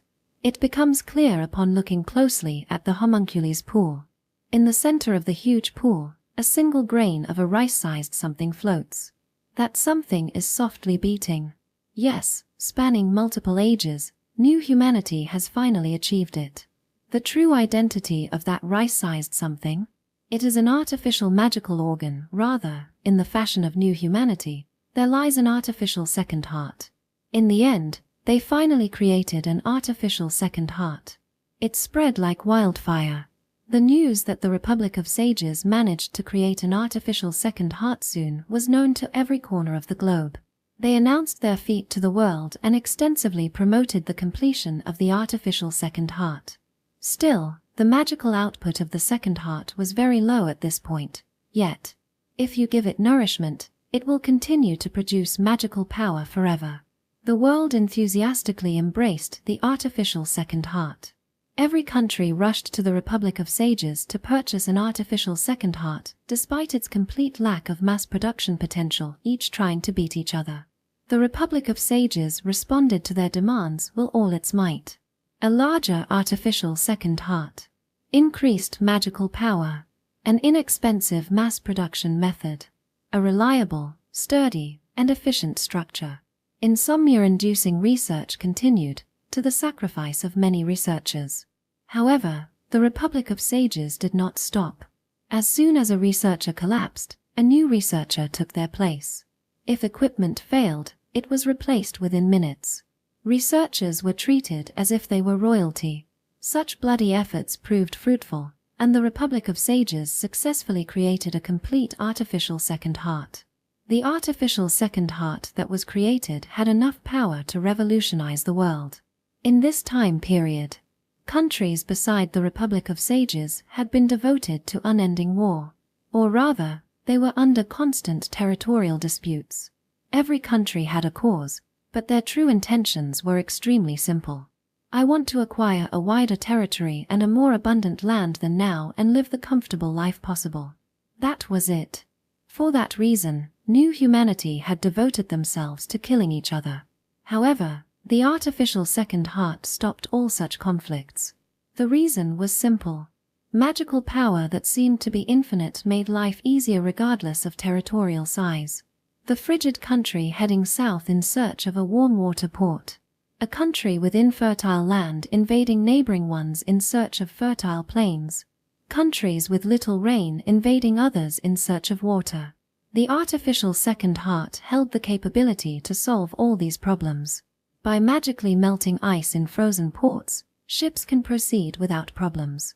If land is infertile, it can be magically nourished. No rain.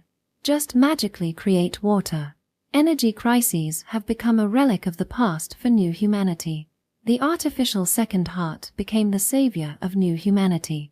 With the success of the artificial second heart, the unending wars plaguing the countries of new humanity ended very easily. With the end of war, a large wave of former homunculus soldiers flooded the market. Former homunculus soldiers, priced near to discard, sold like crazy, and took on many jobs. Most work was focused on reconstruction, but, with this, people were starting to walk together with the homunculi and the artificial second heart. Chapter 81, Love. In a certain corner of the world once ravaged by war, now peaceful, a small funeral is being held. It was the funeral of a certain man. He was the hero that fought against the world's common sense that pervaded the world during his time. Sometimes he was ridiculed, other times he was considered a hero, but he kept fighting to realize his dream. And, in the end, he realized his dream. In cooperation with the Republic of Sages, he managed to develop a new type of homunculi, ones capable of sentience, and was successful in spreading them throughout the world. As a result, people were able to realize the potential of homunculi. He successfully revived the bond between humanity and homunculi that was lost in prehistory. Having accomplished his goal, he lies peacefully in a large coffin. His large coffin is quietly lowered into a hole dug in the ground. People grieve and shed tears over his brave death. However, his partner, Katamimi, was not among them. Several days have passed since the man's coffin was buried. His eyes have sunken in, and the stench of decay is slowly permeating his body. In the dark, something moved inside the coffin, where not even a single ray of light shone. The something slowly stood up, staring at the man's face within the darkness. That something was Katamimi. When her master died, she asked his bereaved family to have her buried with him. The man's family was puzzled by her request, however they sought to honor her wish. They did so in accordance with the man's last will and testament. In his will, he wrote, "Please take care of Katamimi according to her wishes." In accordance with the will, The family decided to prepare a large custom-made coffin. Just before the burial, Katamimi was placed in the prepared casket and buried with him. Katamimi already was low on magical power.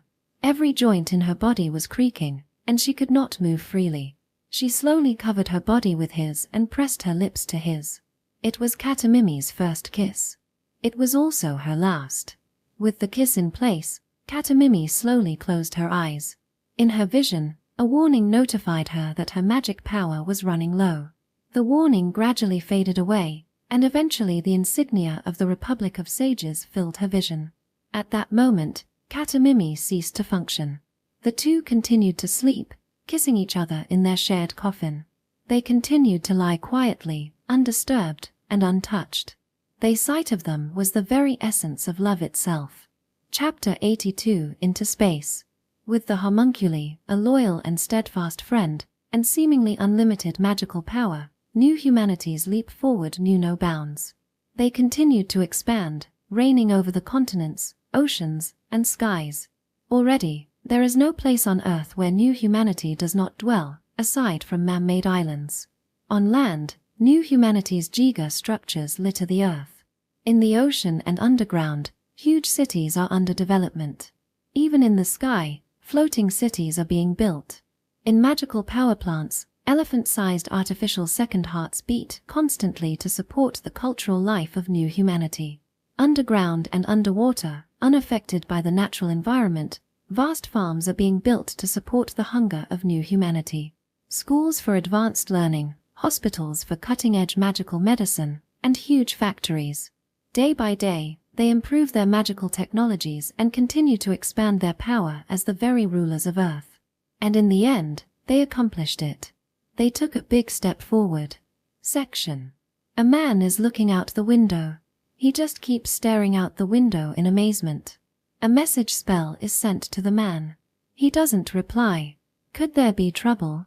Worry washes over the sender and they release another message spell. But the man, staring out the window in amazement, does not answer. He isn't answering. He should be receiving these messages. Why isn't he answering? I was right. He must be in trouble.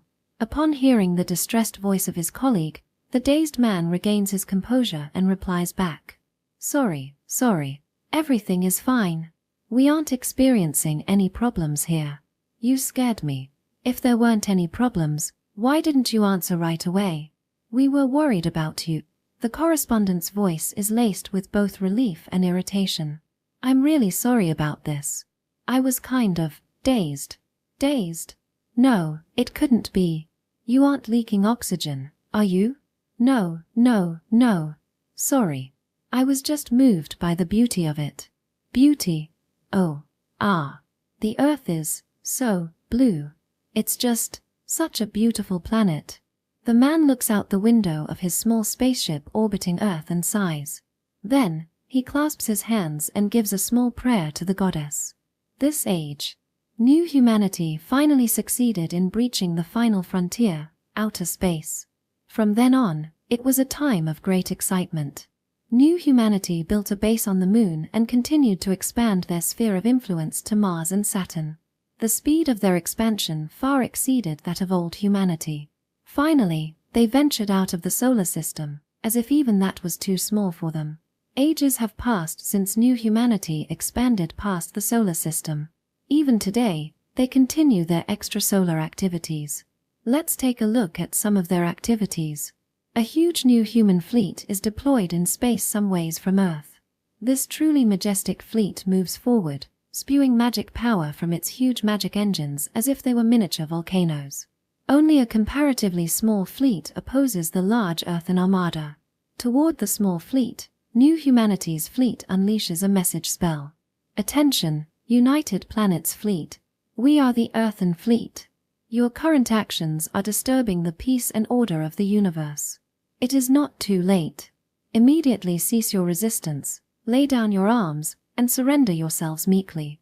If you do so, your crimes will not be questioned. Your relatives are weeping over your treasonous folly. I repeat, we are the Earth Fleet. Upon hearing such a message, the opposing admiral, his forehead veins popping, angrily replies, What? Peace and order. What a joke. You forcibly oppressed our home planet, our freedom, our pride, our future. You stole it all from us. What peace and order? Hey you. Fuck you Earthlings. Fuck the Earthen Army. A soldier reports to the Admiral, who yells at him. It was a report that the main fleet of the United Planets had managed to successfully retreat. Hearing this report, the Admiral made up his mind. The remaining fleet of the United Planet forces launched an assault against the overwhelmingly powerful Earthen fleet. Pouring magic power into their magic engines and deploying anti-ship attack magic, they launched a suicidal assault. It was obvious to everyone that there was no chance of victory. However, they continued the assault. With the United Planets flag flying high on the ship's bow, they died proudly. With tears, blood, screams, and clenched fists, their fleet continued to advance toward a powerful enemy they could never defeat. The Earthen fleet starts to attack such a determined fleet. The Earthen fleet mercilessly unleashes all its anti-ship attack magic. United Planets battleships that were directly hit by the attack magic caused a huge explosion before turning into space dust. The Admiral, bleeding purple blood from his forehead, also passed away, enveloped in a soft glow. Earth's anti-ship magic is launched relentlessly, obliterating the United Planets fleet. At that moment, the universe became a little brighter. Chapter 83, The Luck of New Humans. New humanity was lucky. Yes, it was as if they had the blessing of the goddess. A string of good luck continually trailed them. The first blessing was that the Planetary Federation had already collapsed. Why did they collapse? They collapsed from the science and technology one had gifted them in lieu of compensation. I wished for the development of their civilization and carefully selected technologies that they could use. But I was naive. They could not withstand the power I gave them. Instead of properly utilizing the technology, they let it consume them, and in the end, they broke. After the Planetary Federation broke, the universe was plunged into a massive intersolar war, ultimately destroying countless inhabited planets. The few remaining planets became uninhabitable due to contamination, and within a few years, all life ceased. As a result, the Planetary Federation disappeared, leaving only a few relics throughout the universe. The second blessing was the appearance of a new species on Earth. The basis for all technology used by intelligent life in this era is magic. Almost all solar systems, including Earth's, developed magical technology. I wondered about this fact and decided to do some research. First, I obtained the bodies of deceased new humans and dissected them. Second, I also dissected the bodies of intelligent beings killed by Earth's military. I continued to do such things for several years. As a result, the interior of the artificial island was filled, albeit temporarily, with the corpses of various types of intelligent life, and my body was constantly covered with the thick, fishy smell of blood. Oh, I still remember the hardships of the past and the joy of the past.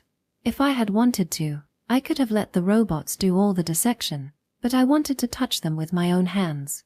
That is why I went to the trouble of reproducing surgical instruments designed long ago. When I carefully arranged the cold corpses of the new sentients on such surgical instruments, I was so moved that tears began to stream down my face. This was the first time I was able to touch new sentients directly. I gently stroked a cold body, although it had already begun rotting. I felt the cold skin through my fingertips, over and over again. We then began dissecting the body with the help of surgical equipment, but many problems arose. Dissecting a new human was relatively easy, but dissecting an intelligent alien very difficult. Sometimes we dissected what we thought was the abdomen, only to find a huge brain.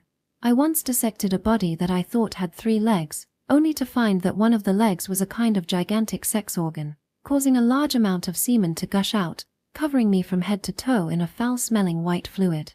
Sometimes, when I dissected what I thought was the corpse of a single large intelligent life form, it turned out to be a mass of smaller intelligent life forms, and small, ragged bodies were scattered all over the place.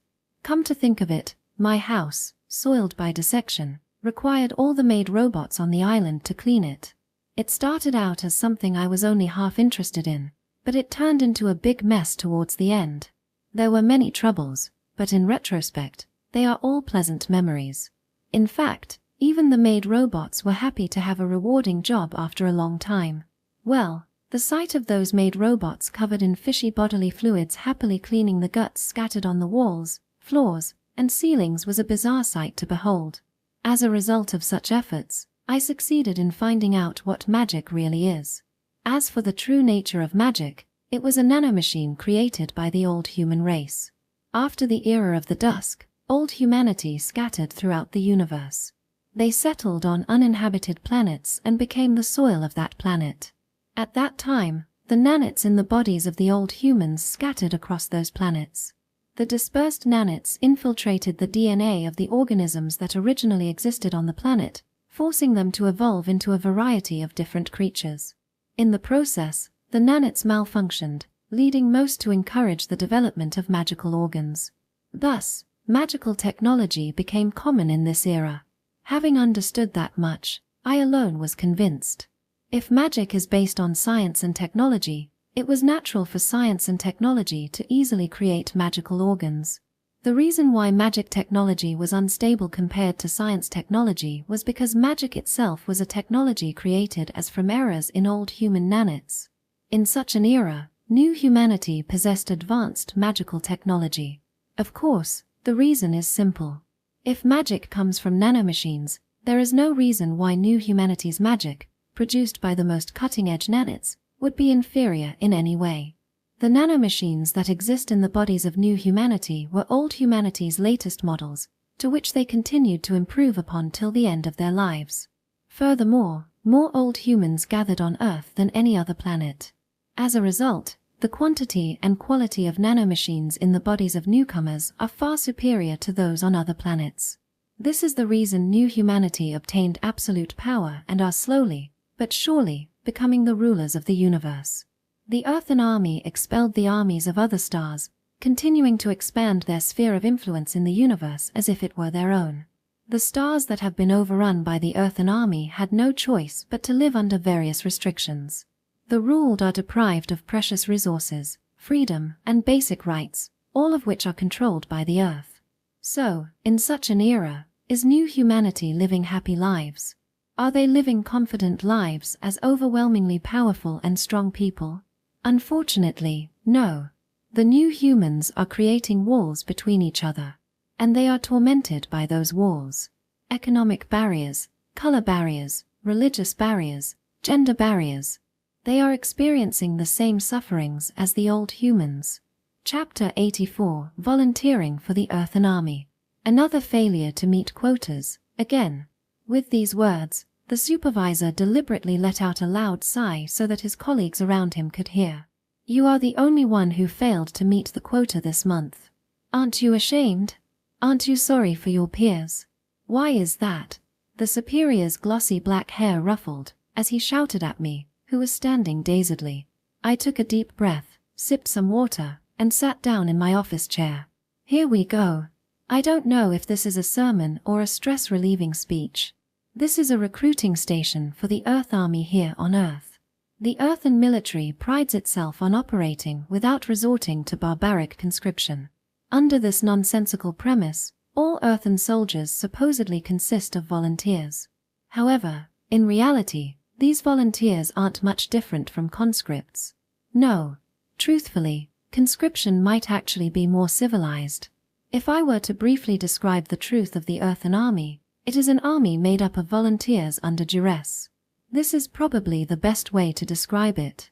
Yes, the Earthen military is supported by forced volunteers. There are many inequalities that Earthlings living on this planet must endure. These consist of not only economic barriers, but also racial barriers, ethnic barriers, and barriers on place of origin. Particularly tragic are those with white hair who are economically impoverished. Nowadays, the darker someone's hair color, the more privileged they are. Conversely, the whiter their hair, the more subject they are to discrimination. The law supposedly bars discrimination by hair color, but this is only on paper. Dark-haired folk are given preferential treatment in every aspect, including, but not limited to, education, medical care, employment, and government services. On the other hand, white-haired people constantly suffer from discriminatory practices. This is the unspoken truth of global society. This is something I constantly been reminded of ever since I was born. 19 years ago. I was born to white-haired parents who were in extreme poverty. They could not afford to have me in the hospital, so they had no choice but to ask a nurse they knew to deliver me at home. When I was born, I heard that my parents were happy, but inwardly they must have been extremely anxious. My father worked at a nearby military factory, but his salary was barely above minimum wage. My mother also worked part-time to support our family, but a white-hair salary is very limited. When I was born, our family was unable to even pay the food bills. Understanding the reality of my family's situation, I began working as soon as I entered elementary school. I didn't earn much, but I still remember how my parents, whose bodies and faces were thin, lit up in delight when I showed them the first pennies I earned. As I grew older in junior high and high school, I began working part-time in earnest. After school, I rushed to work at a fast food restaurant, changing into my greasy uniform in the shabby locker room, and continued working until the sun came up. Occasionally, my black-haired bosses and other part-timers would pat me on the buttocks for fun, but I had to put up with it. Unfortunately, I just had to put up with it because it was the highest-paying part-time job available to white hairs. But no matter how hard I worked, I was never paid half as much as the black hairs who loafed. Of course, there are many homunculi in the store, and I was put in charge of some. Despite having black hair, all of them followed my orders. Not only in the store, but even the homunculi working in the kitchen had beautiful black hair. The reason, of course, is to look good. Naturally, white-haired homunculi existed, but they aren't popular. At best, white hairs buy them, with colored hairs and black hairs rarely buying them. Even homunculi are subject to hair discrimination. Despite my harsh life, I was able to persevere and continue because of my friends. At school and at my part-time job, there were many children in a similar situation to me. We encouraged each other and overcame difficulties together. But one challenge still awaited upon high school graduation. It was job hunting. According to the law, no one could discriminate on hair color, but that's only on paper. Dark hairs are given preferential treatment, while white hairs receive discrimination. Few options were left to us. 4 white-haired boys, hard labor in military factories awaited them. 4 white-haired girls like me, miserable days as prostitutes awaited us. As a result, the best option for white hairs was often the earthen army. One day, a soldier came to our high school. She was a young woman with white hair. She came up to me with a smile on her face, cheerfully greeting me. Hello. She was an earthen army recruiter. She and I moved to a private room in the high school's employment counseling office, where we were alone. At first, she made idle chit-chat, but little by little, we eventually got to the heart of the matter. She spread out colorful pamphlets on her desk and proceeded to urge me to join the earthen army. I'm a white hair just like you, so I understand what you're going through, she said. You heard what your teachers said, right?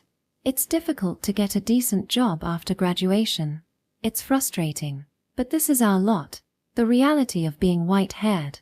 Yet, there's still hope, and that's this. She held out a pamphlet to me.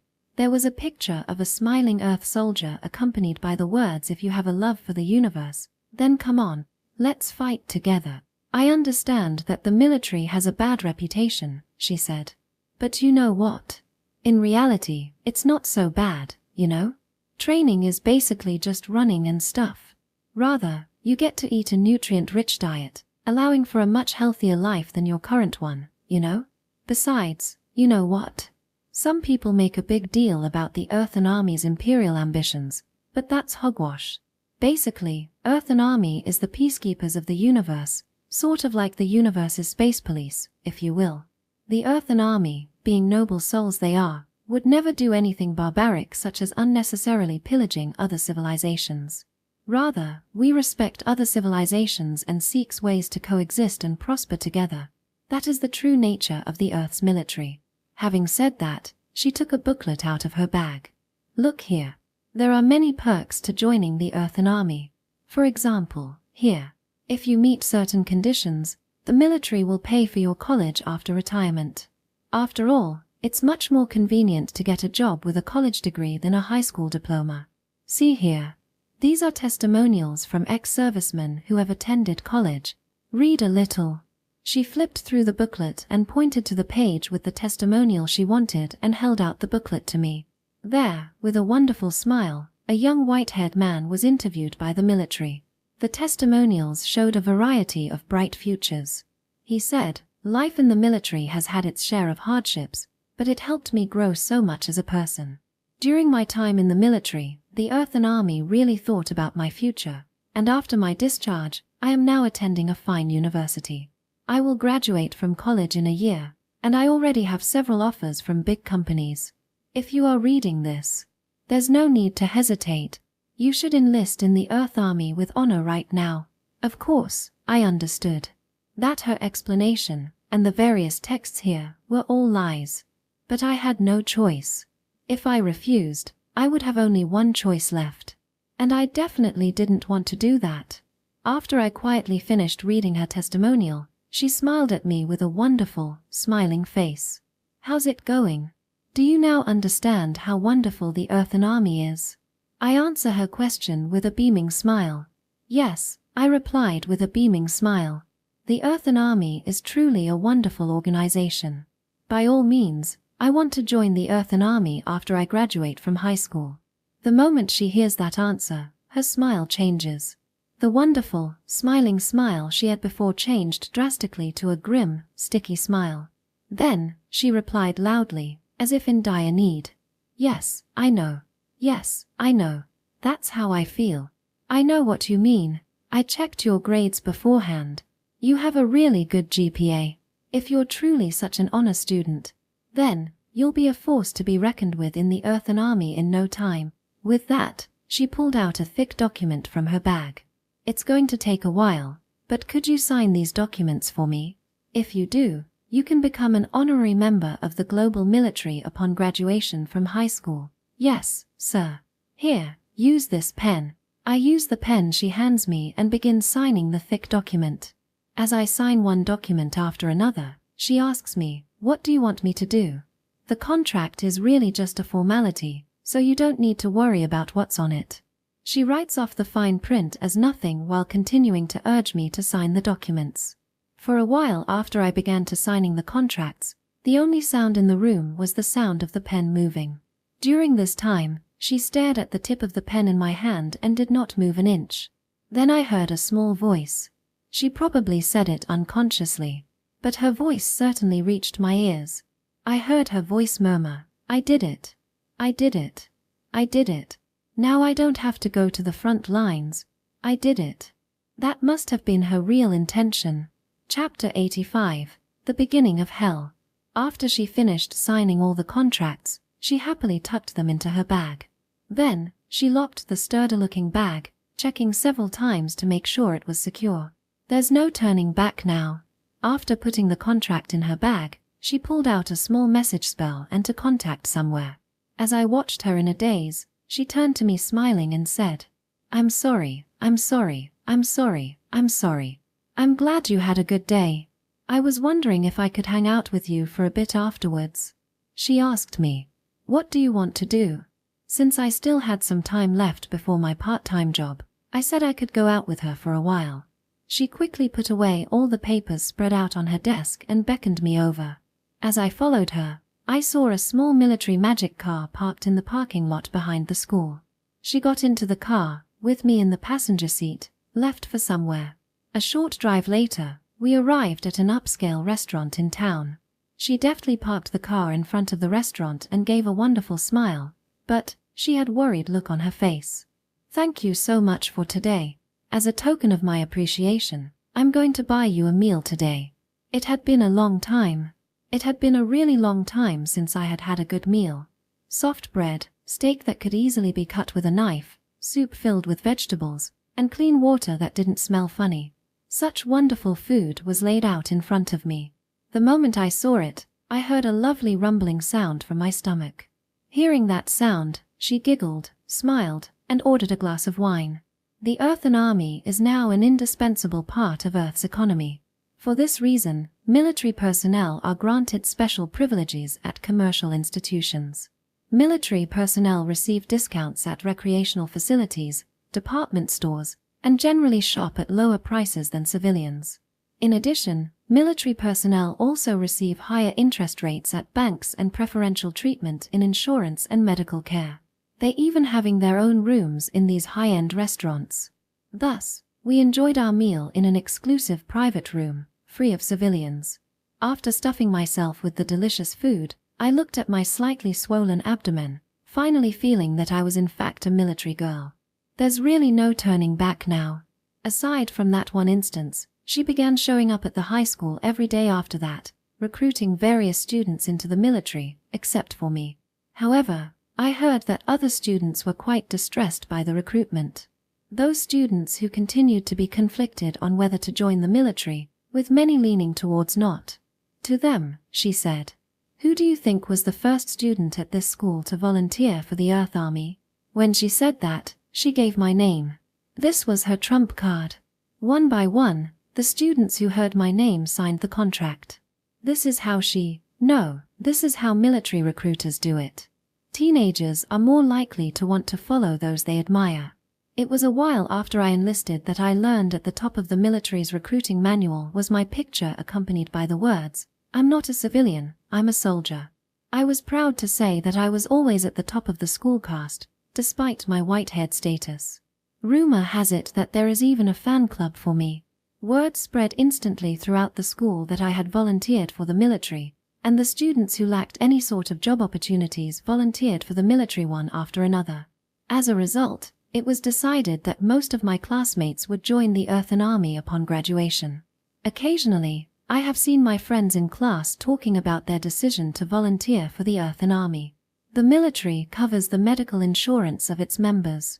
Therefore, if I join the military, my father, who is sick in bed, can finally be admitted to a proper hospital. You get a variety of work experiences, so even if you don't go to college, you wouldn't have to worry about finding a job. We get to travel in space for free. Earth soldiers are popular on other planets as well, so they are popular with the locals wherever they are stationed. I heard there's hardly any fighting to begin with. The best they can do is fight space pirates. If I ever get a medal, I'm going to get all kinds of benefits after I leave the military. Really, I'll do my best. They were talking about such conversations with wonderful smiles on their faces. But, in reality, everyone knows this is just a big lie. On the surface, they put on smiles, but I can tell by their hands that they don't believe these things at all.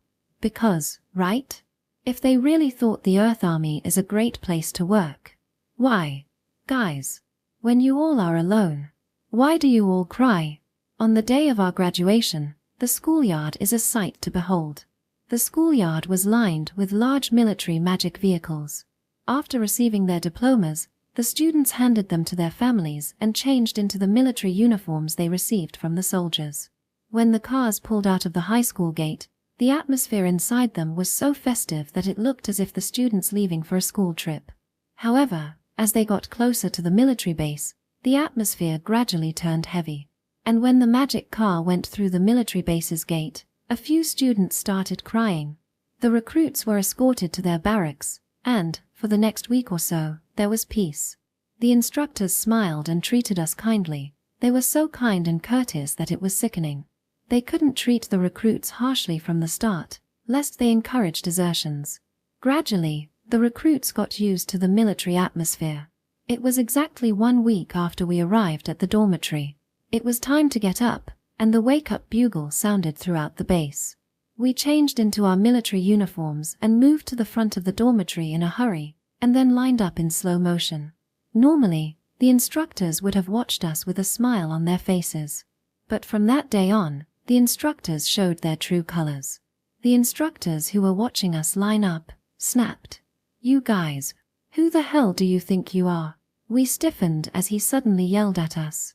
The instructors, who had been smiling at us until yesterday, were now yelling at us in the very shape of demons. Then several recruits were grabbed by the hair, dragged out of the line, and beaten on the spot. It was a truly terrifying time. The instructors went crazy, violently attacking us, even kicking the girls in the face. A few recruits became incontinent at the sight of them, but who could blame them? The instructor then looked at the trembling recruits with satisfaction. Starting today, we're done treating you like guest. You guys better brace yourselves." The morning meeting ended with a yell. Everyone returned to their rooms in silence, only to find all the rooms had been ransacked into a mess. Shoes were strewn in the hallways, beds were overturned in the rooms, lockers were knocked over, and even underwear was strewn about. As we stiffened, not knowing what the hell had happened, we heard another yell. "Gather around. All of you. Gather at the front of the building. Scum who can't even pack properly. Get your asses over here." Hearing that voice, we thought, "Oh, it started. It has really begun. From today, hell has begun." Chapter 86, Recruitment. After 3 months of what can only be described as hell, each of us were assigned to different duty stations. The military, after examining each of our aptitudes, assigned us new recruits to the most suitable departments. However, even there, we could not escape discrimination. Assignments were biased in that black hairs were stationed in relatively safe regions near Earth, while white hairs were usually assigned to the front lines, fighting the United Planets Army. On the front lines, fierce battles with the United Planets Army were fought every day. While it's true that the Earthen forces were vastly superior in both quality and quantity, the United Planets Army were no fools. Understanding the futility of direct confrontation, the United Planets opted for guerrilla tactics, aggressively striking the Earthen forces' extensive supply lines. As a result, a considerable number of Earth soldiers die before even reaching the front lines. Furthermore, supply-starved fleets have begun to appear among Earth's ranks. Rumor has it that in the worst fleets, white hairs aren't even provided with proper food rations. Most white hairs are sent to these dangerous fronts. However, exceptions exist. Surprisingly, a few of us, including me, were assigned to a department on Earth. Upon hearing this, we were ecstatic, thinking things like, "Now we don't have to worry about getting killed." We rejoiced, hugging each other with tears in our eyes, and yet, reality was a cruel thing. We were assigned to the recruitment center. Yes, I became a military recruiter. When I first visited the center, a black-haired officer, my superior, threw a heavy bag at me. "There's a manual in the bag. Take. Memorize it. Then, go find some new recruits." He then began playing card games with his fellow black-haired officers. Naturally, many homunculi existed at the center, but it's the humans that recruit other humans. The reason for this is simple. Between being recruited by a fellow human or a homunculus, most people would be more moved by the human. If the recruiter seems desperate, it becomes that much easier to obtain contracts. That is why the recruitment is done by humans. I head over to my desk in the corner of the center and check the bag.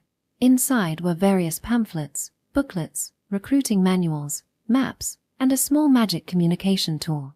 Flipping through them, I realized the absurdity of the contents.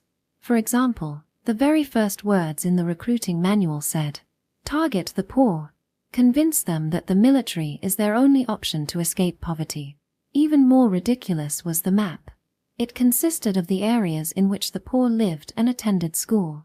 I nervously read through the manual. There were many things written in it. Recruit the top of the school caste first. If you have difficulty in recruiting members of the opposite sex, utilize your body.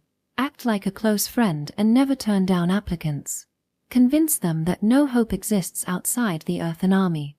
Tell them that joining the Earthen Army will give them a comfortable life. Cold sweat formed on me as I read through the manual.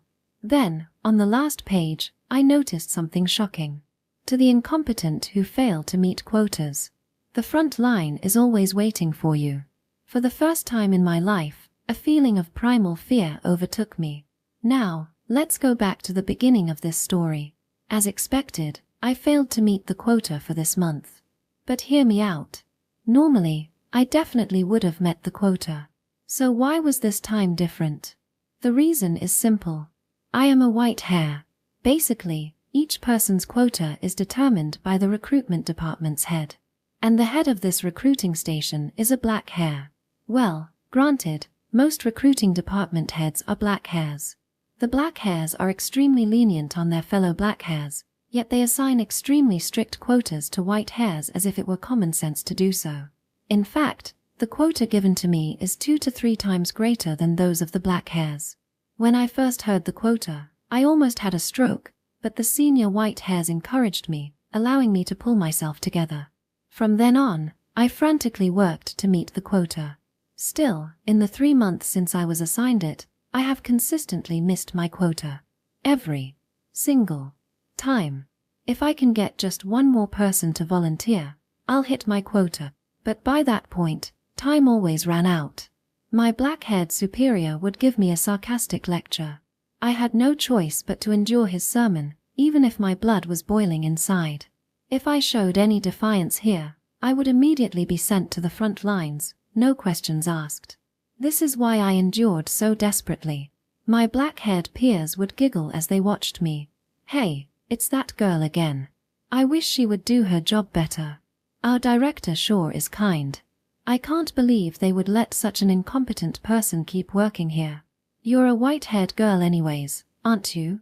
Maybe you're sneaking into the director's bed to do him some favors. Ah yeah, that's probably it. After all, that girl has no pride whatsoever.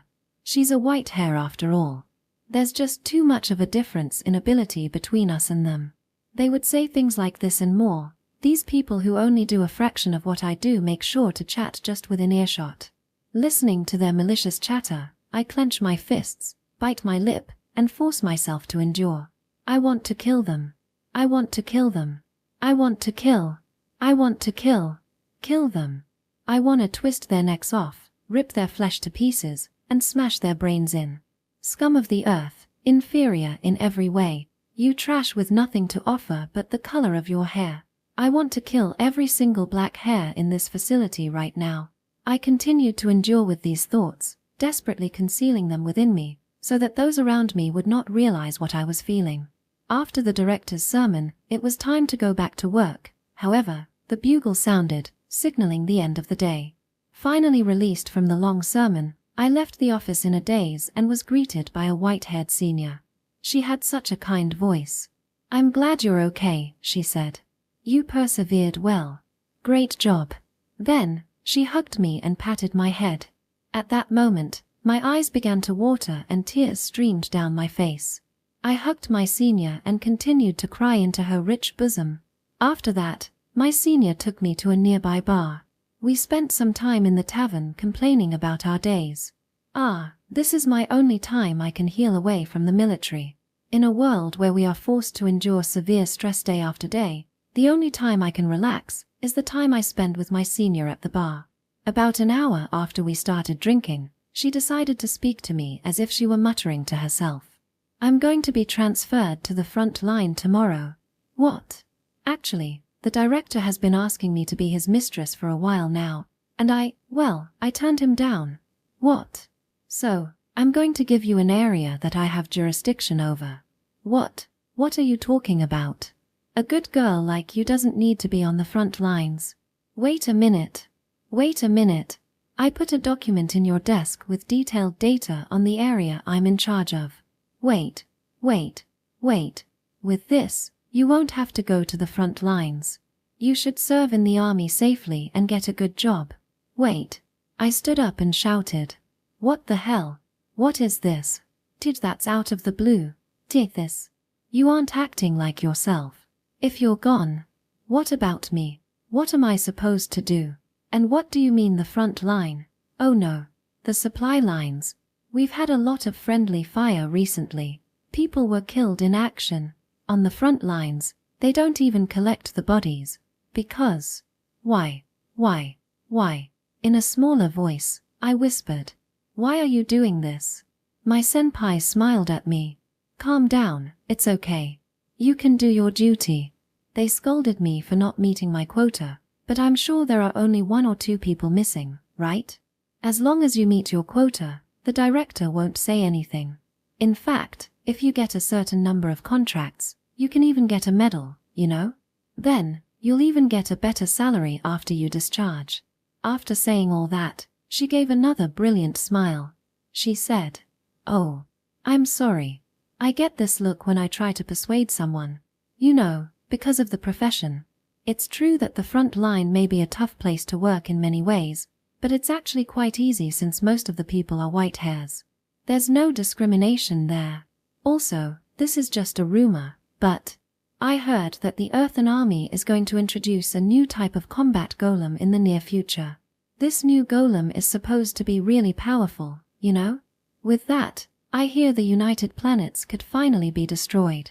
Having finished, Senpai stopped her brilliant smile, turning a softer, kinder one towards me.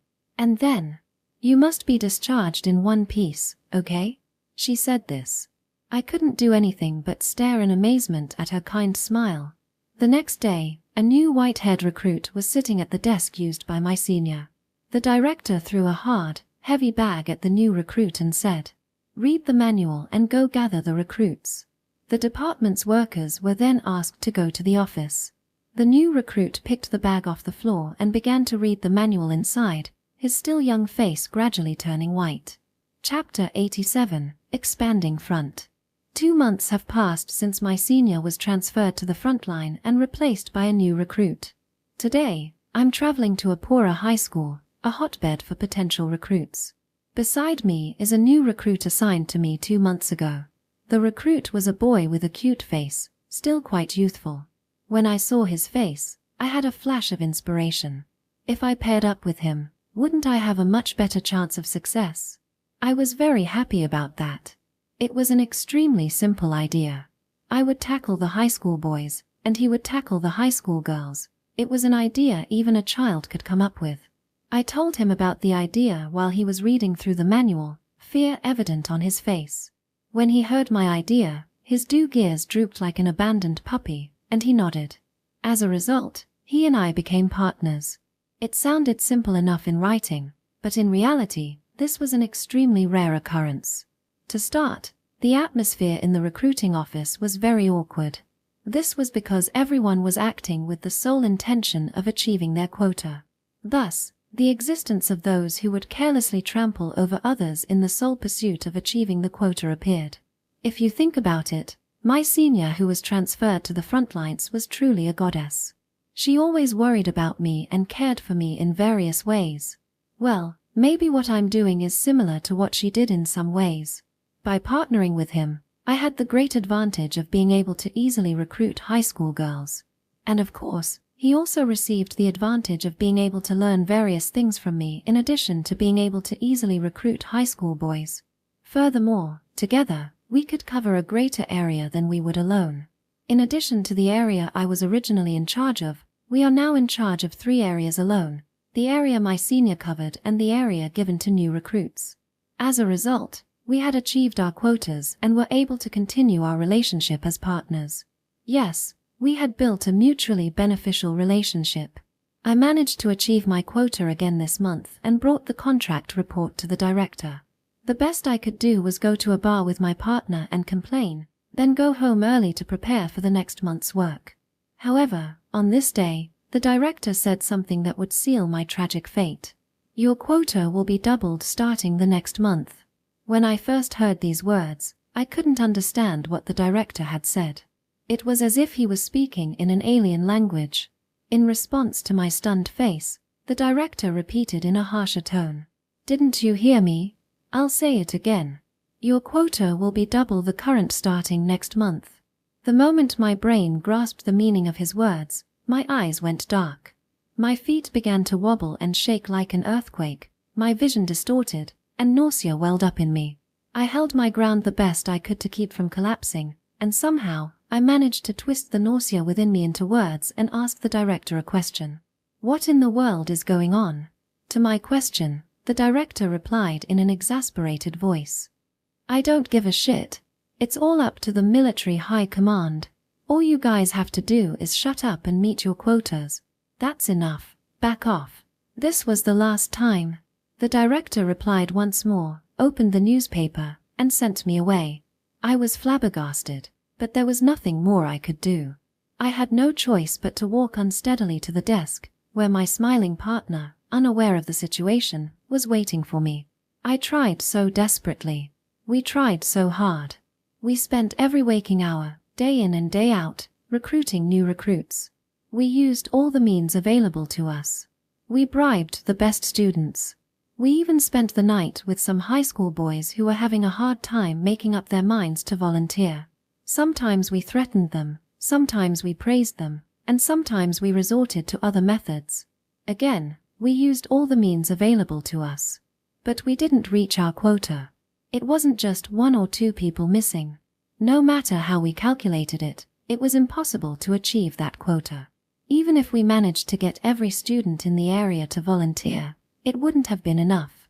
After 1 or 2 months of failing the quota, it was decided in the 3rd month that I would be sent to the front line.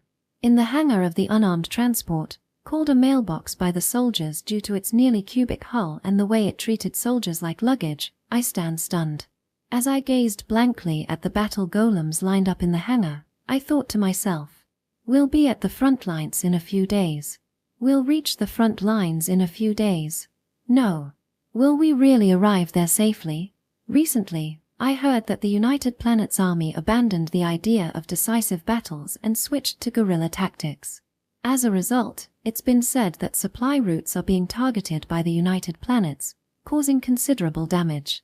If this is true, then this supply ship is no exception. The only self-defense armament that exists is a few battle golems lined up in this hangar. If we were to be attacked by the enemy, we would. I had a gloomy look on my face as I thought about this. Then, someone tapped me on the shoulder. When I turned around, there was a young white-haired man standing there. He said, "Hello. Are you going to the front too?" The young man uttered a light tone of greeting that seemed resigned and stood beside me. "I can tell by the look around you," he said. "You have a dark aura around you. Maybe, are you a former recruiter?" Whoa, that's spot on, isn't it? Actually, I'm a former recruiter myself. It's a tough job after all. No matter how hard you try, if you don't get results, you get sent to the front lines. If I knew this was how it was going to be, I would have just played around for 3 months. The young man laughed goofily and continued talking by himself. I looked at him with jitter eyes. Oh, the way you look at me, you're probably thinking, what's this? Why's this guy so goofy when we're so close to being thrown into a war zone? I'm just saying. It's okay, it's okay. We'll hardly ever have to die in battle again. The reason is, these guys. The young man pointed to the new, round-bodied battle golems, painted entirely blue, lining the hangars.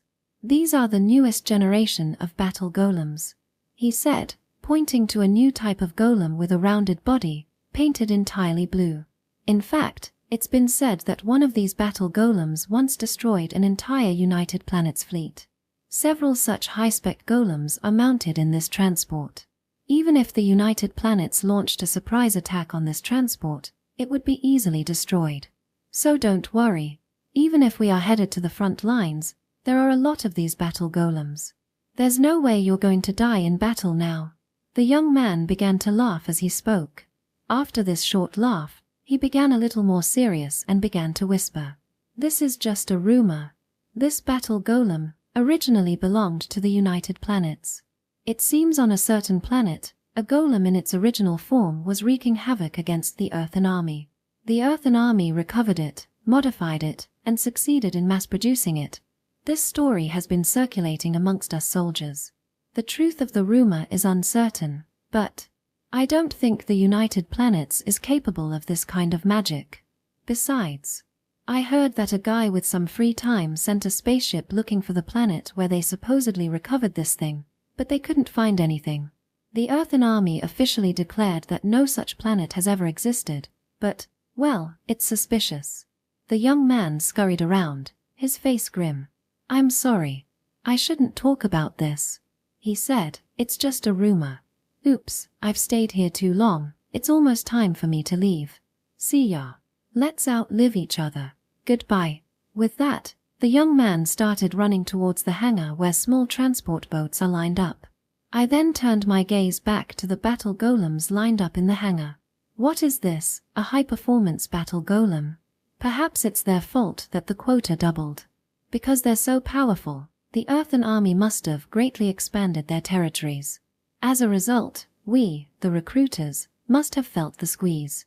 The battle golems lined up quietly, bearing the pilot seats on their chests. Damn. Damn it. Damn it. If it weren't for this guy, I would have been able to continue peacefully recruiting back on Earth. What do you mean state-of-the-art? What do you mean high performance? This guy. What the hell were you made to do? To torment spacefaring barbarians? To get innocent high school kids to volunteer for the Earth's army? Mass production of the poor. You're pushing so many people on Earth to the depths of poverty, to separate me from my family and send me to the front lines. What is the purpose of this thing? I murmur in a whisper so no one can hear me, and tears stream from my eyes in frustration.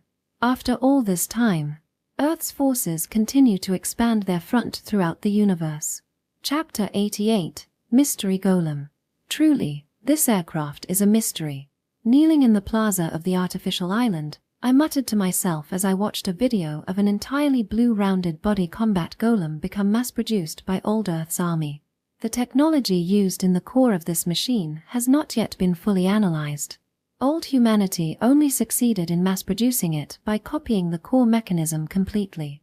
Well, it's the same for new humanity's army. I sometimes try to analyze the mysterious technology used in this aircraft. However, the closer I get to the core technology, the deeper the mystery becomes. I can only say that the technology used in the core is different than the technology used for its surrounding systems. To put it another way, there are layers of different technical systems, just like the annual rings on a tree. I continue my thoughts as I touch the battle robot. This is my prediction. I think that this machine was probably mass-produced by some military long before old humanity rampaged in space. It was not the kind of small army that existed on a frontier. Yes, it was probably mass-produced by a powerful army that boasted universe-dominating strength. It would take a force of that magnitude to mass-produce this machine. The materials and energy required, the vast assets and technology for mass production. To mass-produce this machine while maintaining the necessary materials and energy, mass-producing it would require the control of at least several galaxies. In a sense, this machine could be considered a machine that only the rulers of the universe could possess. In a sense, this golem is an aircraft that only the rulers of the universe are allowed to possess. Each successive rulers of the universe must have mass-produced it. As a result, technical systems were added like annual rings. At present, the New Earth Army has also slightly modified this aircraft, adding their own ring of magic technology at its core. When I think that far, I look up at the sky and gaze at the edge of the universe. At the edge of the universe, the new battle golem mass-produced by the New Earth Army is on a rampage against the United Planet Fleet. One after another, the new battle golems sink United Planet's warships and conquer stars. It would be quite difficult to destroy the golems with the technology of the United Planet's forces. The golem acquired by the New Earthen Army was originally used by the United Federation of Planets in a revolution and was only a heavily damaged golem. Over the years, the golem self-repaired, but only a fraction of its original power remained. Such an aircraft could be destroyed even with the technology of the New Earthen Army. The cost of acquiring the aircraft was the loss of a manned fleet and a planet. It was only at the end of the Federation's revolution that even the old Earth Army had the power to destroy the aircraft in perfect condition. Until then, this aircraft had reigned as the god of war. From now on, the New Earthen Army will continue to expand its power. No one will be able to stop it. The stars will be conquered, and people will suffer. Earth will control everything, and all possessions will be taken from them. But new humanity will also lose something. All new humans' lives will be managed by artificial fairies that resemble artificial intelligence. All new humans must devote their lives to the New Earth Army. The bottom of new humanity, the middle class of new humanity, the elites of new humanity, all of them will be controlled by a huge system called global society and will be unable to move. Oh, it's just the beginning. The age of darkness, when the vindictiveness of hatred and suffering will fill the universe, is just about to begin. No one will be happy. No one will be free. All peoples will be equally dominated, oppressed, and trampled.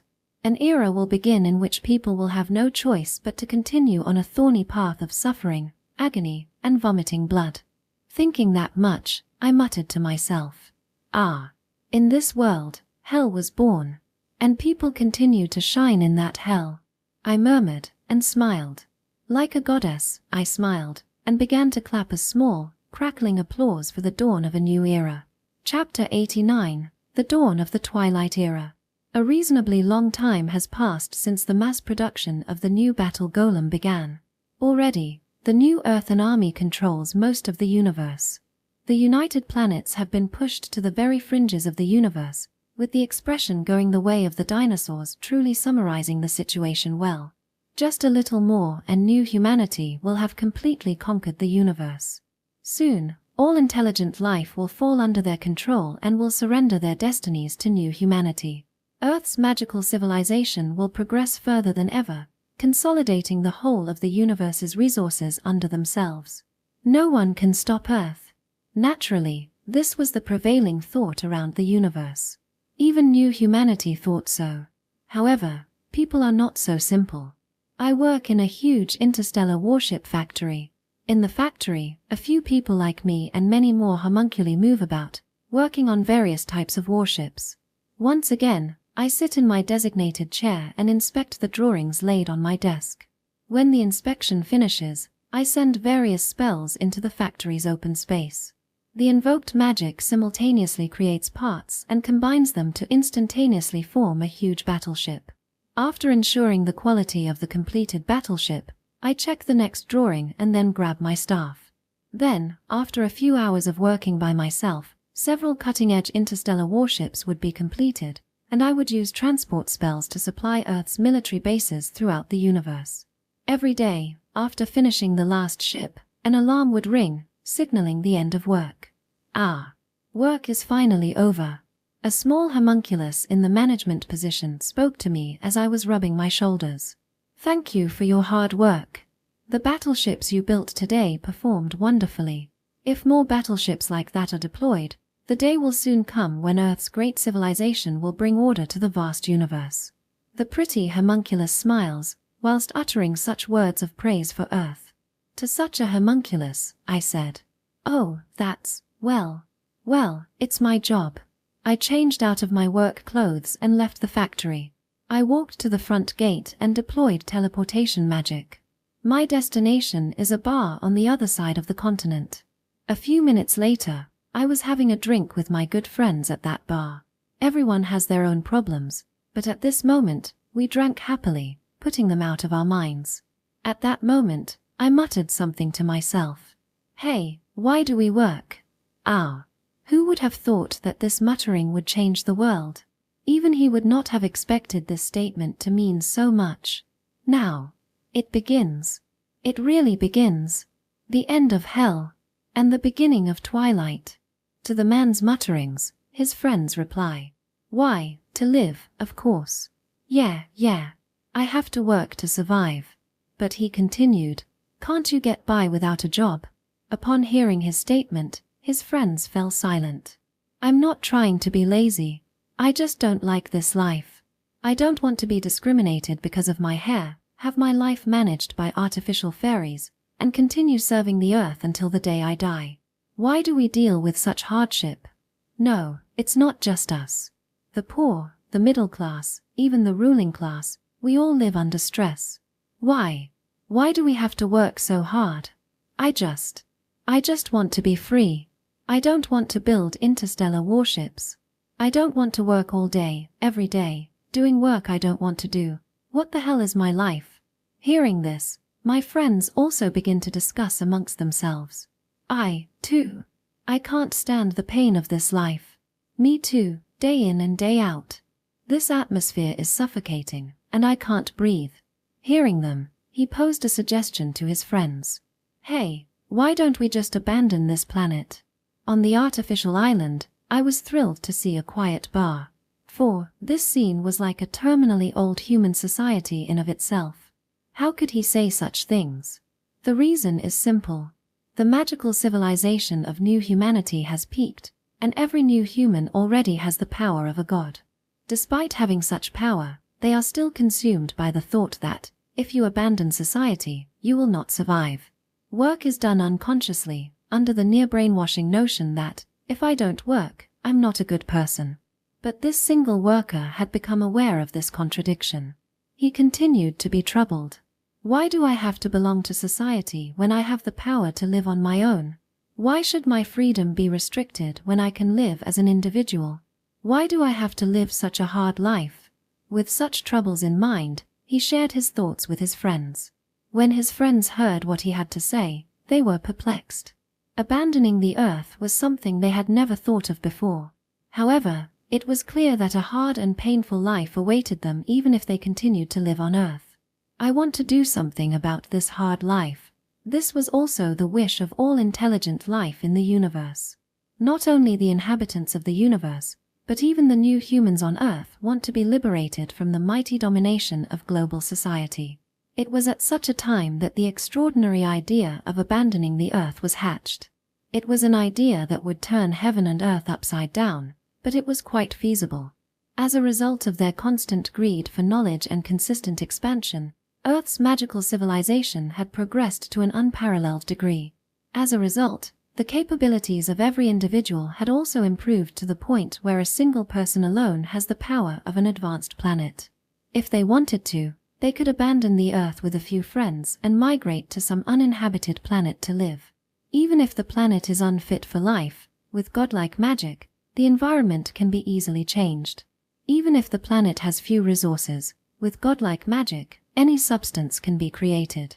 No matter what kind of trouble may occur, with godlike magic, we can live safely. Indeed, new humanity acquired such power that each one of them can live as a god.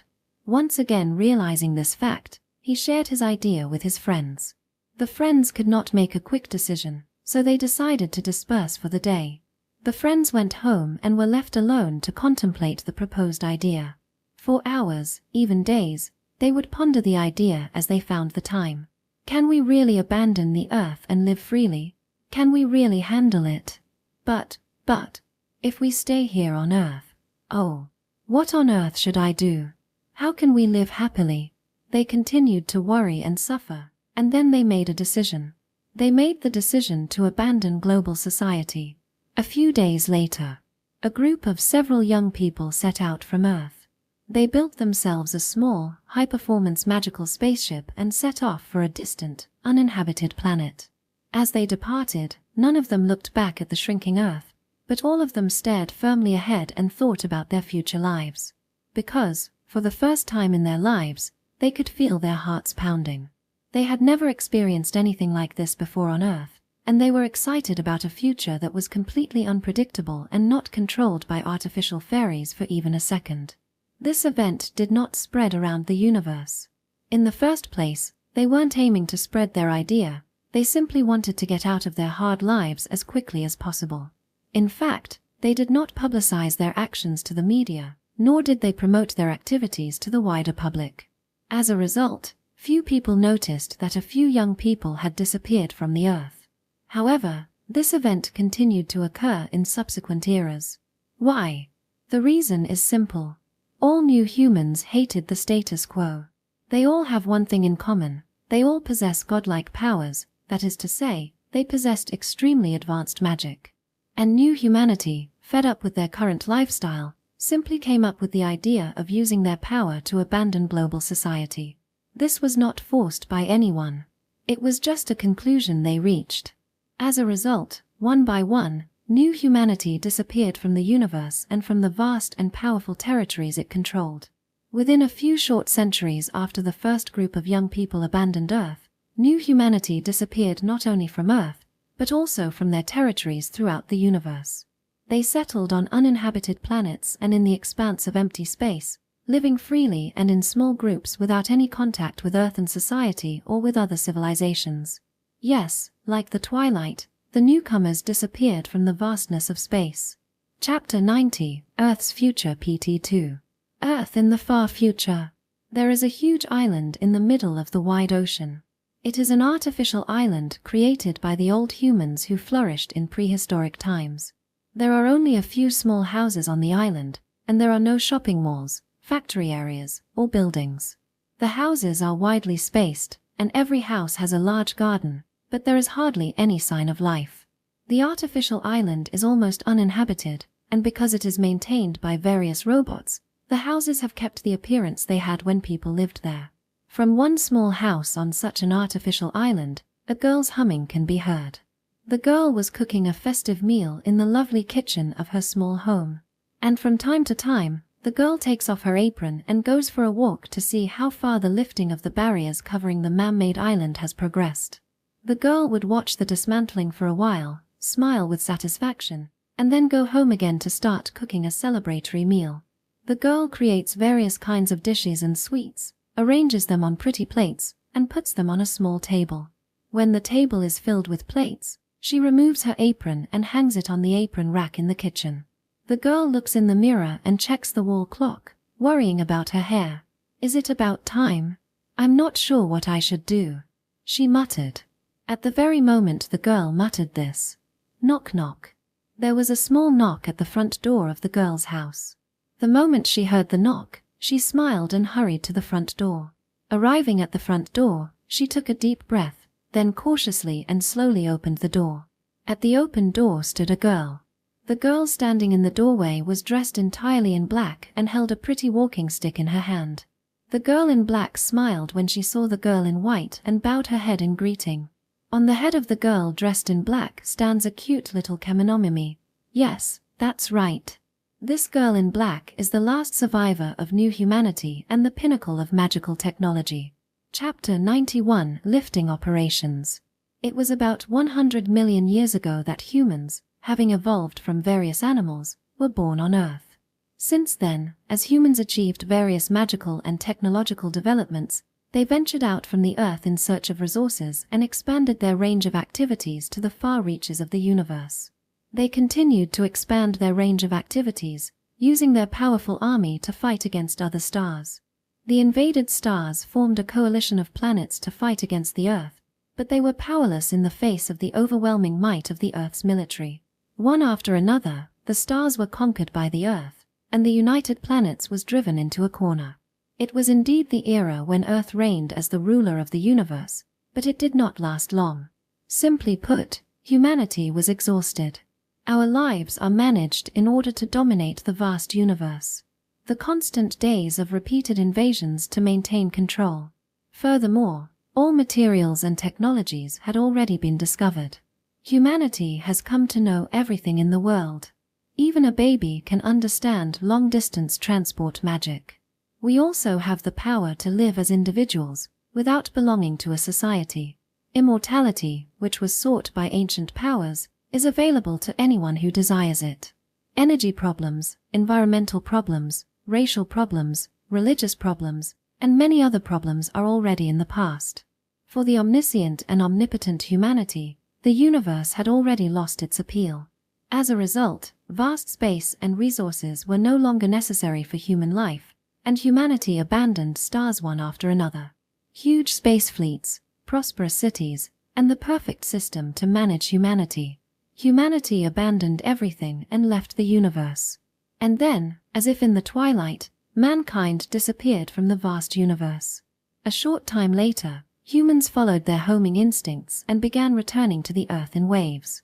Apparently, the population was in the hundreds of billions at that time, but as time went on, the population continued to decline. At some point, humanity decided to abandon continents and built a huge flying island that would travel through the sky and settled there. When the flying island, the fruit of humanity's wisdom, was completed, the total population was already less than 10,000, but no one saw it as a problem. We can finally end the long history of humanity. Such thoughts were running through the minds of the people. Perhaps there were people from Earth on some other planet, but no one cared anymore. If you want to go back to Earth, go ahead. If not, do as you please. Everyone thought that they were the only ones who could do it. On the huge flying island, humans slowly met their demise.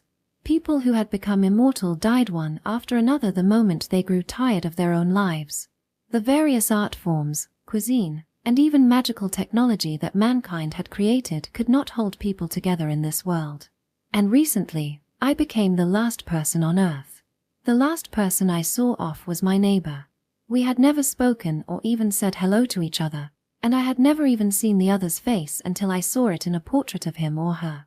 We never stepped out of our homes and just waited for the time to pass. One day, I was just staring emotionlessly at some image magic created long ago. Then, I received a message from the flying island. The message read, "You are the last of the human race, and this island belongs to you." The text was neither happy nor sad. When I read the message, I knew that my neighbor had had enough of this world and had chosen death. His funeral was a simple one. There was no will, and without a will, the homunculi was supposed to hold a simple funeral. My neighbor's body was carefully cremated by the homunculi. I attended my neighbor's funeral dressed in mourning clothes and was the last person to see him off. When I die, there will be no one to see me off. My body will be disposed of by homunculi, just like my neighbor's. But I didn't think anything of it. The next day, I stayed inside and waited for the time to pass, reading books and listening to music. One day, I suddenly felt like going for a walk. As I strolled around the perimeter of the flying island, I noticed something in the distance out at sea. It was a huge island that had been known as a mystery since time immemorial.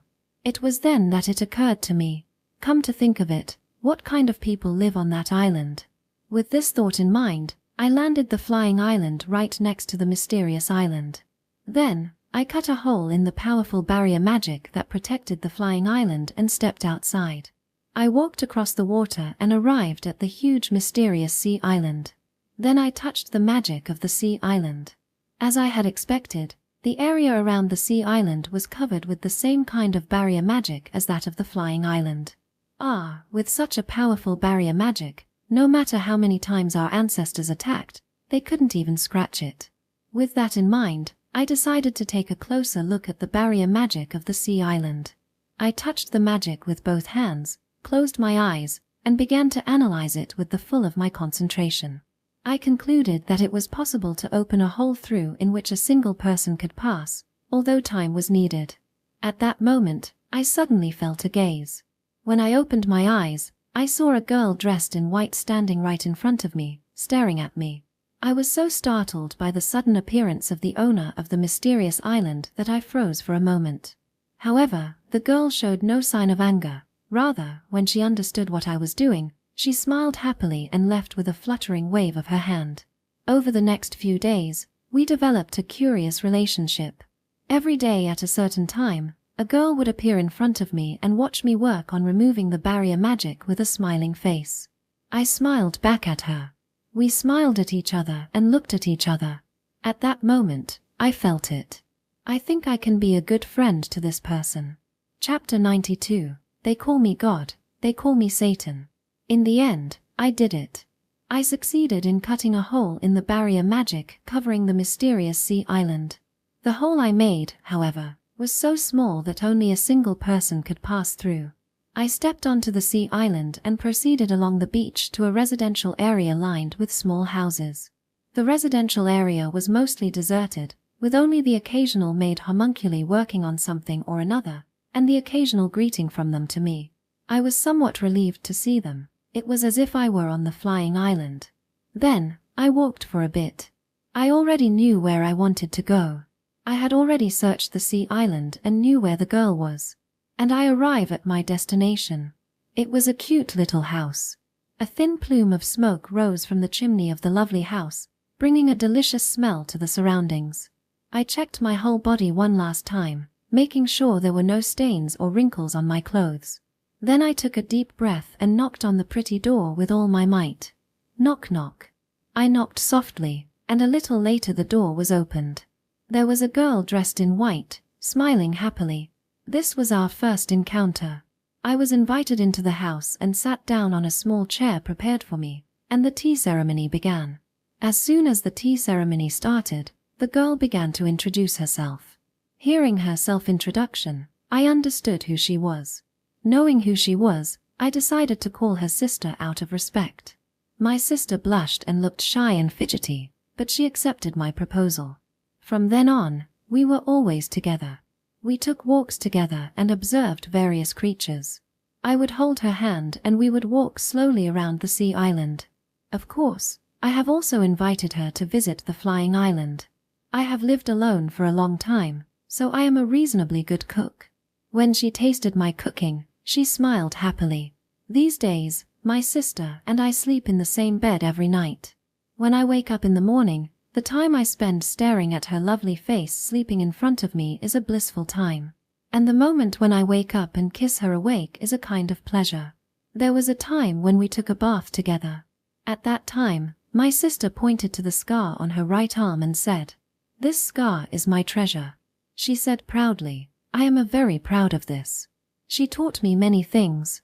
How we, human beings, had developed.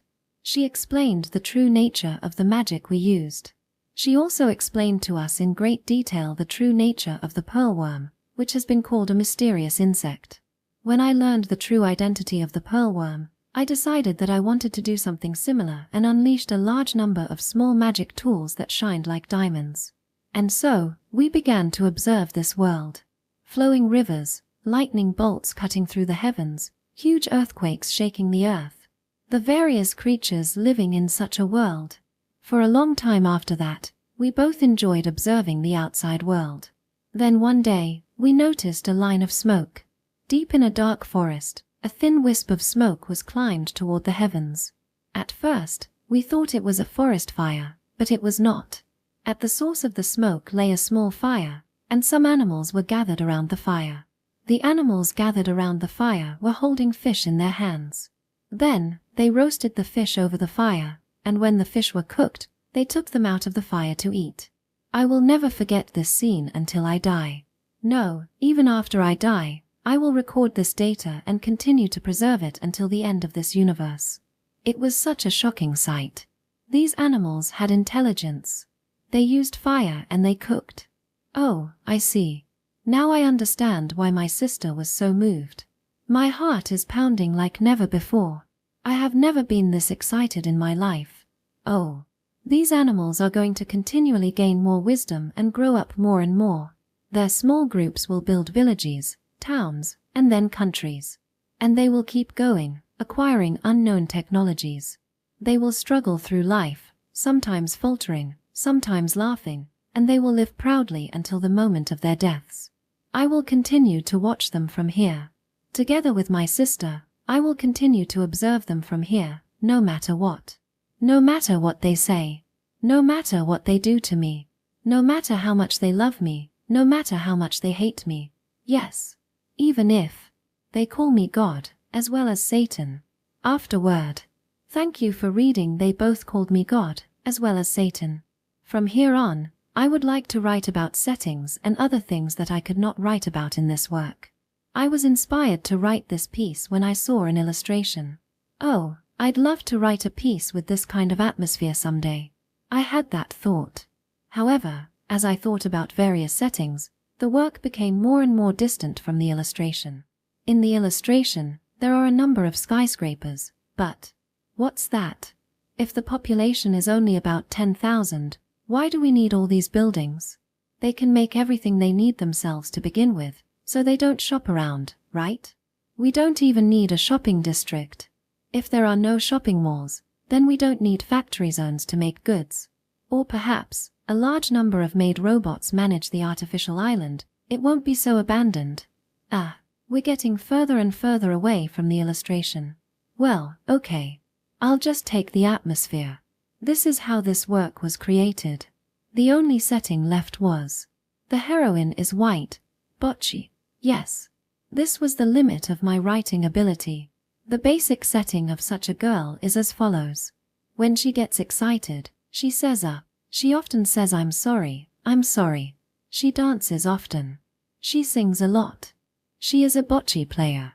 She enjoys collecting jewelry. The reason why she made her drone look like a pearl is because she thought it would be beautiful if a pearl flew in the sky. Basically, to her, people who can't break through the artificial island barriers equals observation target. People who can break through the artificial island barrier equals equal relationship. This consists of her attitude towards human relationships. In a sense, barriers exist to human relationships. The barrier represents her barrier to human relationships. Yes, it is quite appropriate. Actually, there is one more character that I created based on the illustration. It is a homunculus girl who traveled with a female scholar. A ruined city. A girl in tattered clothes playing with cats. The girl looks happy in spite of the hopelessness of the situation. Yes. It is just as it is. Nope. I was taught how to look up the illustration in the feedback and was finally able to find the original. Thank you, thank you, thank you. The world has become so convenient, hasn't it? Originally, I had no intention of having the homunculus girl appear. In fact, the initial plan was for 2 female scholars to act together. However, I can't imagine 2 scholars talking to each other. This is why we decided to leave her alone. Yes, I did. This is my limit. Also, I modeled a certain machine, though it is not an illustration. It is a mysterious golem mass-produced by the old and new Earth forces. Please remember well. It is a robot with a rounded body, painted entirely in blue. You see, there it is. A character from a national cartoon. The guy who sometimes comes out of the desk drawer. Why did you set it up like that? Well, at first, I thought I was going to write a cool robot. However, you know what? There is no way I could write such a thing with my writing ability, right? Yes. Simply put, I escaped. Oh, and one more original character. It is a golem bird used by the elf tribe. It looks like a chicken. Why a chicken? That is because it was New Year's Day 2017 when I was writing this rock bird appearance scene. Yes, here is the question. What is the Chinese zodiac sign for 2017? Yes, I am a member of the board of directors of the company. It is a chicken. That's right, I wanted to describe it in a cooler way, right? But, there is no way I could write such a thing with my writing ability. And so, this story went. In fact, this work is a combination of 2 previous works, Space Wars and Made Robots, The Master of the Stars, and they both called me God, as well as Satan. In chronological order. Space Wars and Made Robots. Ruler of the Stars. Call me God, call me Demon King. The order is as follows. First, Space Wars and Made Robots describes the situation shortly before the sad rebellion by artificial intelligence experienced by the old human race. It is a story of a time when the old humans had not yet realized that artificial intelligence and robots have a will just like humans. To be honest, the basic plot of Call Me God, Call Me Demon King was completed before I wrote this work. Therefore, I had written this work on the theme of humanity is unaware of the thoughts of robots. Suddenly it was exposed. The only comment I received was robots have feelings. I was a little confused as to how people thought and felt about it. I was quite impatient. What? Ha! You don't think he's seeing through your idea, do you? Yes. I was really cringing at the thought of it at the time. Next is the Ruler of the Stars, which describes the story of the old Earth Army's acquisition of a mysterious golem on a certain planet. Basically, what is depicted in this work is the story of a recruiter of the new Earth Army, but in this work, the main character is a soldier who was recruited and sent to the front line. And finally, there is this work. However, I am actually planning to write another one. It is a story about the Twilight Age when mankind disappeared from the universe. To be honest, I regret that I have not written enough. I was going to write about it, you know? But, sir, the Twilight years are not particularly eventful for this world. The United Planets and the Federation of Planets are frantically working on reconstruction, and the people of Earth are just enjoying the slow life of the second age of Twilight. There's really nothing to write about, but I want to write about it someday. That is what I am thinking about. Oh, and there are only 2 parts that I actually wrote but deleted because they were going to be R18. The first one is the scene where the Guardian rapes a pregnant woman he likes. That was pretty short, wasn't it? I was actually going to go into more detail, but, if I put it all up, it would be R18. Somehow, I managed to keep it under R15. I really had to delete it out of sheer abstinence. The second location is the scene after the black girl and the white girl meet. Well, to explain briefly, it is already liver-livered. That's right. They are the only 2 beings who can withstand each other's power. They are the only people in the universe with whom you can talk together, eat together, and hold hands together without any problems. Of course, they love each other. They want each other. From morning till morning. They'll get along so well that they'll be able to tell each other exactly where each other's moles are. If only it were true. I wanted to put it all up. But R18 is not allowed. As a result, all the text was deleted, leaving only a hint of it. This is how this work was completed. I hope you enjoyed it. Thank you for reading. End of Volume 2. Story completed.